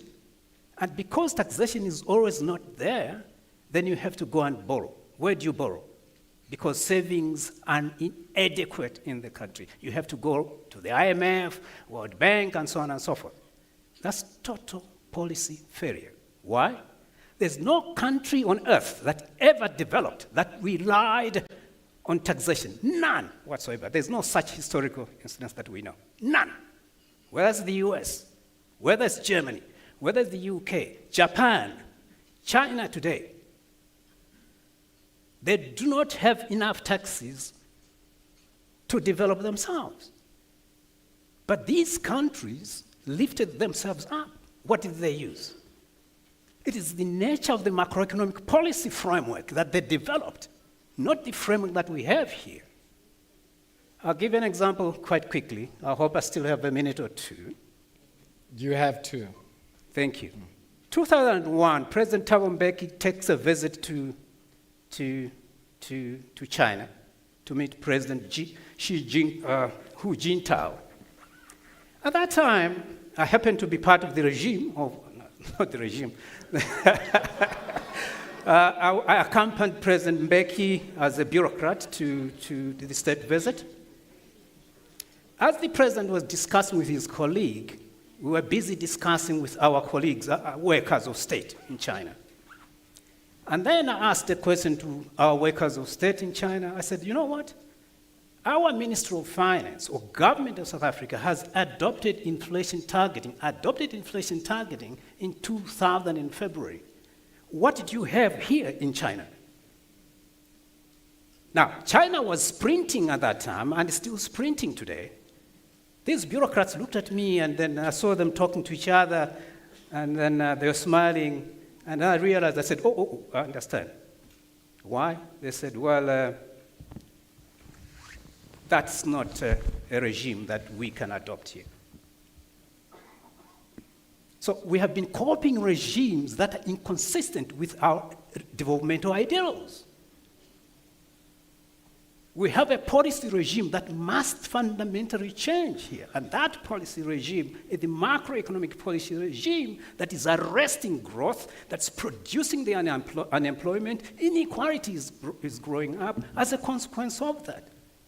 And the notion that we do not have enough money is a dead notion. That's quite common among any trained economists. Will know that, well, there's a theory called loanable funds theory, which says where countries do not have enough money and, you have to depend on savings. That theory is dead. It, in fact, should never have been there. And that's the theory that Pretoria uses today. And guess what? The Reserve Bank of England, of the UK, the Bank of England, just not long ago, after we have been shouting for so long ourselves, came to agree with us that actually there's no such thing as a shortage of money. In 2014, in April, they released a document telling us, well, agreeing with those of us who have been actually rejecting this nonsense called loanable funds doctrine, that indeed you have been correct. In 2017, the Reserve Bank of Germany, the Deutsche Bundesbank, agreed again with us. The IMF, where the Treasury and the Reserve Bank get their instructions about the policy systems in this country, also went up and said, well, actually, money can easily be created. Germany has got 1.7 thousand public banks. Do we know that? Public banks, not private banks like ABSA, Standard Bank. Public banks financing the industrial machine of Germany. China has got over 2,000 public banks financing the machine of China that we see all over the world today. India, 75% of the Indian system is public banks. Okay. Brazil, 65%. South Africa, nothing. Can you industrialize Ntabise? It's impossible. Therefore, the notion that there's no money, the notion that there's this and that, is just it's actually nonsensical. Raj, last 30 seconds. Last 30 seconds. Because I can see you're getting. If we're in a church, I would say we are nyuka. Yeah, so let me give you. No, we are not in a church. Thanks very much. In a convening of church people, yeah. In 2010, I accompanied President Zuma. In 2010, I accompanied President Zuma on a state visit to China again. In there, we were in the Ministry of Transport. So the minister, of course, were a part of that delegation, and then I asked a deliberate question to the Minister of Transport in China. Why did I ask that question? Is because Pretoria was thinking of putting up a speed rail from Johannesburg to Durban. And what were they thinking? No, we have to go to London, to Washington, and so on and so forth to borrow money. So because we knew of that, I deliberately asked the question to the Chinese so that the Chinese can tell my minister, who perhaps wouldn't want to listen to us, where they get the money. What did the minister say? He says, no. These speed trains that you see around here and the massive infrastructure that's happening in China, it's not money borrowed from the IMF or anywhere else. It's our state bank money. Okay. It comes from our regional state banks, meaning the municipality banks, regional banks, and the central government banks of the state of China. Thank you. I think the point is well made. Go ahead. And I would love for us, when we do have the discussion, for us to really hone in on this point of the configuration of our financial services sector. Because I think the debate around a state bank is shifting in very particular ways that are of interest, and I'd love for us to circle back to that, and I think many people in the audience might also have some questions and remarks. Tatu Cunningham, let me hand over to you. Thank you very much, Ayabonga. I think he's got... I must thank Advocate Mtlang Kumbi and the Right Honorable Bishop Mlana for giving one an opportunity to be here. I've traveled a lot, from the liberation struggle to the labor movement, to government and to the private sector. And I've traveled in so many countries as a freedom fighter, as a government official, and as a trade unionist. There are certain things I think with my colleague I can disagree a lot with him regarding China, because China has got the largest reserves of over $3 trillion. But what do I want to start with? What I want to start with, at the dawn of democracy, this country was faced with a very serious economic challenge. Those who understand the debt crisis of 1985, in August 1985, that led to the commercial and the financial rent, and the birth of what was called then the net open forward position of South Africa. The democratic government in 1994 did not come without planning. Within the labor movement, the political parties and civil society, there are a lot of discussions about the economic trajectory of South Africa. There are groups like MEC and unions and the Tripartite Alliance came up with the RDP. But it was clear. At that time, interest rates were around 21%. People forget. Interest rates were around 21%.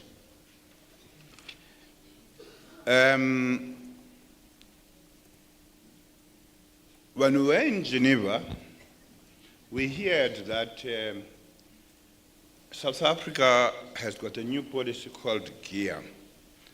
And I was sitting with Vavi, and he was hopping mad that they were not consulted in the alliance. And I said, comrade, where have you heard a government consulting everybody and in every corner about a macroeconomic policy? You will not get anywhere.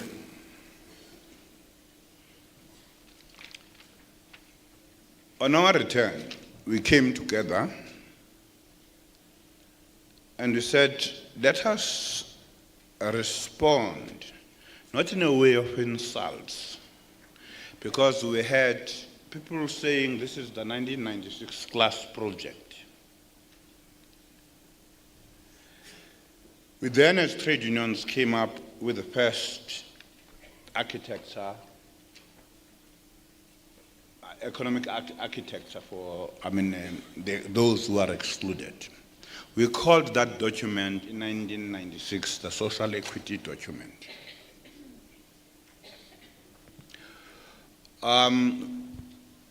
Comrade Ibrahim Patel, the current Minister of Trade and Industry, played an important role. We discussed and produced that document along with the current Minister of Finance, Enoch Kotongo, and I was the General Secretary of NUMSA.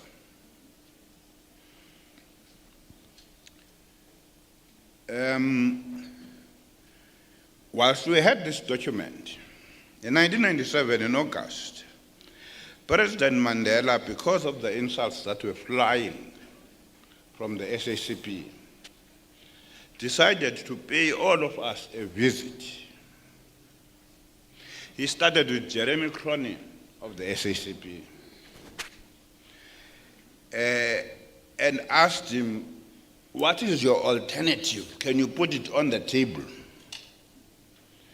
Blade Nzimande, who was always shouting, he could do and go up and down, he decided to run. With Enoch Kotongana, we were discussing to say, if we are going to deal with President Mandela, we need to have our ducks in a row. You can't call an economic policy completely wrong. That's quite irresponsible. Let us look at gear and say what is wrong and right.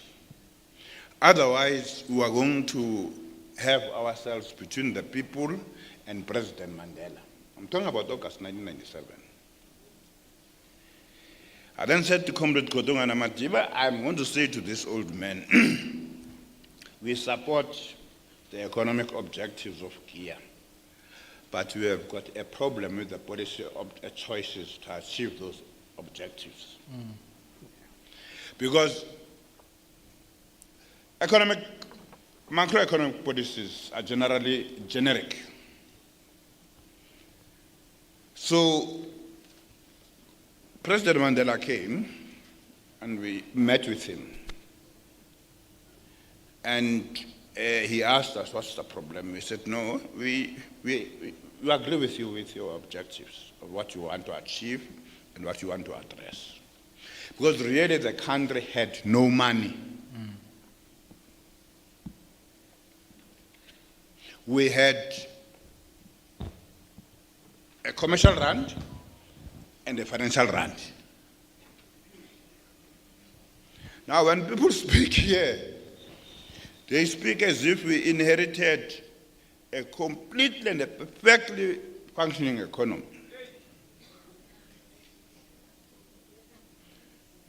And we have to praise, and I always say so, those who took over in 1994, because not only had they the task of developing policies for a democratic South Africa, but also to create new institutions. And this was a very big challenge, and to create new institutions. President Mandela himself was very impatient. He was saying, people are forever in planning, they must come out of planning now. But having said that, I want to say to you, Ayabonga, we then had these policies that were able to give us an economic growth of between 3 and 5%, if I remember. And to give us, at one point, a surplus in the budget. These were the policies, people that said they were wrong. That you were also saying policies. that you were also saying were wrong. Sorry? I'm saying that you were also saying were wrong. Yes. Okay, all right. But you were saying that, you were all saying they were wrong. Yeah. But they produced growth, but it was a jobless growth. Okay. It's what we called a jobless growth.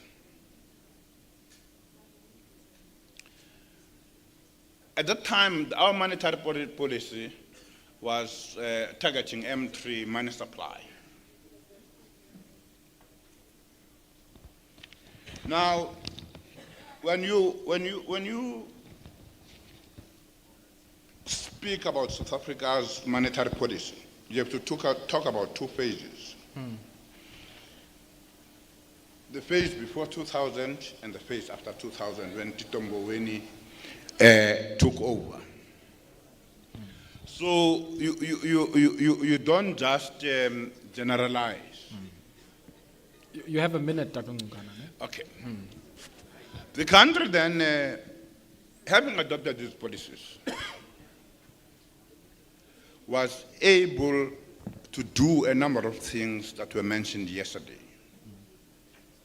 One of them was the social grant system that was extended. And one of them was the building of houses. And one of them was the building of new hospitals, schools, and everything. But we came to a point where it was quite clear that we were going to have an energy crisis. And it was raised with the leadership There's somebody who spoke here yesterday. President Mbeki personally apologized on television to the nation when the first load shedding happened. Okay. Now, let me just finish this point. Okay, all right. Hey, Tadungwana. Now, No, now man. we have this crisis of energy. We then have the crisis of logistics. We have the crisis of corruption. But on top of all other of these crises, now we've got the crisis of water shedding. Okay. And we have a crisis of leadership. All right.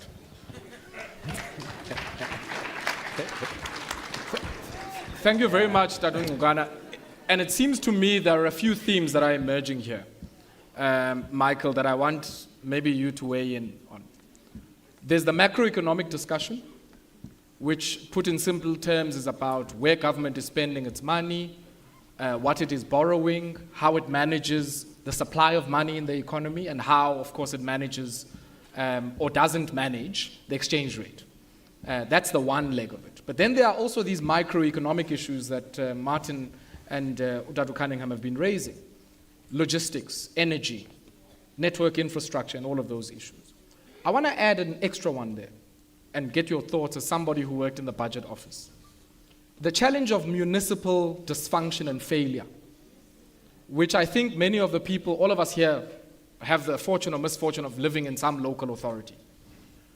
If one looks at capital investment spending, the bulk of it goes to state-owned companies who manage some of the elements we've spoken about, and the remainder goes to municipalities. We hear some of it is going back to Treasury, going unspent, and yet if you go to any small town in any part of this country, you see a deepening state of dysfunction in the provision of services and in the maintenance of infrastructure.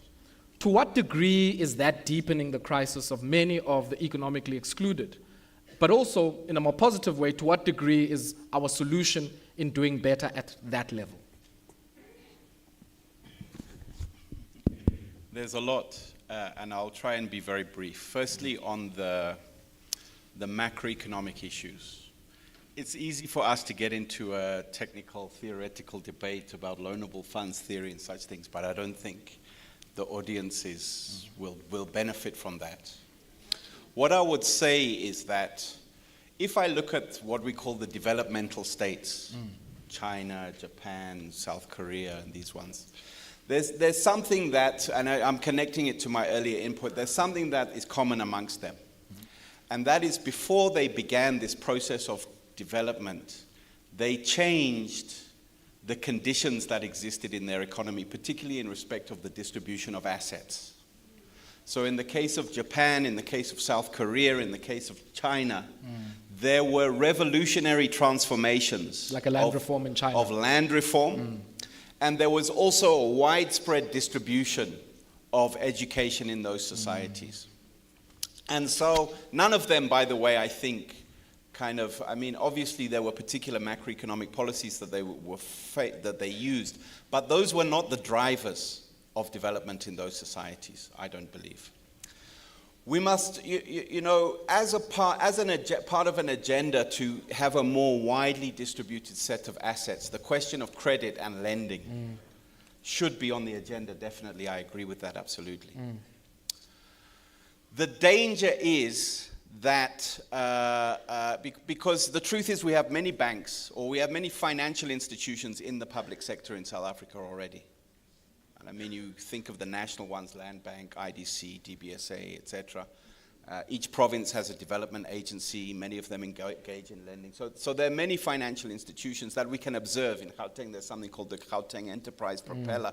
There's a lot of stuff going on in this space. And what we need to avoid, so if these financial institutions are seriously building assets, productive assets amongst the excluded majority, fantastic. What we must be careful of is if those institutions simply become another way of distributing cash. In other words, distributing income, of distributing welfare. But in this case, it's not distributed widely and on an equitable basis, but it's distributed to insiders who have access to these banks.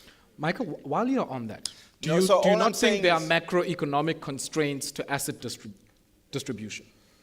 So if you take the land debate, do you not think that there are macroeconomic considerations that might prevent Not a meaningful really. land reform?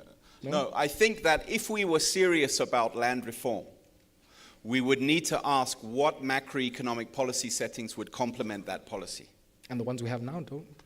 The ones we have now might not. Okay. So if we were serious about a project of transformation, then we would need to, because to me macroeconomic policy is complementary to your program of actually transforming, changing property relations. Okay. And changing social relations and changing ownership in a society. That your macro policy to me is complementary to that. You can, I mean, there are many examples of countries that have said, okay, let's change the macroeconomic conditions, but they didn't do that other stuff and they ended up collapsing. Okay. It's happened many times. Zimbabwe is an example. Okay. Do you want to bank the municipal question? Because I see Reg is itching to respond. But just let me say one thing on the municipal question. The municipal crisis, again, is very deep and very entrenched, and it's a fiscal crisis and an operational crisis. And it is one of the things that leads me to conclude that we must stop thinking that we can escape from this cul-de-sac we are going down without opening up the fundamental constitutional underpinnings that we have created since 1994. And when I talk about the constitutional underpinnings, I'm not really talking, I mean, the Constitution has I like the first two chapters of the Constitution very much, the founding principles and the Bill of Rights. But every other chapter that structures our form of government has created an institutional structure of government that appears to be failing. Quasi-federal. Well, there's so many issues there. Local government, so the decisions we made in the 1990s about the structure of local government, the fundamental structure of local government in this society, need to be opened up again, I think, in order to resolve these issues. Okay. Reg, let me come to you because I see you itching to respond on the macro issue, and then I'll come to you, Talungukan. Reg? Let me just quickly get to debt issue, the debt crisis that we've had and so on. Debt is, I think, burdening us in the country right now. It's about close to 80%. It's quite high. It was there. But guess what? The debt policy of this republic is a poor debt policy. All right? What do you mean by that? Yeah, because they're using the IMF World Bank debt management program to attend to debt issues. All right? Now, what does that debt program say? Or debt policy say? It only says that, well, you go and borrow money on the capital market. All right? But they know very well that the capital market is fed by foreigners. All right? And these foreigners can easily depress the rand, and the rand erupts, and you have to pay interest rates so high. I'm saying the debt policy as we have it in the country is wrong. We have proposed an alternative debt policy. All right? But again, the challenge is, will they accept? Because they're fixated on using the IMF World Bank debt management program. What's the alternative debt policy? Yeah. I'm interested in hearing that, yeah. You don't have to securitize your debt. You don't have to go to markets for that. You can use unsecuritized debt. In other words, let me just simplify this. So when you go to the market, the Reserve Bank says, well, the interest rate maybe is 4%. And then the banks add another, on top. And then the capital market will say maybe the interest rate is 8%. So what we pay as a country is 8%, as an example. You can actually get debt at 4% at the Reserve Bank rate. So borrow directly from the Reserve Bank. You can not only do that as well, but use the non-securitized approach to debt. In other words, you can go directly to ABSA as government, all right, and borrow from ABSA at a rate that's not the rate that you go and borrow at the capital market. So the debt policy that we have is wrong.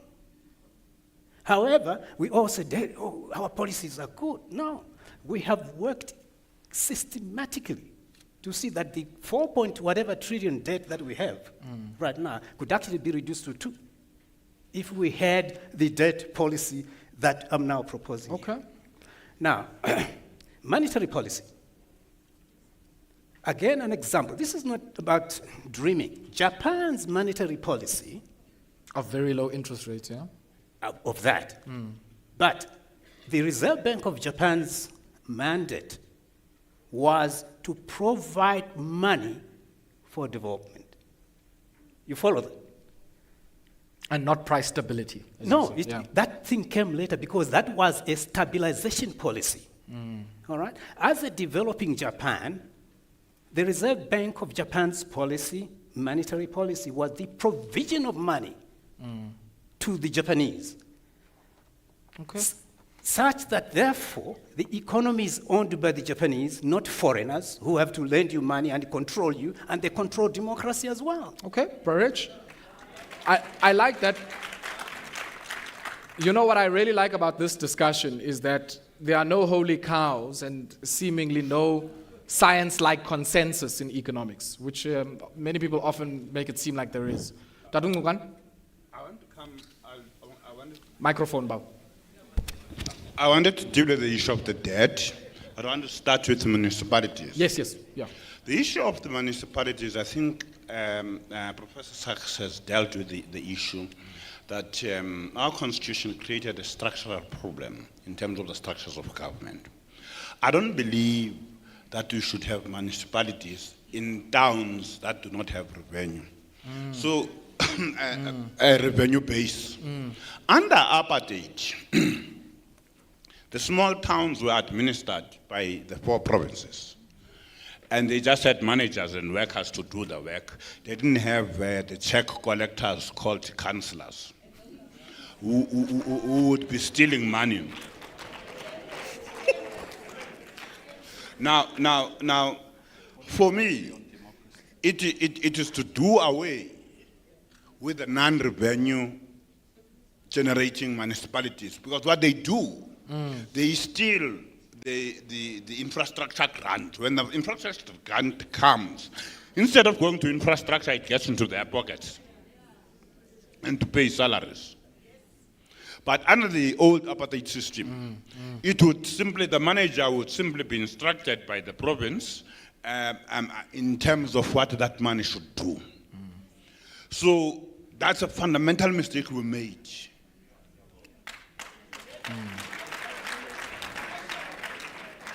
The second issue I want to come to the issue of debt. Of debt, okay. I remember the battle with Enoch Kotongana we had with Patel because the debt of Japan was at 200%. And they were saying that you can borrow that. But Ukraine collapsed at the level of a debt of 30%. That's what Michigan says.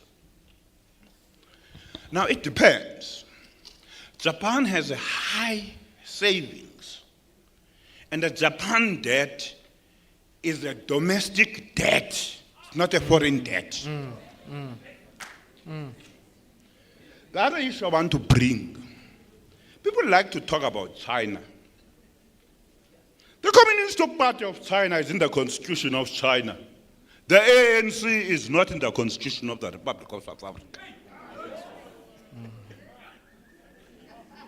So you must not compare two things that are not supposed to be compared. Maybe Tarungukana can read this about. So when you say the party in China is in the constitution and the ANC is not in the constitution here, yes, in relation to debt, I'm trying to connect here. Now, if the Chinese Communist Party makes a decision, that's a party decision that is going to be implemented throughout the state. And the state and the party supervises the state. Here, there is a mirage of the ANC in control of the government.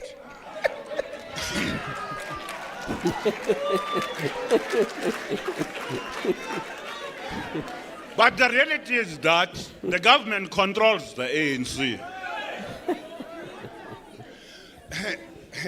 I normally say people participate by man.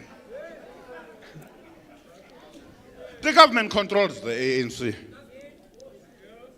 Do you think an MP in Parliament will vote Cyril against Cyril on Palapala? An MP that Cyril and Mandasha appointed, and whose salary depends on the appointment by Cyril and Mandasha. So I'm trying to explain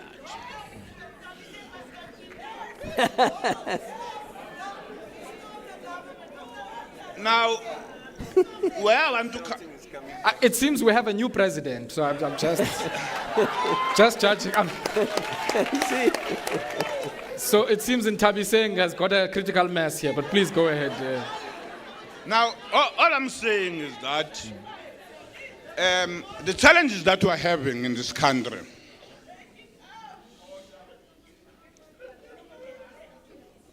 are compounded by the structural difficulties in the Constitution. We may say we have a perfect Constitution, the best Constitution. We don't. No, Tadung Ngugana, I think the point is well made. Martin, I want to bring you in here because there are a few structural issues that are coming up. And I want to hear something from you, maybe two related questions. The one is, where's the social compact? The second question I have, which is a bit of a structural one as well, is often, and even the World Bank a few years ago put a report together that said one of the big problems we have is concentrated product markets in South Africa. So you have, the bread we eat, the milk we drink, almost every product we use is produced by a small coterie of firms who have a significant and dominant market position in many of those markets. Many of them are your members as BUSA.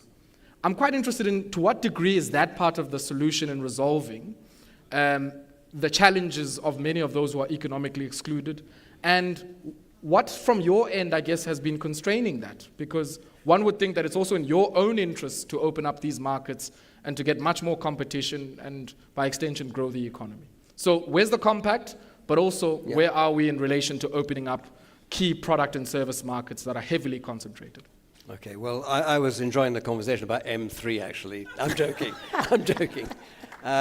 So first of all, the social compact is nowhere. Social compact is nowhere? I said the social compact is nowhere. So the president announced in February of last year that there should be a grand social compact. We didn't define what a grand social compact was. In fact, he committed us to putting it in place in 100 days. Now, there are two elements that go hand in glove with that. One is making sure that you've got all social partners to agree. And secondly, you've got them to agree on everything. Well, I think we know that we're not going to get there. And we as business said, we think that it would be desirable to have a social compact, but we think it needs to be in a limited number of areas. In fact, we identified 5. The 3 that I've mentioned, energy, transport and logistics, and crime and corruption, none of them are controversial. The other 2 were water and other forms of municipal infrastructure. And the reason why we actually pared back from the 5 to the 3 was because we didn't believe there was enough bandwidth in the country, both in government and in the private sector, to focus on all 5. Let's get moving on the 3. And it took us 9 months of negotiations. We got to draft 9.3. It turned out at draft 9.3 that actually the ministers weren't agreeing with one another about what their position was on the social compact. And we said, well, perhaps government needs to go away and determine what its position is so that it can be aligned, and then we can engage accordingly. Or alternatively, we can agree upon these 3 or these 5 and move forward, and that's actually what happened. Now, the consequence of that, of course, is twofold. The first is that there's a whole range of other issues that aren't properly focused on. And the second is that there are critical social partners who are not engaged and integrated into those processes. And as I said before, Ayabonga, if we don't leverage the system, if we don't involve all of our skills and capabilities as a country, we're not going to achieve, our objectives. And I just want to make sort of a comment on that, if I may, before I come to your second question. So it was with respect to the municipalities, and what I think we see in the municipalities, we see at the provinces, we see at national government level, we see not only at state-owned enterprises, we actually see it's widespread. And I think that there are three primary considerations. The first is, and we can talk about it in the context of a school, or a hospital, or a road, or water infrastructure, or energy. We haven't spent responsibly on maintenance. Nothing has been maintained. If you don't maintain your car, eventually it doesn't work. We haven't invested in expansion capital. When there's a greater demand than you can provide, you've got to invest in it for the longer term. As a country, we haven't invested in it. And the third is we haven't put in place in any of these structures, by the way, appropriate governance. And when I say appropriate governance, I mean by that we've got to have competent and capable management. We've got to have independent boards who actually act in the interests of the institution that they're overseeing, not in their own self-interest.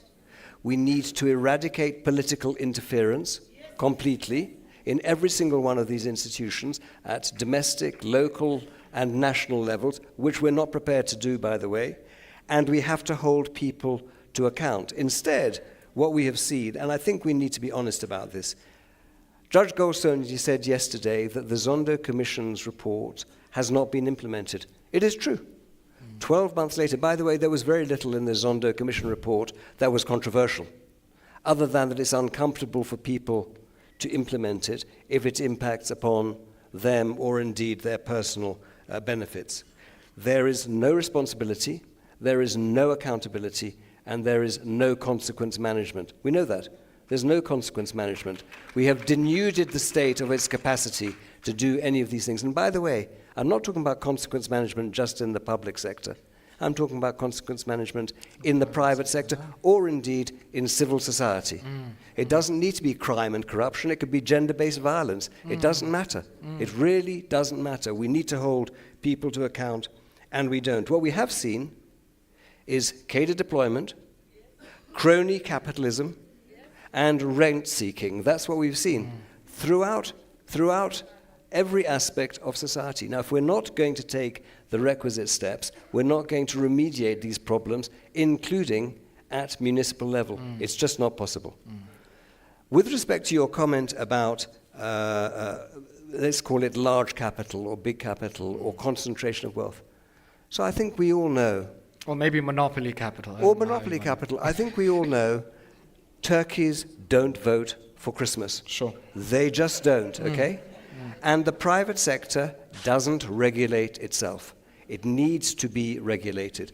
So when, for example, there's a health market inquiry about the dominance of a limited number of firms in the health sector, the health sector is busy going around thinking, well, what's it going to do about it, rather than that the state or the regulator should impose appropriate strictures on it.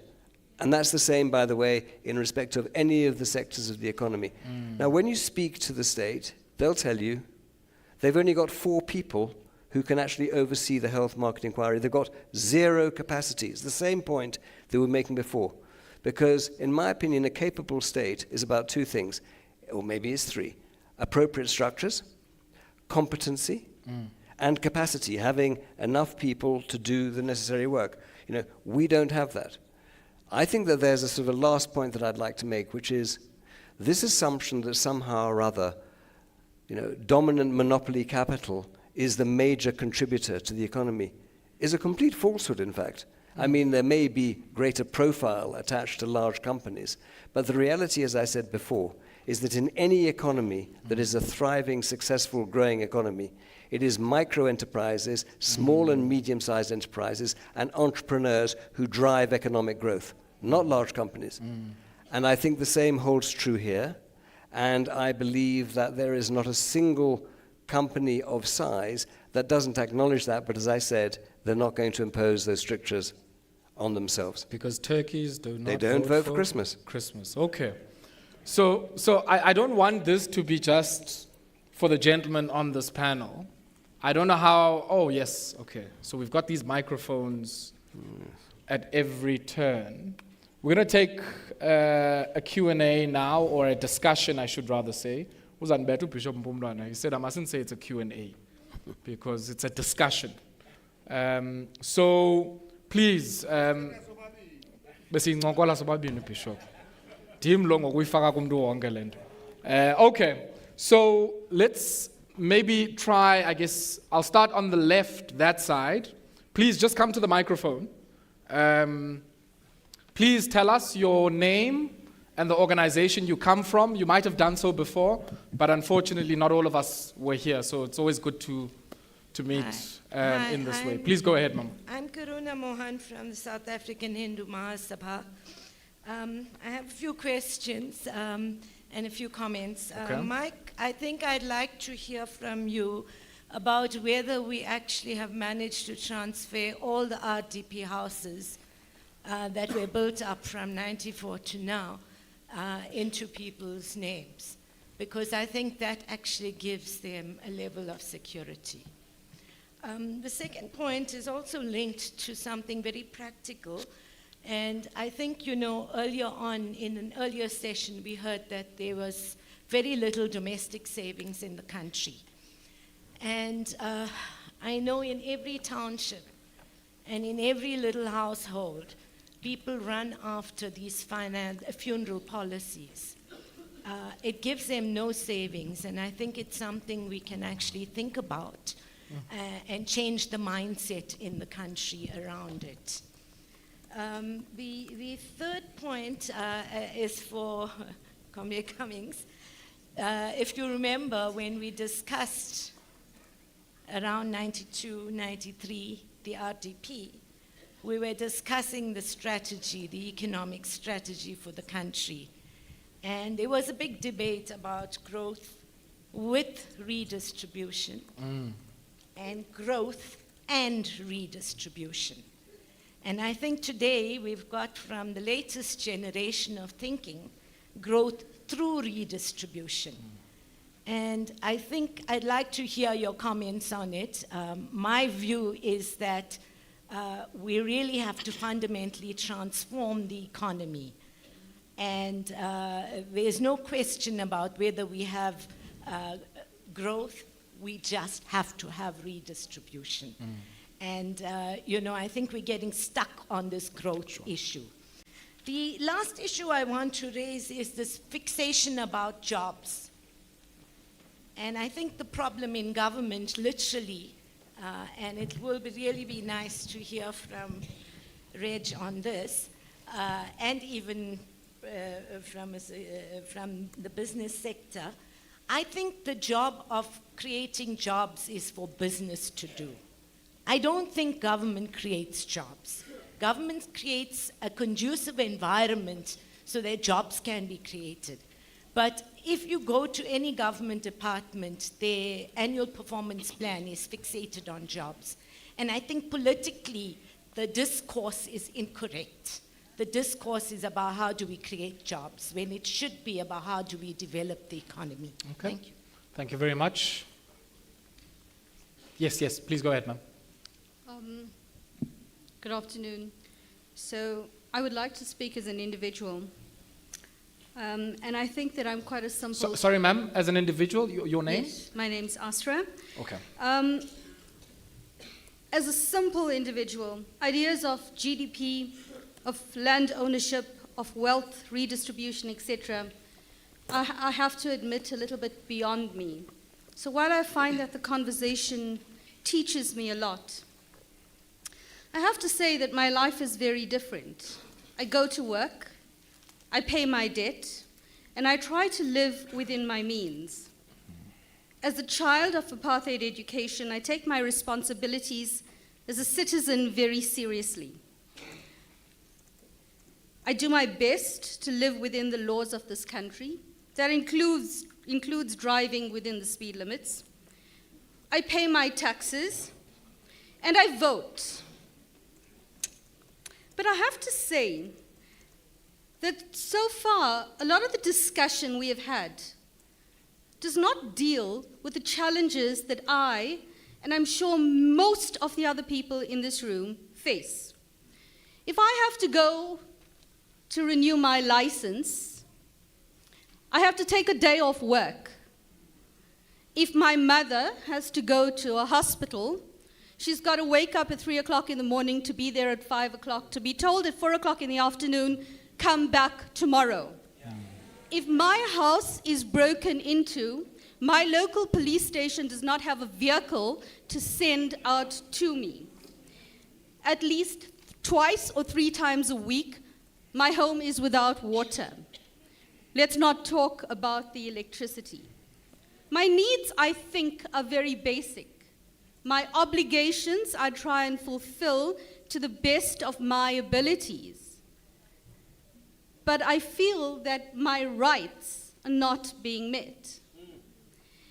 And I think as this discussion, we should figure out where exactly we stand in this whole thing. Are we talking about government policy, which I think to a great extent people are saying is not working? Or are we talking about finding on-the-ground solutions to how we live our lives? Because unfortunately, talking about GDP and land distribution doesn't help me every day.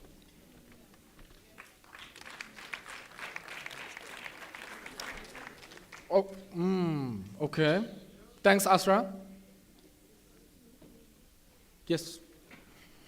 Oh, me? Yes, Tessa. Oh, I just got to the.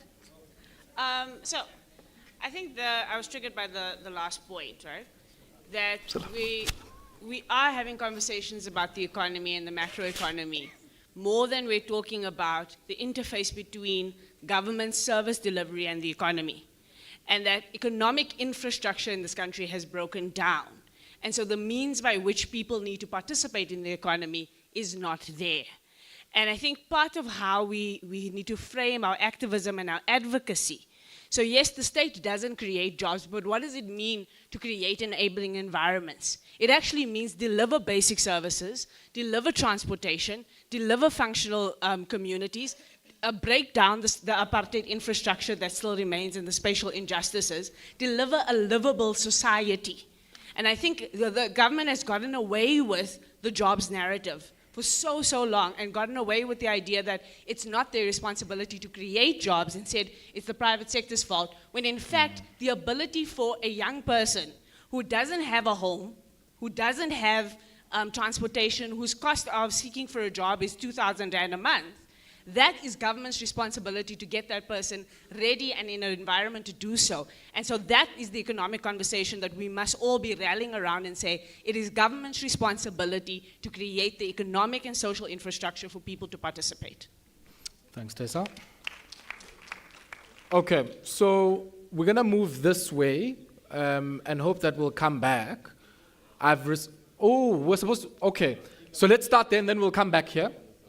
I've got, okay, so masingcedisane bhuti. Masingcedisane ne? No, ma'am, don't worry. We'll manage the process, don't worry.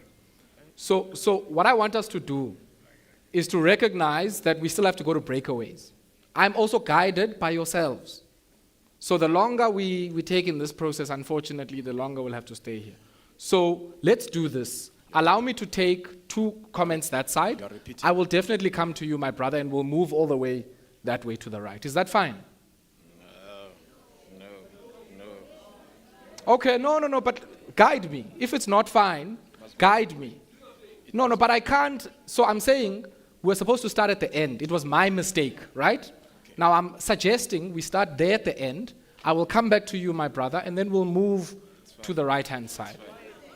All right? Proceed. So let's take 2 inputs from the far right. So please go ahead, Mama. My name is Ivy Smith. I'm from the Griqua Royal House. I just have some points and a few questions. In 1986, children got 870 per month. What happened, even though a lot of children did get the pension? Food was cheaper. You got a grocery voucher to go and get food from a shop in Chepi to the value of 870. While they were busy approving your pension and you get a voucher till you receive your grant. Now, that food is so expensive, the money is less. Why does outsiders from other countries receive SASSA? The old age grant should be pushed to 5,000 rand per month. As a lot of grandparents take care of grandchildren. Wait. Let's give Mama a chance, please, guys. Children Yes, grants should be pushed up into a voucher, split into 3. Number 1, meat voucher, bulk grocery voucher, and clothing voucher from a certain retailer. Then we will not have so much parents using it on their entertainment. Example, drinking, boyfriends waiting for the SASSA to get drugs. Children get a pizza. Children get a pizza on SASSA of 30 rand and a 10 rand ice cream. That's it for the month. Then the children have to see their way to go. Example, you'll give your the mosque giving food out to the children, and children going where when we were children, we were not allowed to go to funerals. Now children go to funerals to get that plate of food. So I feel something needs to be done about this. Thank you very much, Mama. Hey, as boyfriends, we are under siege here. Please go ahead, sir. Thank you. My name is Pezile. I'm from the Methodist Church of Southern Africa. 2 things for me. One, it is on education. The interface between education and economy, it can never be escaped or divorced. Our education curriculum, it needs to be reformed so that it is market-related and context-based. 2 things I want to point on 2 things. Originally, I'm from the Karoo in the Middleburg Cape, in the Eastern Cape. We have the best agricultural college in the town of Middleburg Cape. But the contradiction is that no high school is offering agricultural science throughout the town. And agriculture, it is an economic hub of the Karoo. And nobody sees that there is something wrong about this. And the conversations that were shared by our panelists on how can we bring economic reform in our country, these conversations should be happening from primary school, high schools, in universities. Instead, we are focusing on educational curriculums that are not market-related and context-based. And then, secondly, it is on the pain of environmental degradation in the mining towns of South Africa. I happen to come back from Witbank, Emalahleni, the former Witbank. The problem of air pollution, it is unbearable and very painful. The reality that we are faced with, the execs who are working in those mines and managers do not reside in Witbank. They reside in Sandton, Johannesburg, in Pretoria. The laborers, the cheap laborers, are from the local communities. The communities locally do not benefit from the gains of these mines. Instead, the implications are unbearable to the communities. They perpetuate injustice, inequality, and the problem now that we are faced with, it is health degradation and environmental degradation from these communities. The towns are dysfunctional. The towns are now becoming spoke towns now. You can go to West Rand and look at the areas of Western area, Beckersdale, Carltonville. Those are dysfunctional towns. But the sad reality, those who are benefiting from the gains of these mines are not in those communities. And so you can go to Emalahleni now and ask in the township how many geologists are coming from this community. You'll count 2 or 5. How many mining engineers are born from this community? It's 3 or 5. So we can never talk about economic reform until we talk about educational curriculum reform. Thank you.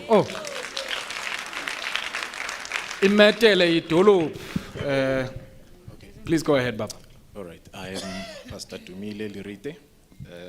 Sorry, my brother, just volume. Okay. Yeah. I am Pastor Dumile Lirite. I don't want to represent my organization. I speak as a member of the community.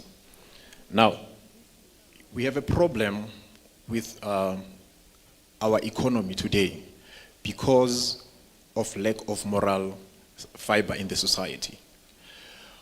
The government is a reflection of the society. You go to the ruling party, you find that our children are leaders in the ruling party. We are seated here, we are speaking of corruption, whilst we are benefiting from the corruption of our own children. We have changed things from foundation phase, whereby we are supposed to be teaching children to be human beings, but you are teaching them to be feminist, to be that, to be that, to be that. These ideologies. Sorry. We're teaching them to be what? Feminists. I don't want to mention the ideologies before Okay. Okay. We teach kids ideologies instead of teaching them to be themselves. As a result, these ideologies, they are foreign to us as black people. They are European. And you raise such people to be leaders in the community, whereby you find that now our children, we say we want to reform the economy, but when we give the economy to the children, they are not capacitated to deal with this. Because they are feminist. No, man. No, my brother, I'm trying to follow. Okay, I think you listen to respond before, yeah. When we teach moral fibers, in moral ethics in our children, they grow up knowing that you cannot steal as a person, even though you give them the highest form of leadership. But because we have moved from leadership, parental ethical leadership, we have moved to ideological leadership, ideological parenting, we end up having crooks leading us. And we end up saying we are trying to fix the problems of apartheid, which were created for 400 years, and we want to fix them in 30 years, which is impossible. We need to equip our people with skills. We need to equip our people with different mentalities so that we are able to reform the economy. Okay. No, thank you very much, Pastor. Yes, sir. Thank you so much. Ayabonga. My name is Oscar Madlala. I'm the moderator of the Maranatha Reformed Church of Christ. The point I want to make to the forum and also the stakeholders that are gathered here is the issue of the structures. Of course, it's quite important that we are gathered here and we have all these debates on the economic issues and monetary policies and so forth. But otherwise, colleagues, it will be a futile exercise if this is not followed up by proper structures in our provinces, in our regions, more especially at our local structures. So what I see here, I was looking at the list of the stakeholders that are here, all these religious bodies. What we need to consider is our cohesion also at a local level. Because we can be leaders who are gathered here, but is there cohesion at our local level? Because if there's no cohesion at a local level, unfortunately, this debate will end up, in this forum. So that's the first point. The second point I wanted to make is the issue of leadership. I think one of the biggest problems we have is the leadership crisis. And as I was listening to panelists, they were also talking about some first world countries. And if you look at the research and how those countries got into economical stability, they were represented by their best in various industries. So I want to hear your take on meritocracy and question whether are we really represented by our best in parliament, at provincial level, at local level. Hence, we are finding ourselves in this crisis, as my brother was alluding to earlier. We are voting next year. I moderate. We are voting next year. Are you available? No, I'm not. Okay. We are voting next year. Now, this is the crisis, and I'm happy there's someone who is a politician in that panel. This is where the challenge is. You will see political leaders will be flocking into our churches, seeking for platforms to campaign. We are tired of that. I think we should mention.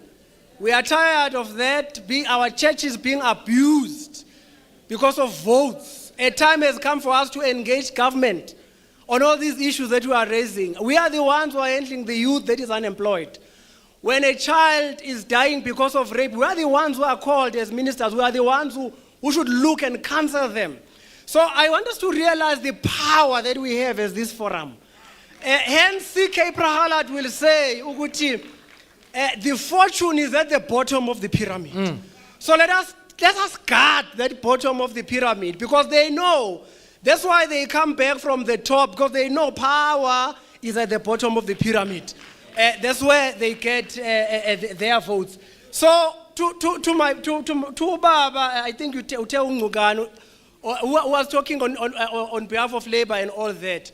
I want to say this: be that as it may, a time will come where apartheid regime is not going to be an excuse anymore.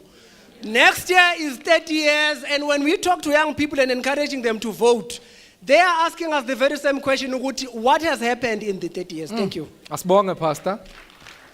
Okay. Please, Mama, go ahead. I'm Debbie from Women's Mission in Action. Okay. I'm actually speaking, thank you, on behalf of our First Nation and of our communities. I'm speaking as a lady who's oppressed, who has been marginalized. And you know, every time we hear we included, but I feel we're not included. I've never ever seen a nation who don't have, their identity has been taken, their language has been taken away, and their culture. And how long must we fight just to be recognized who we are? We are the lost nation that's been thrown away. One of the things I heard when Natabi Singh mentioned that we are included as black. But when it comes to services or policies, we are excluded. We have the mega project. I know everyone knows about the mega project on the RTPs. And I'm actually glad when that lady brought it up on the RTPs. We are marginalized and still excluded. We had to march to the Premier's office just to get 100 units for our classified colored people. And when they were allocated, it was stopped halfway. Our people are still waiting on the waiting list. Because no, we are not good, we weren't in a struggle. But our forefathers' tongues were cut. Their teeth were extracted not to speak the language. What pain are we carrying around each day? It's a painful history. And until you embrace who you are, you won't realize and know and understand what our history means to us. Second of all, this is on a service context. With the previous government, people tell me don't always quote the previous government, but there's certain aspects where I have to quote them. They had planned for 25 years ahead, and in there was no disruption of water crisis, electricity crisis. Now we're sitting with a water crisis. Last year we had no water for 3 months. We had to live out of JoJo tanks. We have age in our community, over 500 that live in the old age units. That's besides the houses and the flats. We have to carry buckets of water from the JoJo tank to your house. Last year it was 7 weeks. This week I'm sitting here today trying to sort out water issues, making sure that JoJo tanks are being filled so that our people can just have our basic water. We've been to the human rights. I haven't even got a response yet, and that was last year, same time. We're sitting with the same crisis. Then, number 3.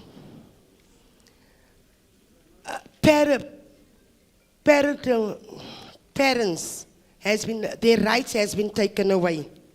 Because government has said You cannot do this to your child, you cannot hit your child, you cannot discipline your child. What are we sitting with today?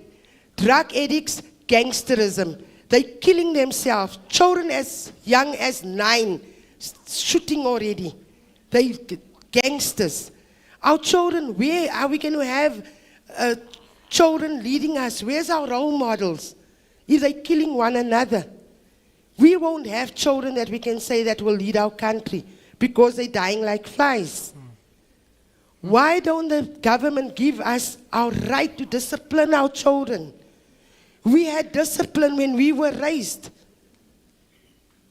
The word was, bend the tree while you can. Now you cannot, because they'll take you to court. Okay. All right. My ma'am. last, No, sorry, no, it's short but no, brief. Okay. They have implemented the 350 SASSA Yes, ma'am. for the unemployed. What has happened with some, it has been taken away. They tell you, listen here, we have discovered fraud. Go and open make an affidavit. It's done. Then it's changed, it's no more that. Now you must go through forensics. Forensics is done, and they say, no, you must wait for a SMS which never comes. So they must look into that as well. Okay. They have started the thing, and they must rectify it. All right. Thank you. Baie dankie.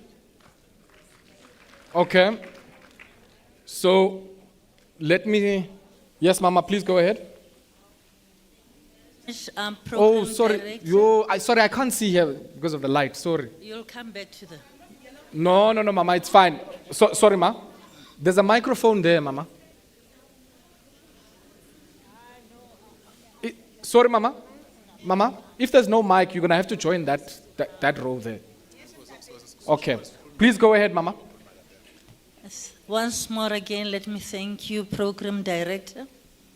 I'm Apostle Moko Hobbs.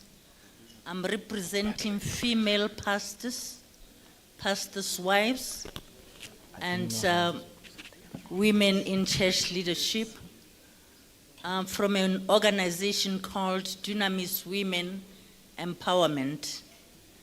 I'm here, I want to say, I heard one of the panelists saying, we are the authors of our own destiny.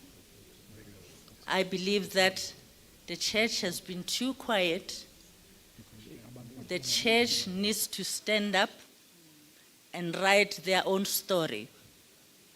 The church needs to be vocal in what is happening. There are various policies.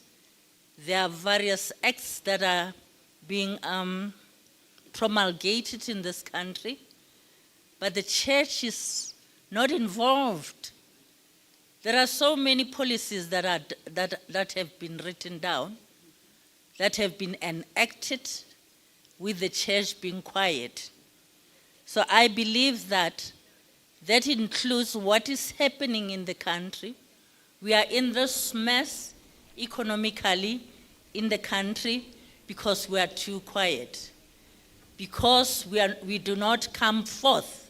We do not take that step of faith and say, we are here to make a difference in our country. I heard one gentleman saying that in the panel, saying that there is no exclusion of majority.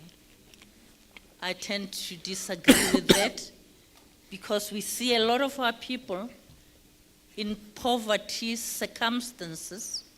We see a lot of our people being unemployed, and that includes even our graduates, because they have been fed wrong curriculum. They were excluded from a proper type of education. Thus, we find them with all their, degrees and what have you, being at home, turning into junkies, being criminals at the same time, saying that they want, in Sotho, they want, ba batla ho iphedisa, because of the fact that they are hungry. We have seen lately over the weekend what was happening there right in the, in the middle of the day, right in the middle of a public road, in a highway. We saw what was happening. And if you can just inquire who are the perpetrators of that, you find that most of them, because that was something that was well orchestrated, because our children are not working. Our children cannot even come up with business ideas. You know why? It's because in our country right now we're looking at empowering them academically only. And it's not everybody that is academically inclined.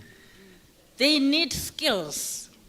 We see a lot of foreigners that are flooding our country, being able to come up with skills projects that we could have done.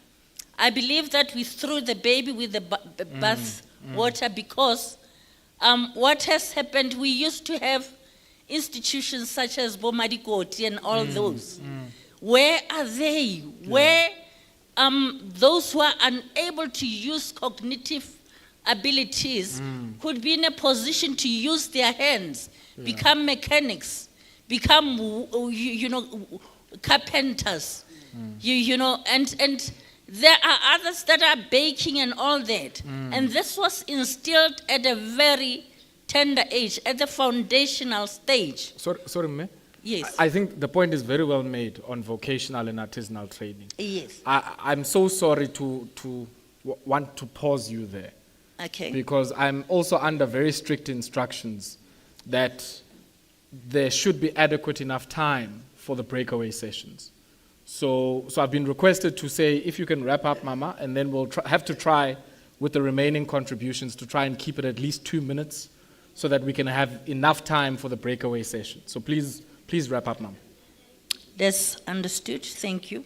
Lastly, let me just make this point. Reg, you mentioned the fact that you were in the Treasury, but wrong policies, which are drivers of our economy in the country, were used.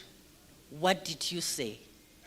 What are we? I'm not just looking at you as an individual. What about all other people that are quiet, where wrong policies are being put into place? Okay. Thank you very much. Thank you very much, Mme.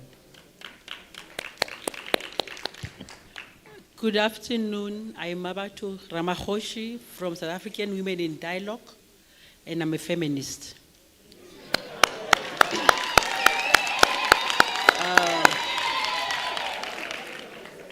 I'm stating that because there are times when people just use terms without knowing what it means. The church must be part of communities, and what is happening in communities must be reflected in our churches. We are in this platform talking about a dysfunctional government, dysfunctional society. We're not talking about this dysfunctional church.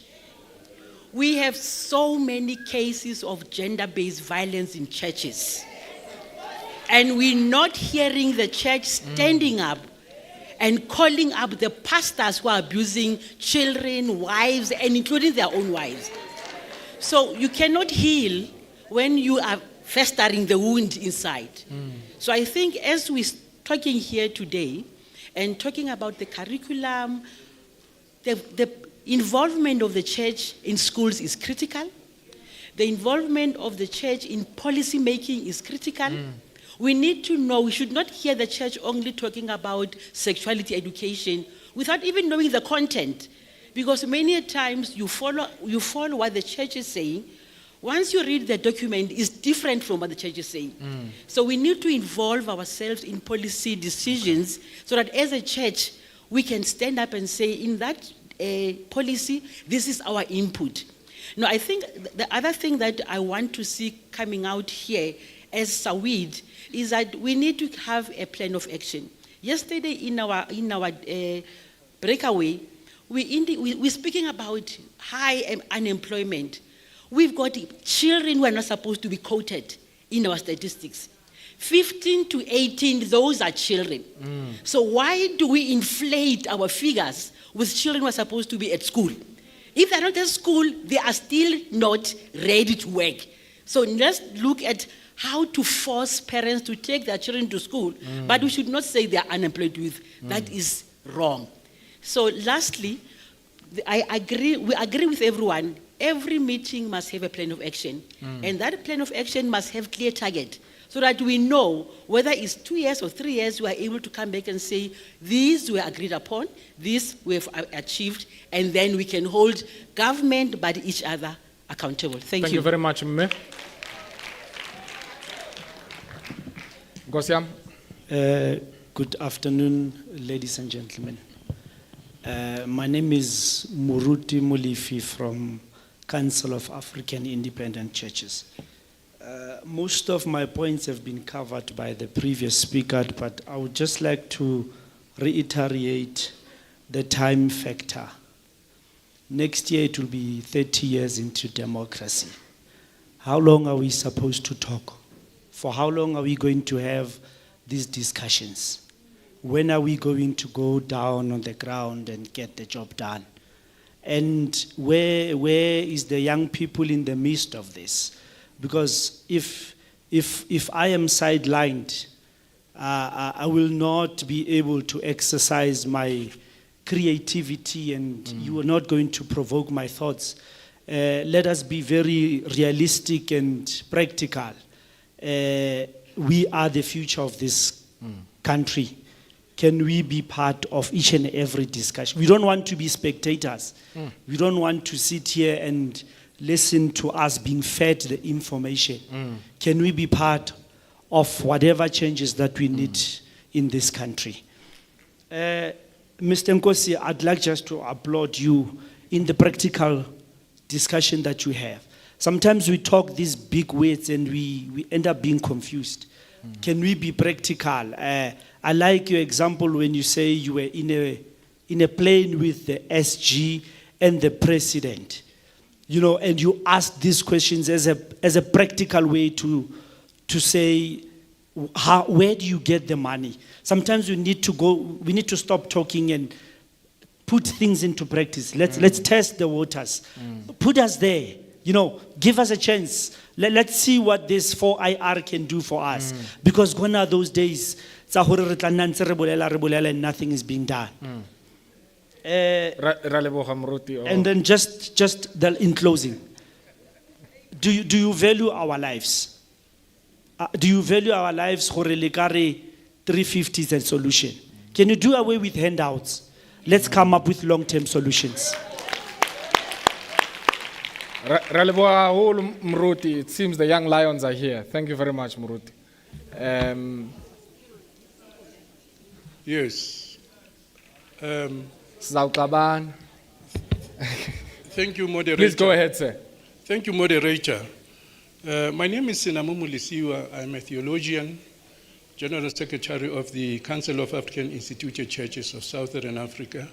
And in my office, I am the Research Director of the African Independent Churches Development Program on Education. If we could just revisit the Bible where Luke tells us of the speaking stones. If the church, if religious leaders of today fail, the Bible tells us the rocks will cry louder. It happened in 1976. From what the presenters gave us there, if we were the church of 1976, we would stand up and you will remain alone there. The panel will run away because they presented to us a conglomerate of complexity.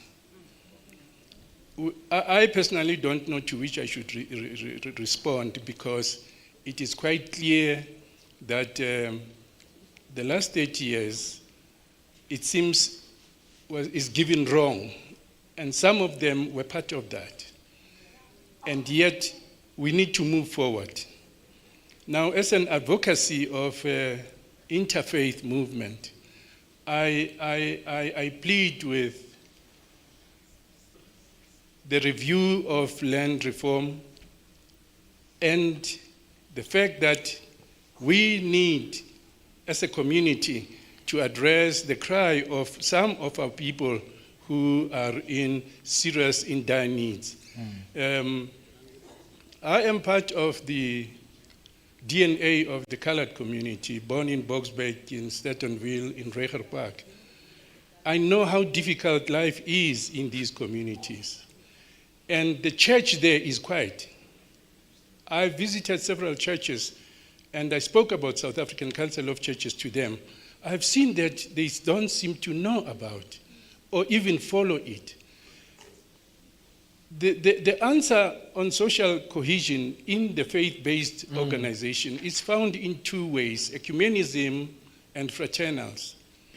Mama is talking about the failing skills that our children should acquire.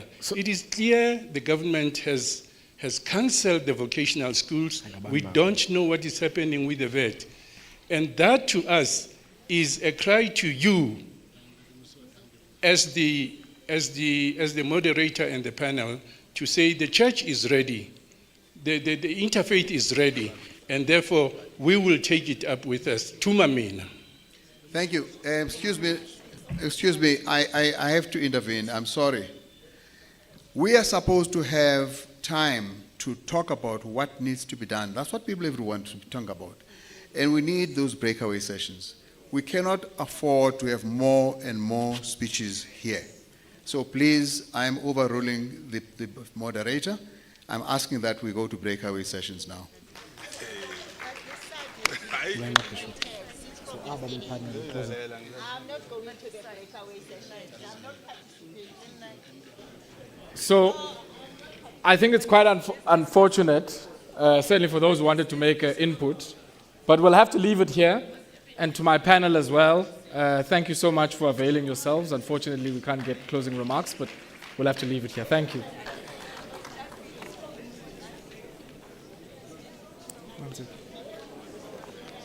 Thank you, man.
The weekend has not yet arrived.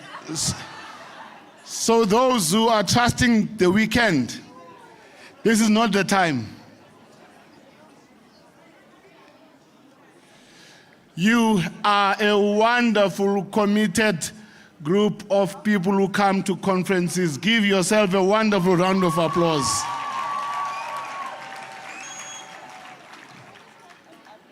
Your commitment is quite inspiring. So we want to say we are now doing the last little bit while of this. We are going to receive the reports from all the facilitators. We have agreed with them that they are going to focus on the solutions. Am I correct? And who's going to do what in those solutions? Am I correct? Yeah, you read them as it is. Okay, thank you very much. We are going to give over to them. After that, we are going to make one or two small announcements, and then we will go for dinner. The announcements will be in terms of the work for tomorrow.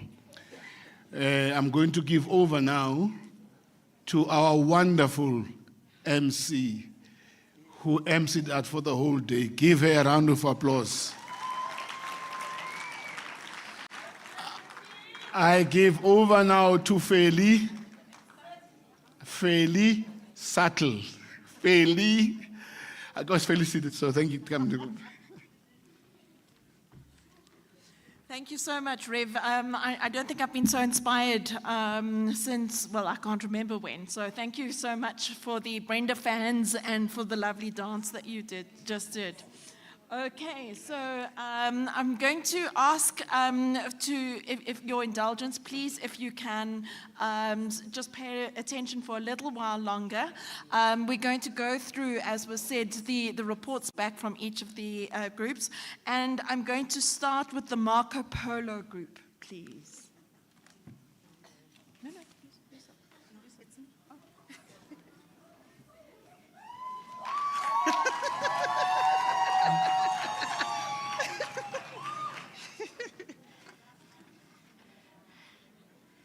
Those are my young people.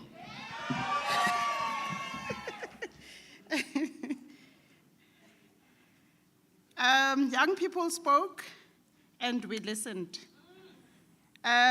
So there was a concern from young people in the room that they were part of the broader groups, and when feedback was provided, their voices were not like heard, as voices of young people, but it was like as if it's a broader report back. So they made a proposal that we have a group of young people in their own room, which I facilitated. And I must say that our future is in good hands.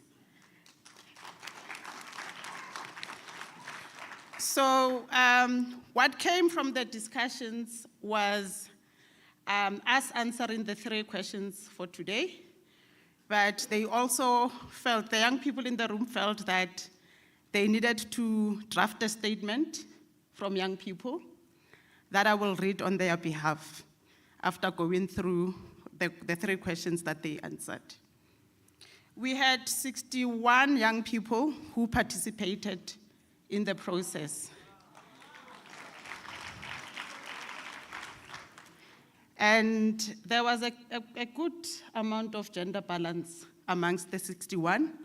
And also, as like the same as my group yesterday, there was also a good representation in terms of urban, rural, and peri-urban communities. And they were all from various sectors. So we had the unions represented, we had young people who are academics. We also had young people from the faith-based communities. The first question was, what are your reflections from what the presenters and speakers shared? They said that the cost of corruption is failing them as young people. The learning session and economic emancipation for the citizen, so they reflected on that. There's also an issue around lack of accountability, and that, you know, there's a blaming game that is being played when we have these type of convenings and engagements. Consequences of international loans. Based on the presentations this morning, you know that the country has debt, and it's based on the international loans and the consequences thereof.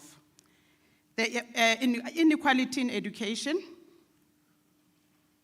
holding the colonizers accountable, the debt system that is poor and is not aligned with other countries. So they feel that we are a poorly developed country. Agriculture needs to benefit the country. How our country is facing social economic issues, such as unemployment. How the youth in public schools are at a disadvantage. The infrastructure and facilities are not developed. How the youth in baking, cooking, and welding, that's what the young people in public schools are prescribed to do. They feel that fees must fall to equip young people. People that are in positions are actually not qualified. The resources in our country are limited. Our country needs to be capable of manufacturing our own goods. We should actually advocate for made in South Africa. We need to be accountable and take responsibility as government is deliberately doing a bad job with our economy. Government should be socio-economic and put our people before profits, whilst considering the sustainability of the environment, and South Africa and Africa need their own socio-economic system that will make us to prosper. Corruption again was mentioned, and they feel that the solution is that, in fact, they feel that in this morning's session, you know, some of the figures that we were given were also incorrect. And there's a lot of funds that are looted, and they gave an example of the RDP houses budget. We need to stop outsourcing. They feel that government, you know, and business does a lot of outsourcing. There's a lot of corruption in employment, and a lot of people are employed who are not fit or equipped to do the job. They feel that there's a lot of irrelevance of the current time.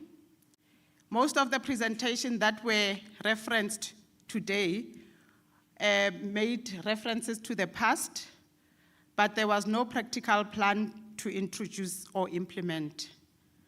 The economic transformation is possible in the fastest pace we need. We have the necessary fundamentals to execute this transformation.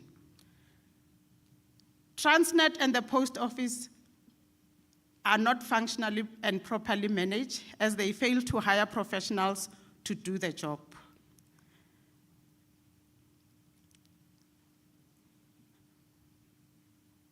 The economy must be healthy. There's a lot of people who are unskilled, yet we have qualified graduates who need work experience. Political leadership must show a plan, you know, to leave, meaning that they should actually have a plan of moving on and letting young people take over. We have a national crisis. The economy, young people are not represented, experience is used to exclude young people. So they feel that most of the jobs are actually not conducive or not available for young people because business and government, civil society, and other sectors use experience. So this excludes young people. They feel that it's important to use social media to channel the available resources.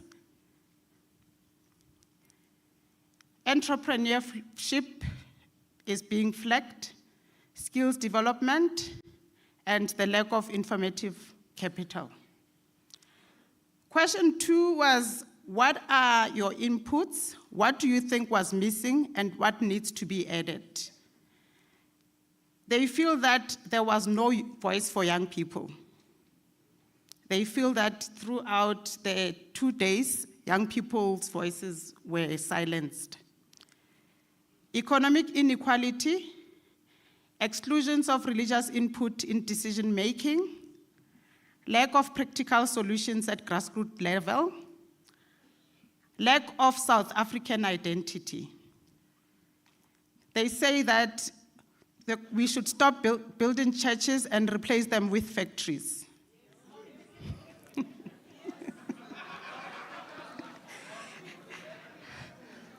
We should crush the idea of the government owning land and do the right thing. They feel that there should be free education for all. Skills and empowerment for young people is critical. They feel that political deployments are the ones that are causing economic crisis. Money should be taught at schools as a subject. I think they were referring to financial literacy. They missed a very simple, they said that the session this morning missed a very simplified matter of what could be addressed, particularly around vendors in the township. It also missed a serious factor of radicalized economy. It was focused, that work should actually focus on solutions. And there's a strong feeling that young people are not participating in the economy. Land redistribution is being ignored. And the marginalized group, and this, like they gave an example of the Khoi and San, are not being recognized fully, and their language must be officially recognized.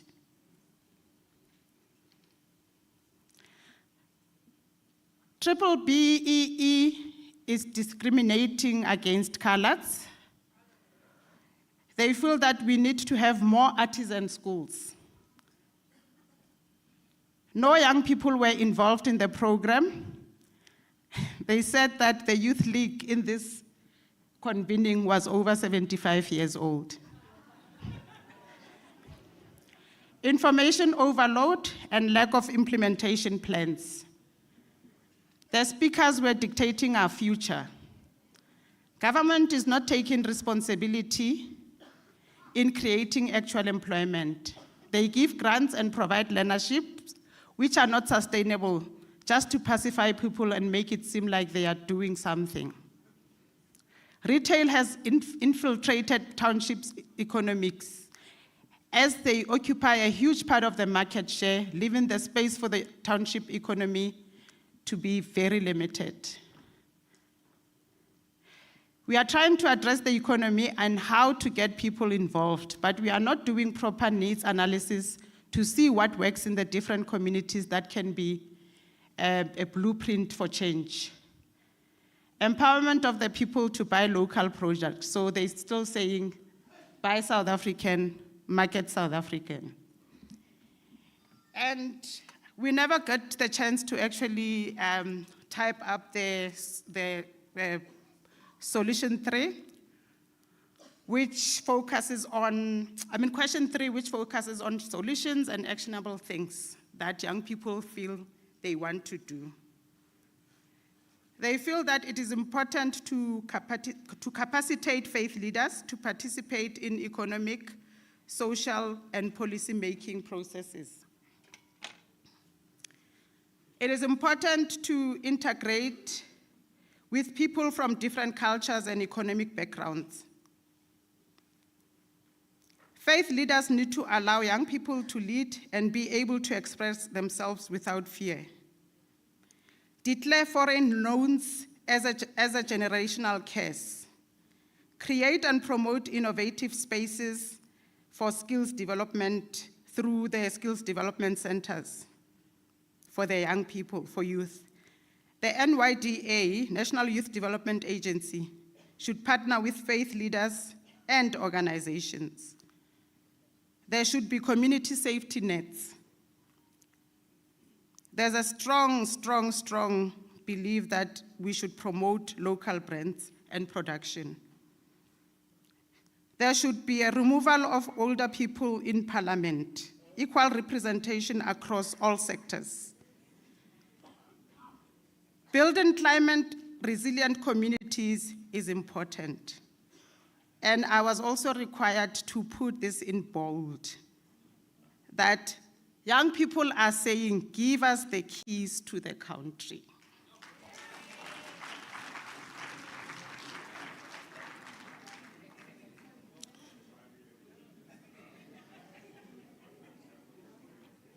They say that it's important to maintain and increase the capacity of infrastructure through collaboration from private sector. Law enforcement visibility, e.g. the crime prevention warden, by every community is important to ensure that less crime will be committed. Prioritizing township economies, making money to circulate within the society, putting young people on decision-making positions, including those in government. They feel that there should be an interfaith youth forum that comes out of this convention. There should be a database of young professionals and activists that can merge their voices and contributions towards economic transformation of the country. Put young people in policy-making structures from local government and upwards. Capacitate youth faith leaders with skills that will enable them to lobby and equip young people they lead to contribute positively on economic transformation conversations.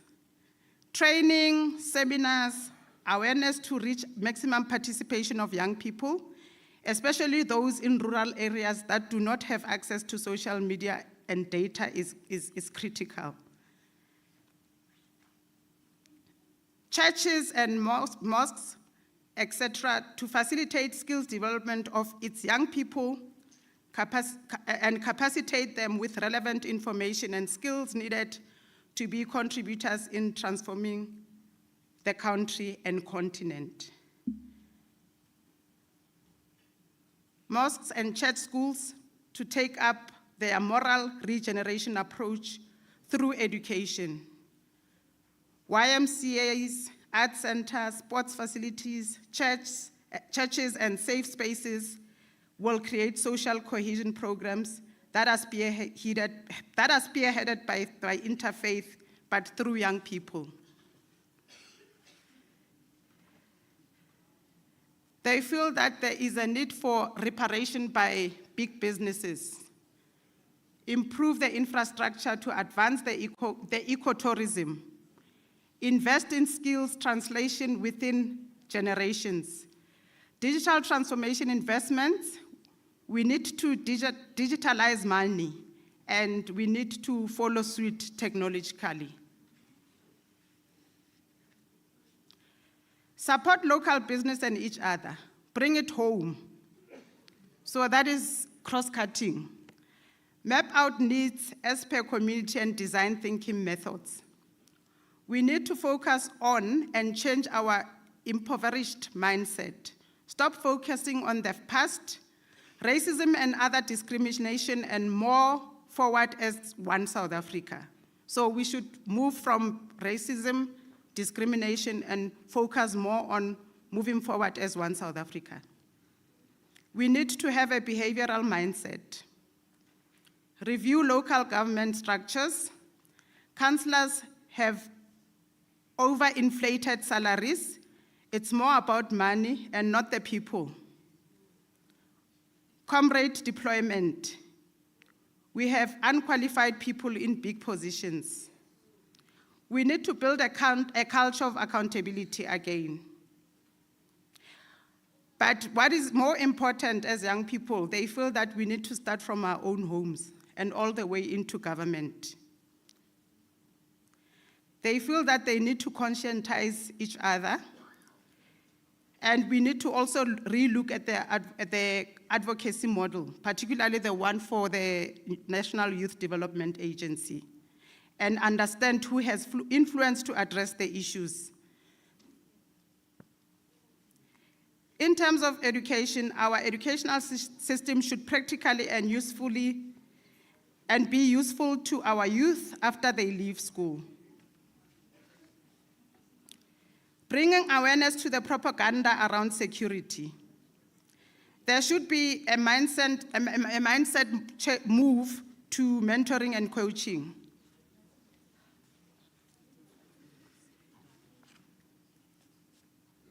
Those are the voices of young people. And before I sit down, there was a request from them. They felt that they needed to actually develop a statement that I will read on their behalf. Are the young people ready with their statement?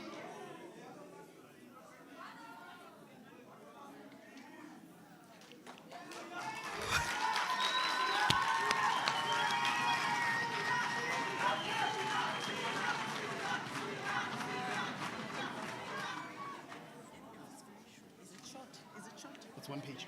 No, it's long. It's okay. Very short. Okay, cool. Will you summarize it, please? Just have that.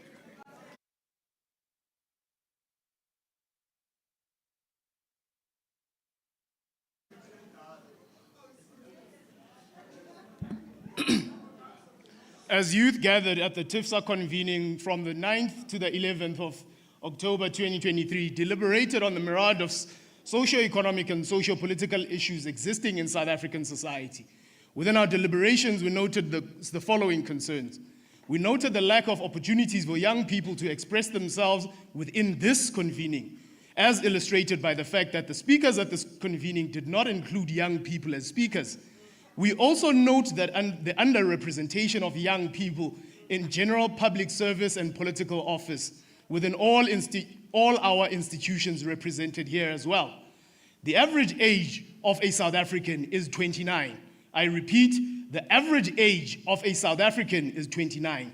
We note the limited engagement on climate change and insist on greater engagement on such major crises that will affect generations to come. We worry of the increased levels of state dysfunction and its inability to respond to the various issues discussed at this convening. We noted the elephant in the room that is unaddressed, that is the need to address the structural inequalities and economic reforms. Further to these, the mental health crises and psychological infrastructure of South Africa subject young people to perpetual mental health issues where they find themselves in a position where Dilulu is the only Solulu. We strongly request the support by this forum to help the National Youth Coalition convention in 2024 to convene young people from all across South Africa to deliberate on the future we wish to build.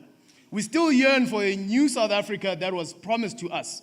For the new South Africa to be a reality, we need a new South African identity.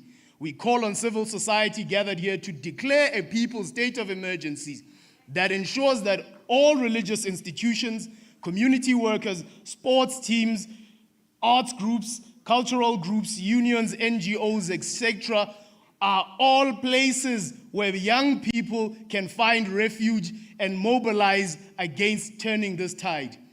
We, the youth attending this forum, take concern that the format of this gathering, organizing approximately 1,000 people from civil society without giving greater voice to those who have convened from across South Africa, and over long speeches of problems we already know and understand. Youth participation and the opportunities to express themselves.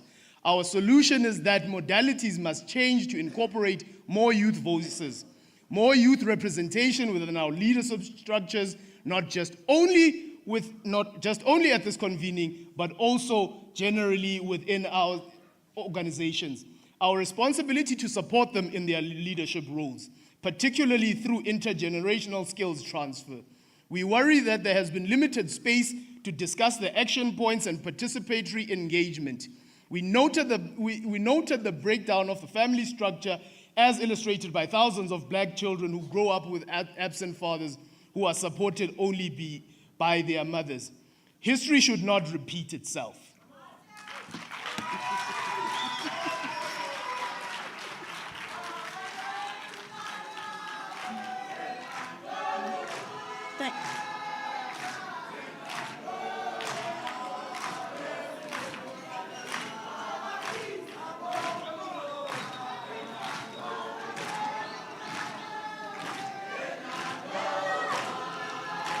Thank you. I don't mean to cut the youth off, and we love your vibrancy and we love your singing, and we'd love you to continue that once the session has finished. So thank you very much for that. This is a session which we are looking at wrapping up the conversations that we had this afternoon. In the interest of time, I am going to ask if all of the future speakers can please concentrate on question 3, which is the solutions. Everything will be captured after this conference, so the breadth of conversation that you have will not get lost. But in the interest of time, if we could do that, thank you. Sorry, it's been a long day. I'm now going to ask Heathrow to please come forward.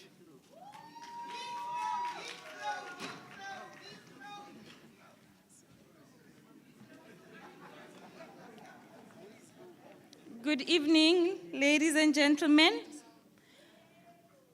As I said yesterday, I don't know if it's me or if it's that room, but I must say again, I had the best group. And we had new members today, but I had the best group.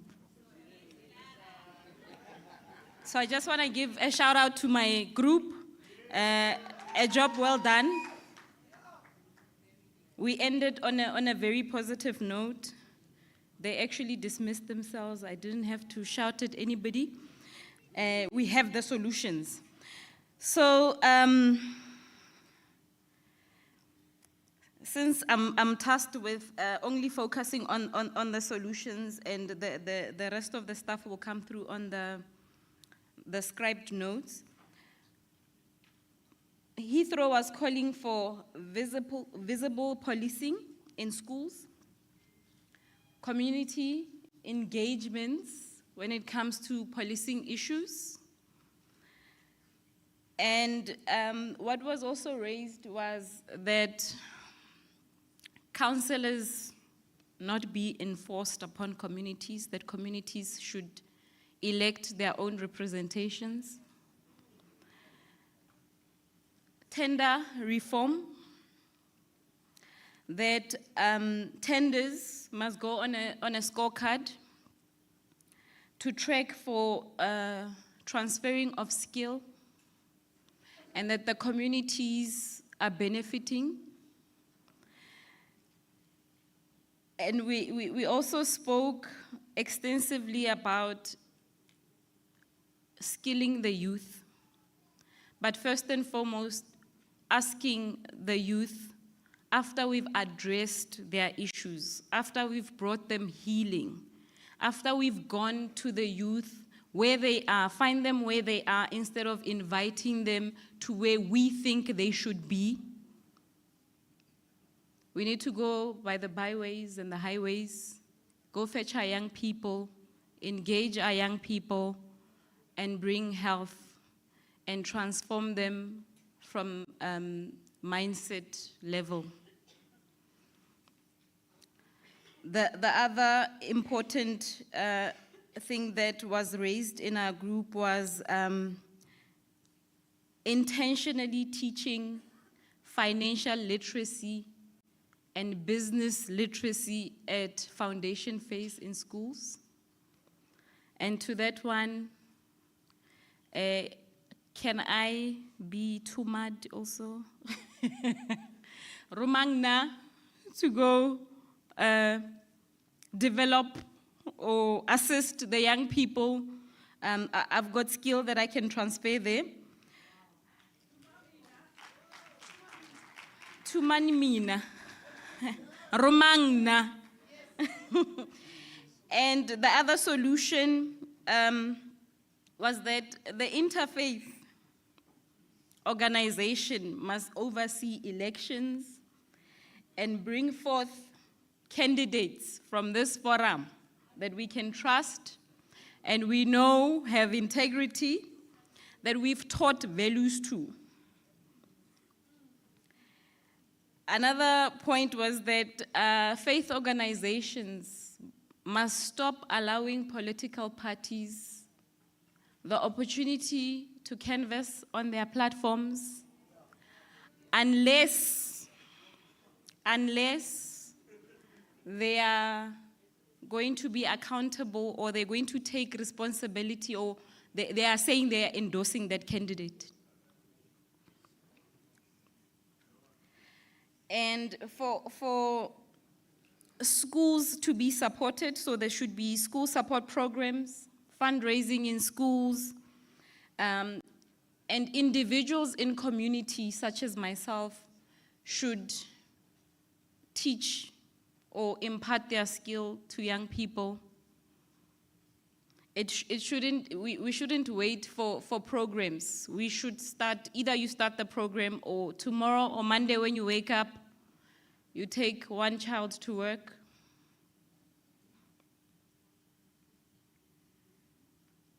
There was also a cry about reading in our communities, that we talk about skilling. Can we also encourage reading? More rehabilitation centers in communities, and for the solutions to come from within each community, and to let the youth lead us. And churches must also adopt schools to teach values and morals. And the neighborhoods, in every neighborhood, nobody should go to bed hungry. Everybody must take care of their neighbors. And that we must train our children. We must train them to take over positions of leadership and stop speaking and start acting. There was a point that's also important that was raised, that we create a generational wealth system within communities, and that child pregnancies must be attacked with such violence that anybody who thinks they can get away with it should understand what the community stance is, what the interfaith stance is, and people should be brought to account, parents included, not just the perpetrators. That's all from me. Thank you. Thank you so much for that very comprehensive report. What I'm going to ask now is if people, when you report back on your solutions, can mention anything that is new. If something has been said, if you can skip over that and mention anything that has not previously been said. Thank you. And I did it again. I forgot to announce. The next one is Silverleaf.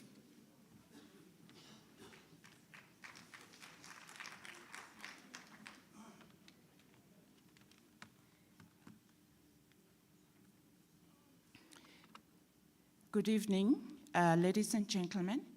I would like to take this opportunity to really thank the Silverleaf group.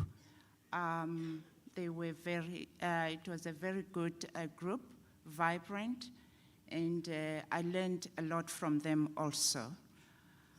In terms of the solutions, I'm going to go through the solutions. The first one is there is a need to encourage young people, entrepreneurs, to get involved in agriculture, restructuring local municipalities to align with the goals of economic development. Very important. Creating local markets, especially in churches and schools where they have bigger plots that can be utilized for agricultural purposes, such as vegetable gardens. Those that are my age group can remember very well when we were in primary schools, we had our small plots where we used to plant carrots and so forth, and spinach. So we need to have that in our schools. Teach communities about different forms of businesses available, such as cooperatives, which are an excellent form of business for rural and township communities that can equip and be a catalyst in community economic growth.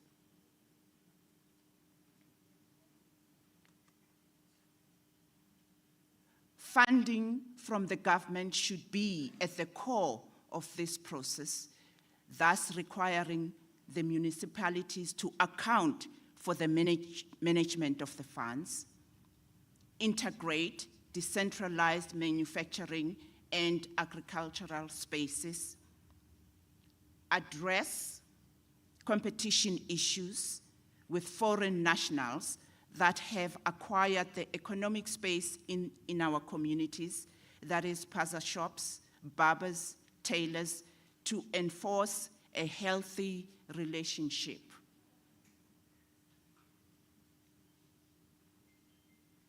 We don't have to chase them away.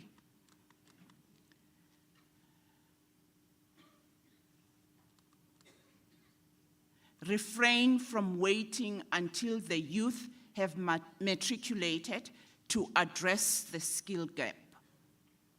Pay attention to mental health and trauma with regards to young encountering joblessness and despair. That is why you find that most of our youth are so demotivated due to joblessness, and that's why we have so much mental health problems among that group, especially in the townships. Finally, I'll try to read this in Afrikaans. Eendrag maak mag. Apparently, this means unity is a prerequisite to peace. We should always strive to unite communities beyond race, gender, class, social standing. And those were the solutions from the Silver Leaf Group. Thank you.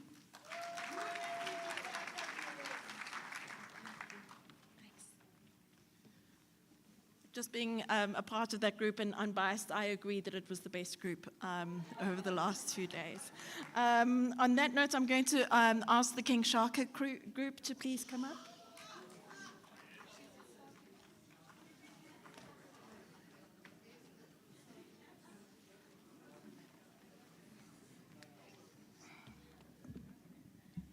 Am I shorter?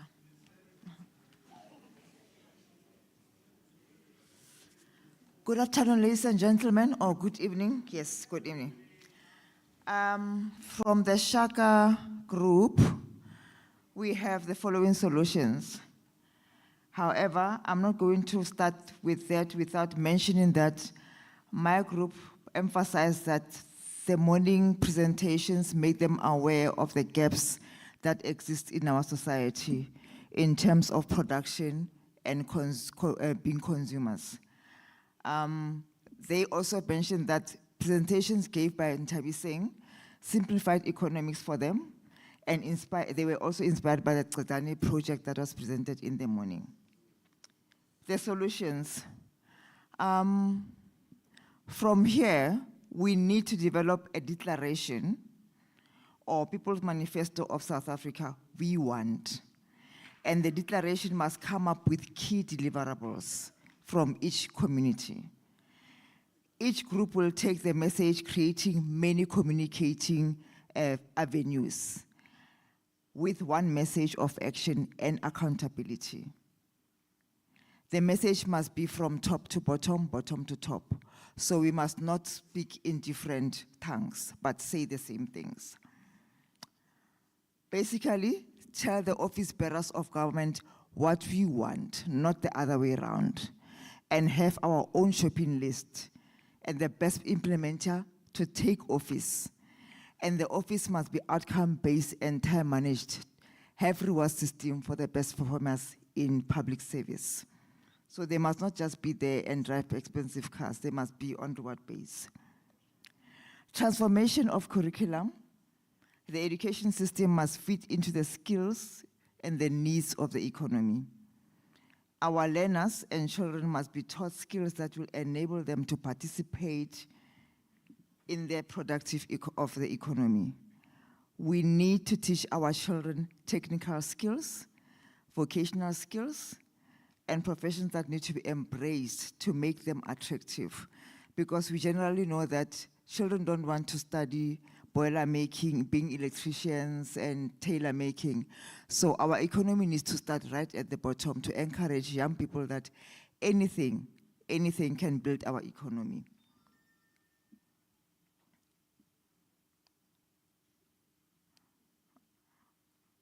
There is a greater need for and to improve special schools in our communities.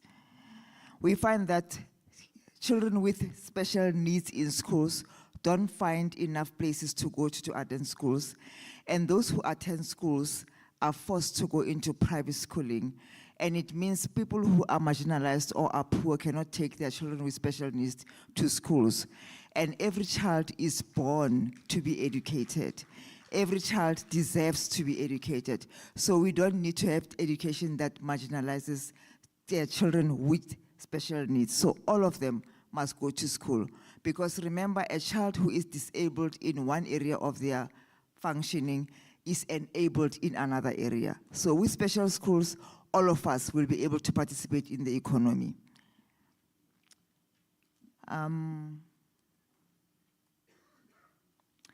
There is a greater need for mental health and emotional intelligence to be part of our curriculum in the schools. There's no need in educating our students in terms of their intellect without empowering them emotionally and mentally. We need to be a mentally and emotionally resilient country, and we must start by empowering our youth with emotional resilience. Values of our country to be taught in schools. Values like respect, integrity, hard work, and those can be achieved by having mentoring and coaching systems. I was privileged to go to Japan one of the years in the late 90s, and the education system encourages young people to actually interact with adults as mentors. And they are given opportunities to go into companies to actually learn how to produce little products that form part of bigger products. We found that a car like Toyota, for instance, has little buttons that open the door handles. There will be a firm that is run by a family that produces handles.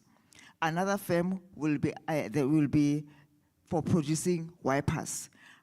Another family will be producing tires. So each family has a contribution towards the economy of the country. Why don't we do that? Start small and be big. To promote emphasis of culture of accountability and transparency, the government should create a criteria for employment and selection of people who take office. Government should be employed on the need to serve South Africans than on making profit and opportunities. Recruitment process must be rigorous and transparent for office bearers.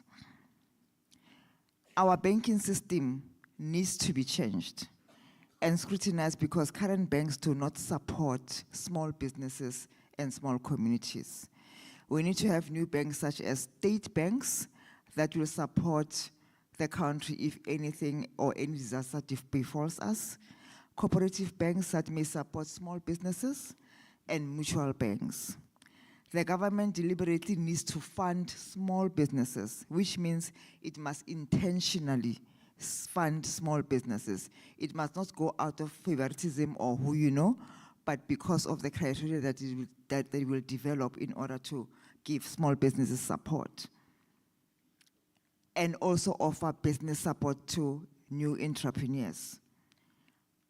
To also encourage active participation in the economy and discourage the culture of being consumers and depending on other people and handouts. And therefore, maybe doing away with grants that will actually say you go to the office and get money without actually working for it. Encouraging the culture of hard work and pride in how you contribute to your community. In conclusion, my group asked that they demand that the chair of TIFSA to take the recommendations and the statement that is going to be derived from this conference personally, not by email or by courier or by whatever message, to the president by hand and make sure that it is received and it is dealt with. And make sure that what we declare as a statement of need is acted upon. Last question that was mentioned by them was basically who is going to receive the statement of declaration that will be issued tomorrow by this conference? Who are we going to hold accountable? And who is going to receive it in government? Are we sure that it's not going to end in the inbox of somebody or in the dustbin? Is it not another talk show? Let's make sure that whatever happens here translates into action. Now it's time for action. No more talking, which means let's talk, let's act. Thank you.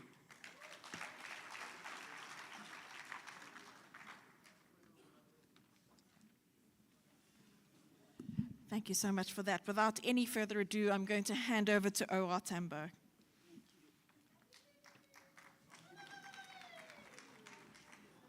Okay, good evening. Being towards the end of the list, mine will be shorter because I think a lot of what has been shared is actually already covered here.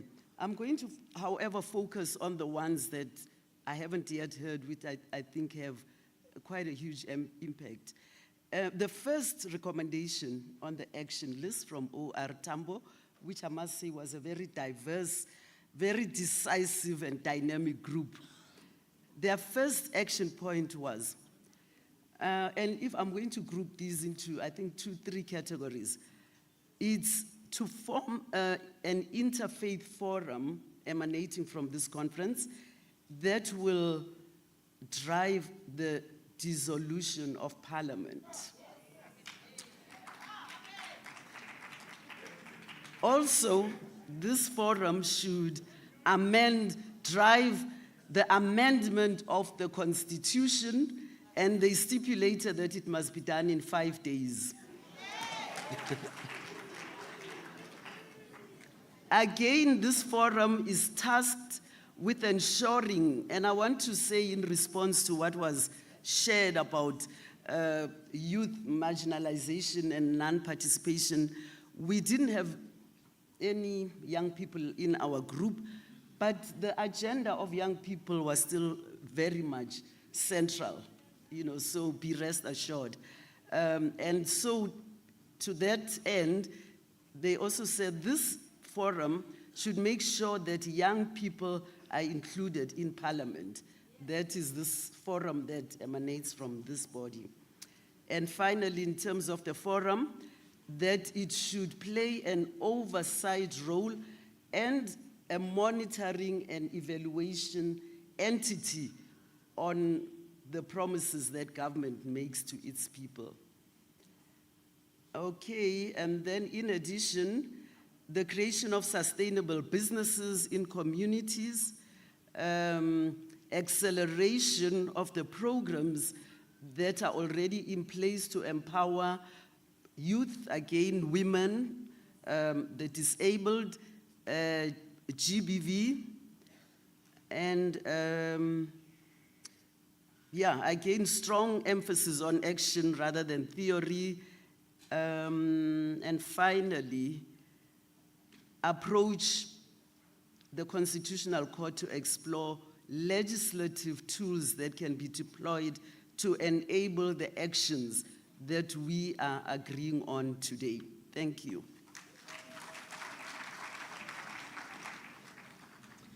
Thank you so much for that. We're coming to the end. If Candlewood can please.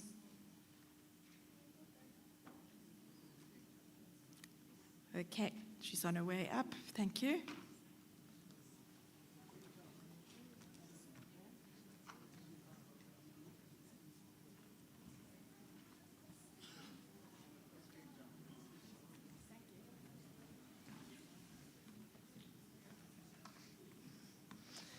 I'm resolved to keep this extremely short, the way it's been requested. However, I can't resist, as the others have done, to comment on the nature of my group. They remain absolutely enthusiastic with unlimited energy to discuss these issues, always frustrated there's not sufficient time. They will keep talking, I'm sure, and I hope they'll take all of these messages every place that they go. I'm really going to try very hard not to repeat issues that have been raised by other groups, because there would be quite a lot of overlap. I think the one thing I haven't heard very much from other groups that did come out from our discussions was having church leaders or faith leaders examine themselves. To say it's not just a question of looking at how other people have let the country slide down, but what have they done or what have they not done in the years where all of this has been going on. And they've said that we actually need more registration and monitoring of church leaders, that they also need to be held accountable for their funds and for their gender-based violence that takes place among them. So I think that's something we haven't heard too much from the others. The other thing that is sort of new, I think we can't help but mention that almost everything that was discussed related in some way or another to the need to improve aspects of education. I think most of the points have been covered by other people, so I'm not going to go into a long list of that, but to say that if we're going to highlight priorities that really, really need some attention urgently, that whole bundle of things dealing with education would be very high on the list. The other thing that really was discussed in some detail that we haven't heard from enough from the other groups is the question of government accountability. And we had some rigorous debates about how do we really get people to answer and to account when they have so refused for so long? And how do we make a difference? How do we make accountability really happen? We don't have all of the answers, but we did come with one very specific proposal that said there should be a nationwide event convened by the entire faith community sometime before the end of this year that demands full accountability on the Zondo Commission. That's to say, in every corner of the country, there should be action, people on their feet, on the streets, saying it's time to understand why we have not heard about deliverance from the Zondo Commission. So that was a very, very specific thing. I think I'm going to leave it there. As I said, the rest of it pretty well overlaps with others. Okay.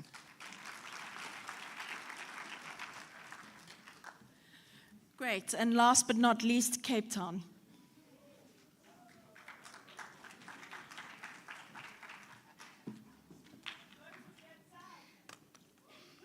Okay, we always leave the best for last, so yeah.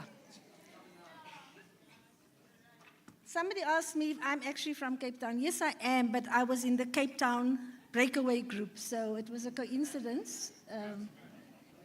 It was not aligned to my geographic heritage. Our group, The Cape Town group, as usual, had a very engaging discussion, and a lot of the things that were raised came out. Let me just highlight the issue of literacy that the group raised. They feel that it's a key issue once again, and that every community should be involved in this, but they highlighted initiation schools as well.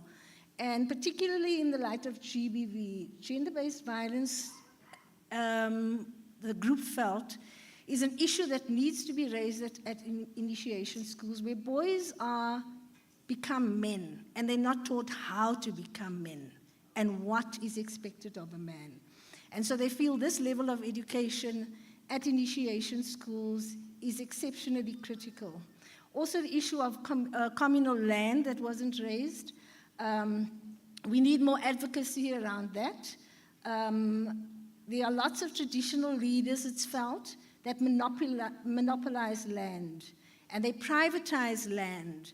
And so the resources that are supposed to be in the hands of the community are monopolized by traditional leaders, and the gains, the financial gains, are in the coffers of the traditional leaders and not in the hands of the community in certain instances. This is not a generalization, it's in certain instances. So we need education around that as far as certain traditional leaders go.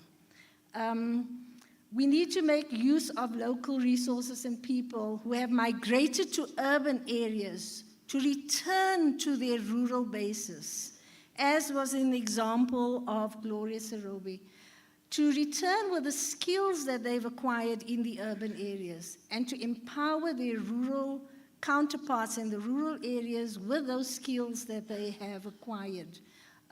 People are often forgotten. They go to Joburg, Cape Town, Durban, and they forget about where they come from. And communities languish in poverty. And that's not necessary when we have resources in the form of our own people who we have sacrificed for, we have sent to the cities, and they come back. They don't come back ever. So we need to mobilize around those people. There were also accusations against the church that has been too silent and captured. And one of the solutions is that the church must come out and pronounce a vote of no confidence in the government. And this forum in particular, it is felt, that needs to make that pronouncement. There's no point in us sitting here, debating, having engagements, and we don't act. And that if we are silent, we are complicit. And so there must be a pronouncement of no confidence in the government, because we speak about policies that they've not delivered on, policies that are not working. We spoke about it. Speakers have mentioned the various policies. So what have they done? They sat in silence, we sit in silence, and what happens? We need to say, you've not been delivering. We cannot trust you, you're not accountable. So there's got to be a pronouncement of no confidence in the government from this forum. Churches must also stop their dependency on governments, and they must stop their dependencies on governance as they can't intervene in important issues. The issue of food security came out. Churches have land, lots of land. It is felt that that land should be translated into something substantial for communities. So whether it's those big parking lots, whether it is other land and buildings that churches have, it must be made available for communities, so that food security should be something that must be addressed by our churches. We are the government. We are responsible for our community developments. It's also said that churches have not recognized their powers, and so we should have more visibility, and churches should have media outlets in the form of radio stations. We hear all the bad things about what happens in churches and in faith-based communities. Why is it that we don't hear the good things? Why don't we use the power of the media, and especially the radio, because radio reaches rural areas that television stations could not reach. It reaches communities in their languages that television stations can't reach. So we need to find a media base in which we can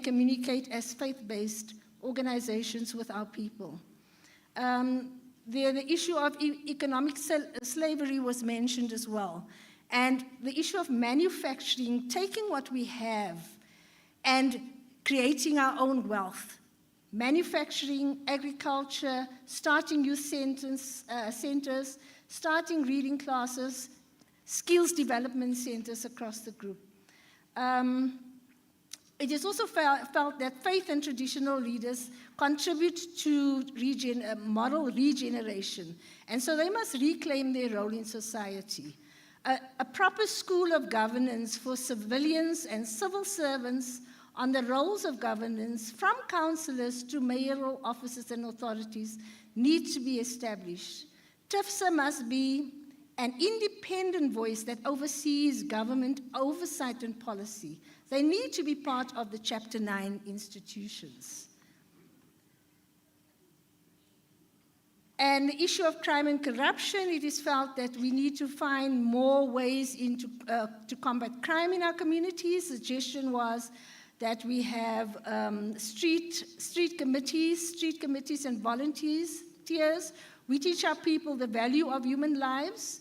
The issue of black lives don't matter to black people, and that is why we kill one another, we destroy one another, because we don't value our own lives. And it's easy for us to, why are the statistics so high in our areas where people are killed, numbers of people are killed through gang violence, through gun violence, and it's not a crisis? Why is that not a crisis? Yet when people are killed in Palestine and Israel, it's a crisis, international crisis.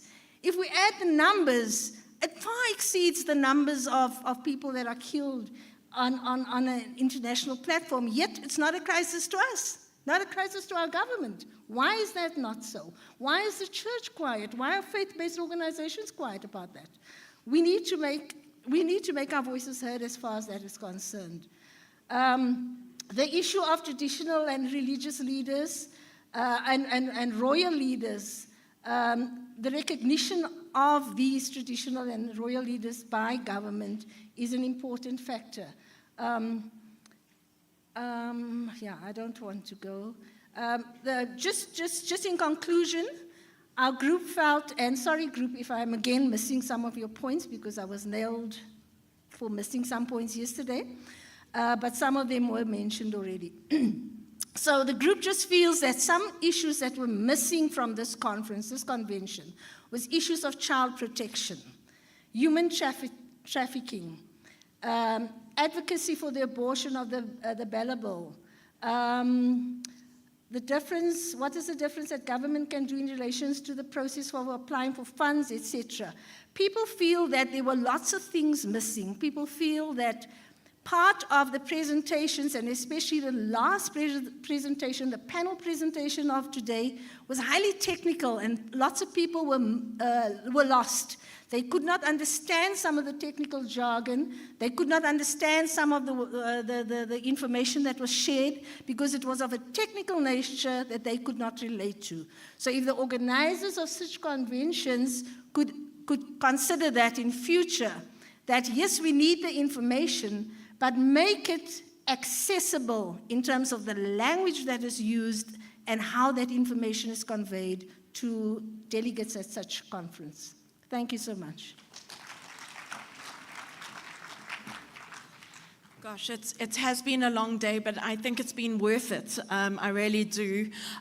Before I hand over, I just want to say a very big thank you again to our sign language interpreters, to the ushers, to the crew, and especially to the sound people and the video people who have kept things going, and to all of the staff who have fed us. I think it's incredibly important. And I know that I'm standing between you and supper, but I think that after a day like today, we can get quite despondent, and one of the things that I always say to myself is that it is important to concentrate on the light at the end of the tunnel and not the darkness that surrounds it. Thank you. Let's give a big round of applause to our facilitators and the work they've done with their scribes. Let's give a big round of applause to the youth who invigorated us and challenge us this morning or this evening. Where is the youth? Hey, okay. Okay, I'm glad to see you, that you are still here. And another wonderful round of applause to our sign language. Indeed, we haven't recognized our sign language people as often. So let's give them a wonderful round of applause. Let's give a round of applause to our MC. She was practicing the whole night on how to be a wonderful MC. So we thank you very much. You are now released then to go and sit at the table. Thank you. Give yourselves a wonderful round of applause for the hard work during the day. Here are the quick notices that I have to make. The first notice that I have to make is that although checkout time tomorrow is at 10 a.m., you are allowed to come to sessions, participate in sessions without taking your luggage out or checking out. And therefore, once you finish participating, depending on your departure times, then you're able then to please go and check out and then go where you need to go. The second thing about that, now I'm not encouraging people to stay longer than they intended to. For those who want to check out on Thursday morning, I'm told you are free to do so.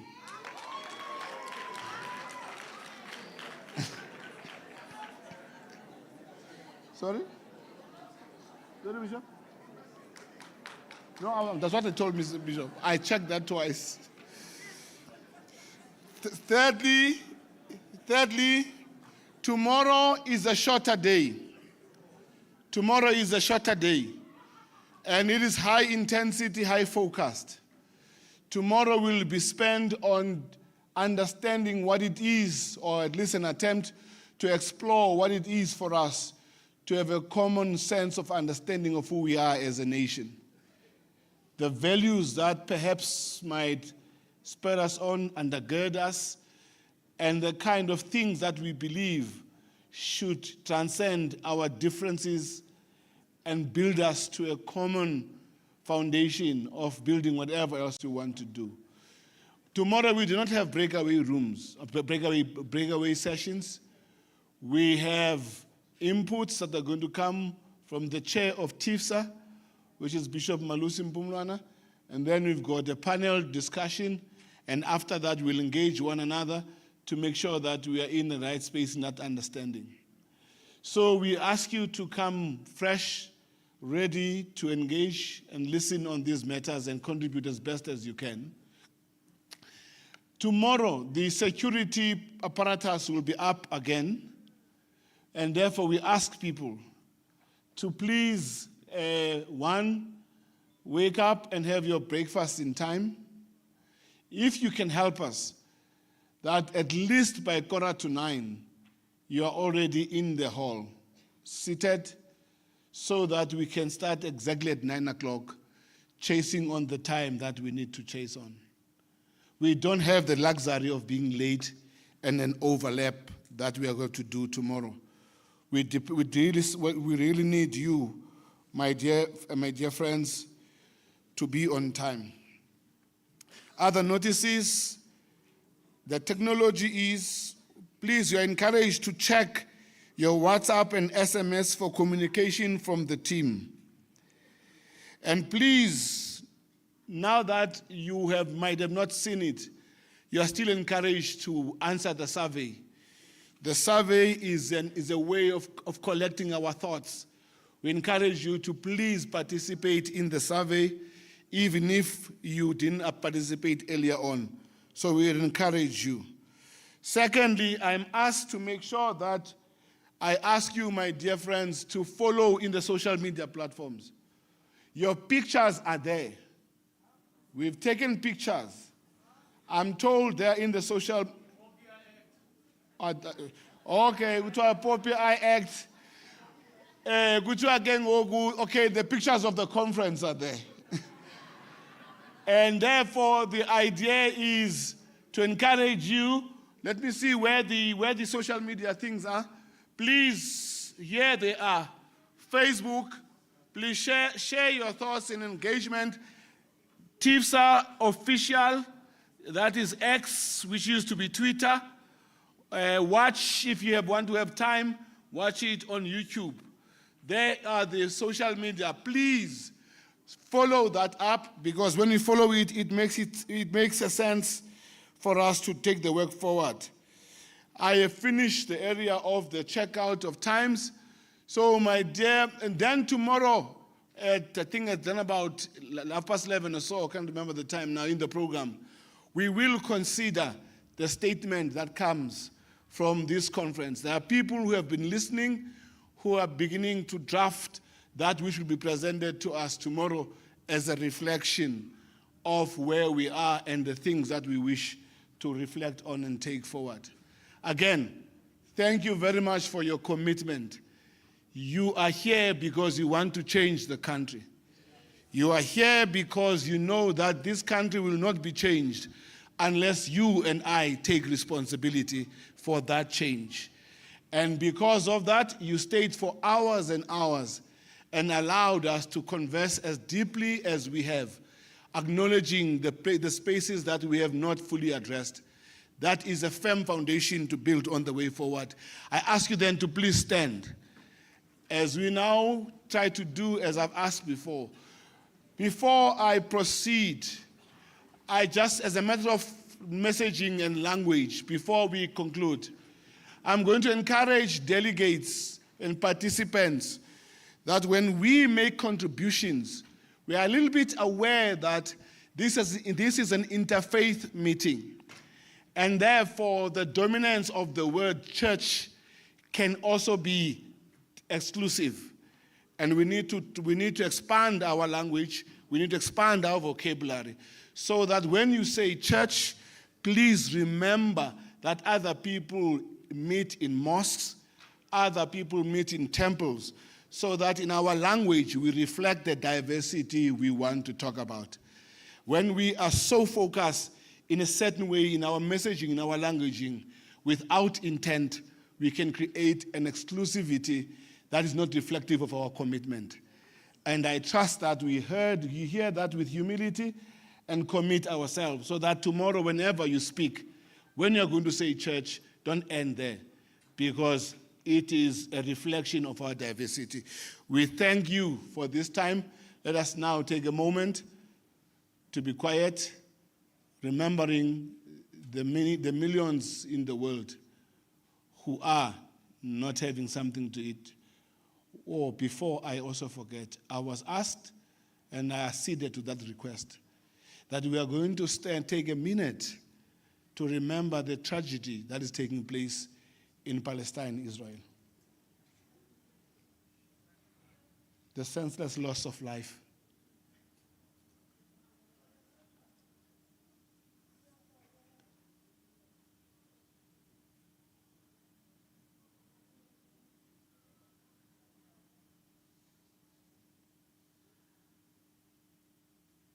The yearning for a just peace in that part of the world.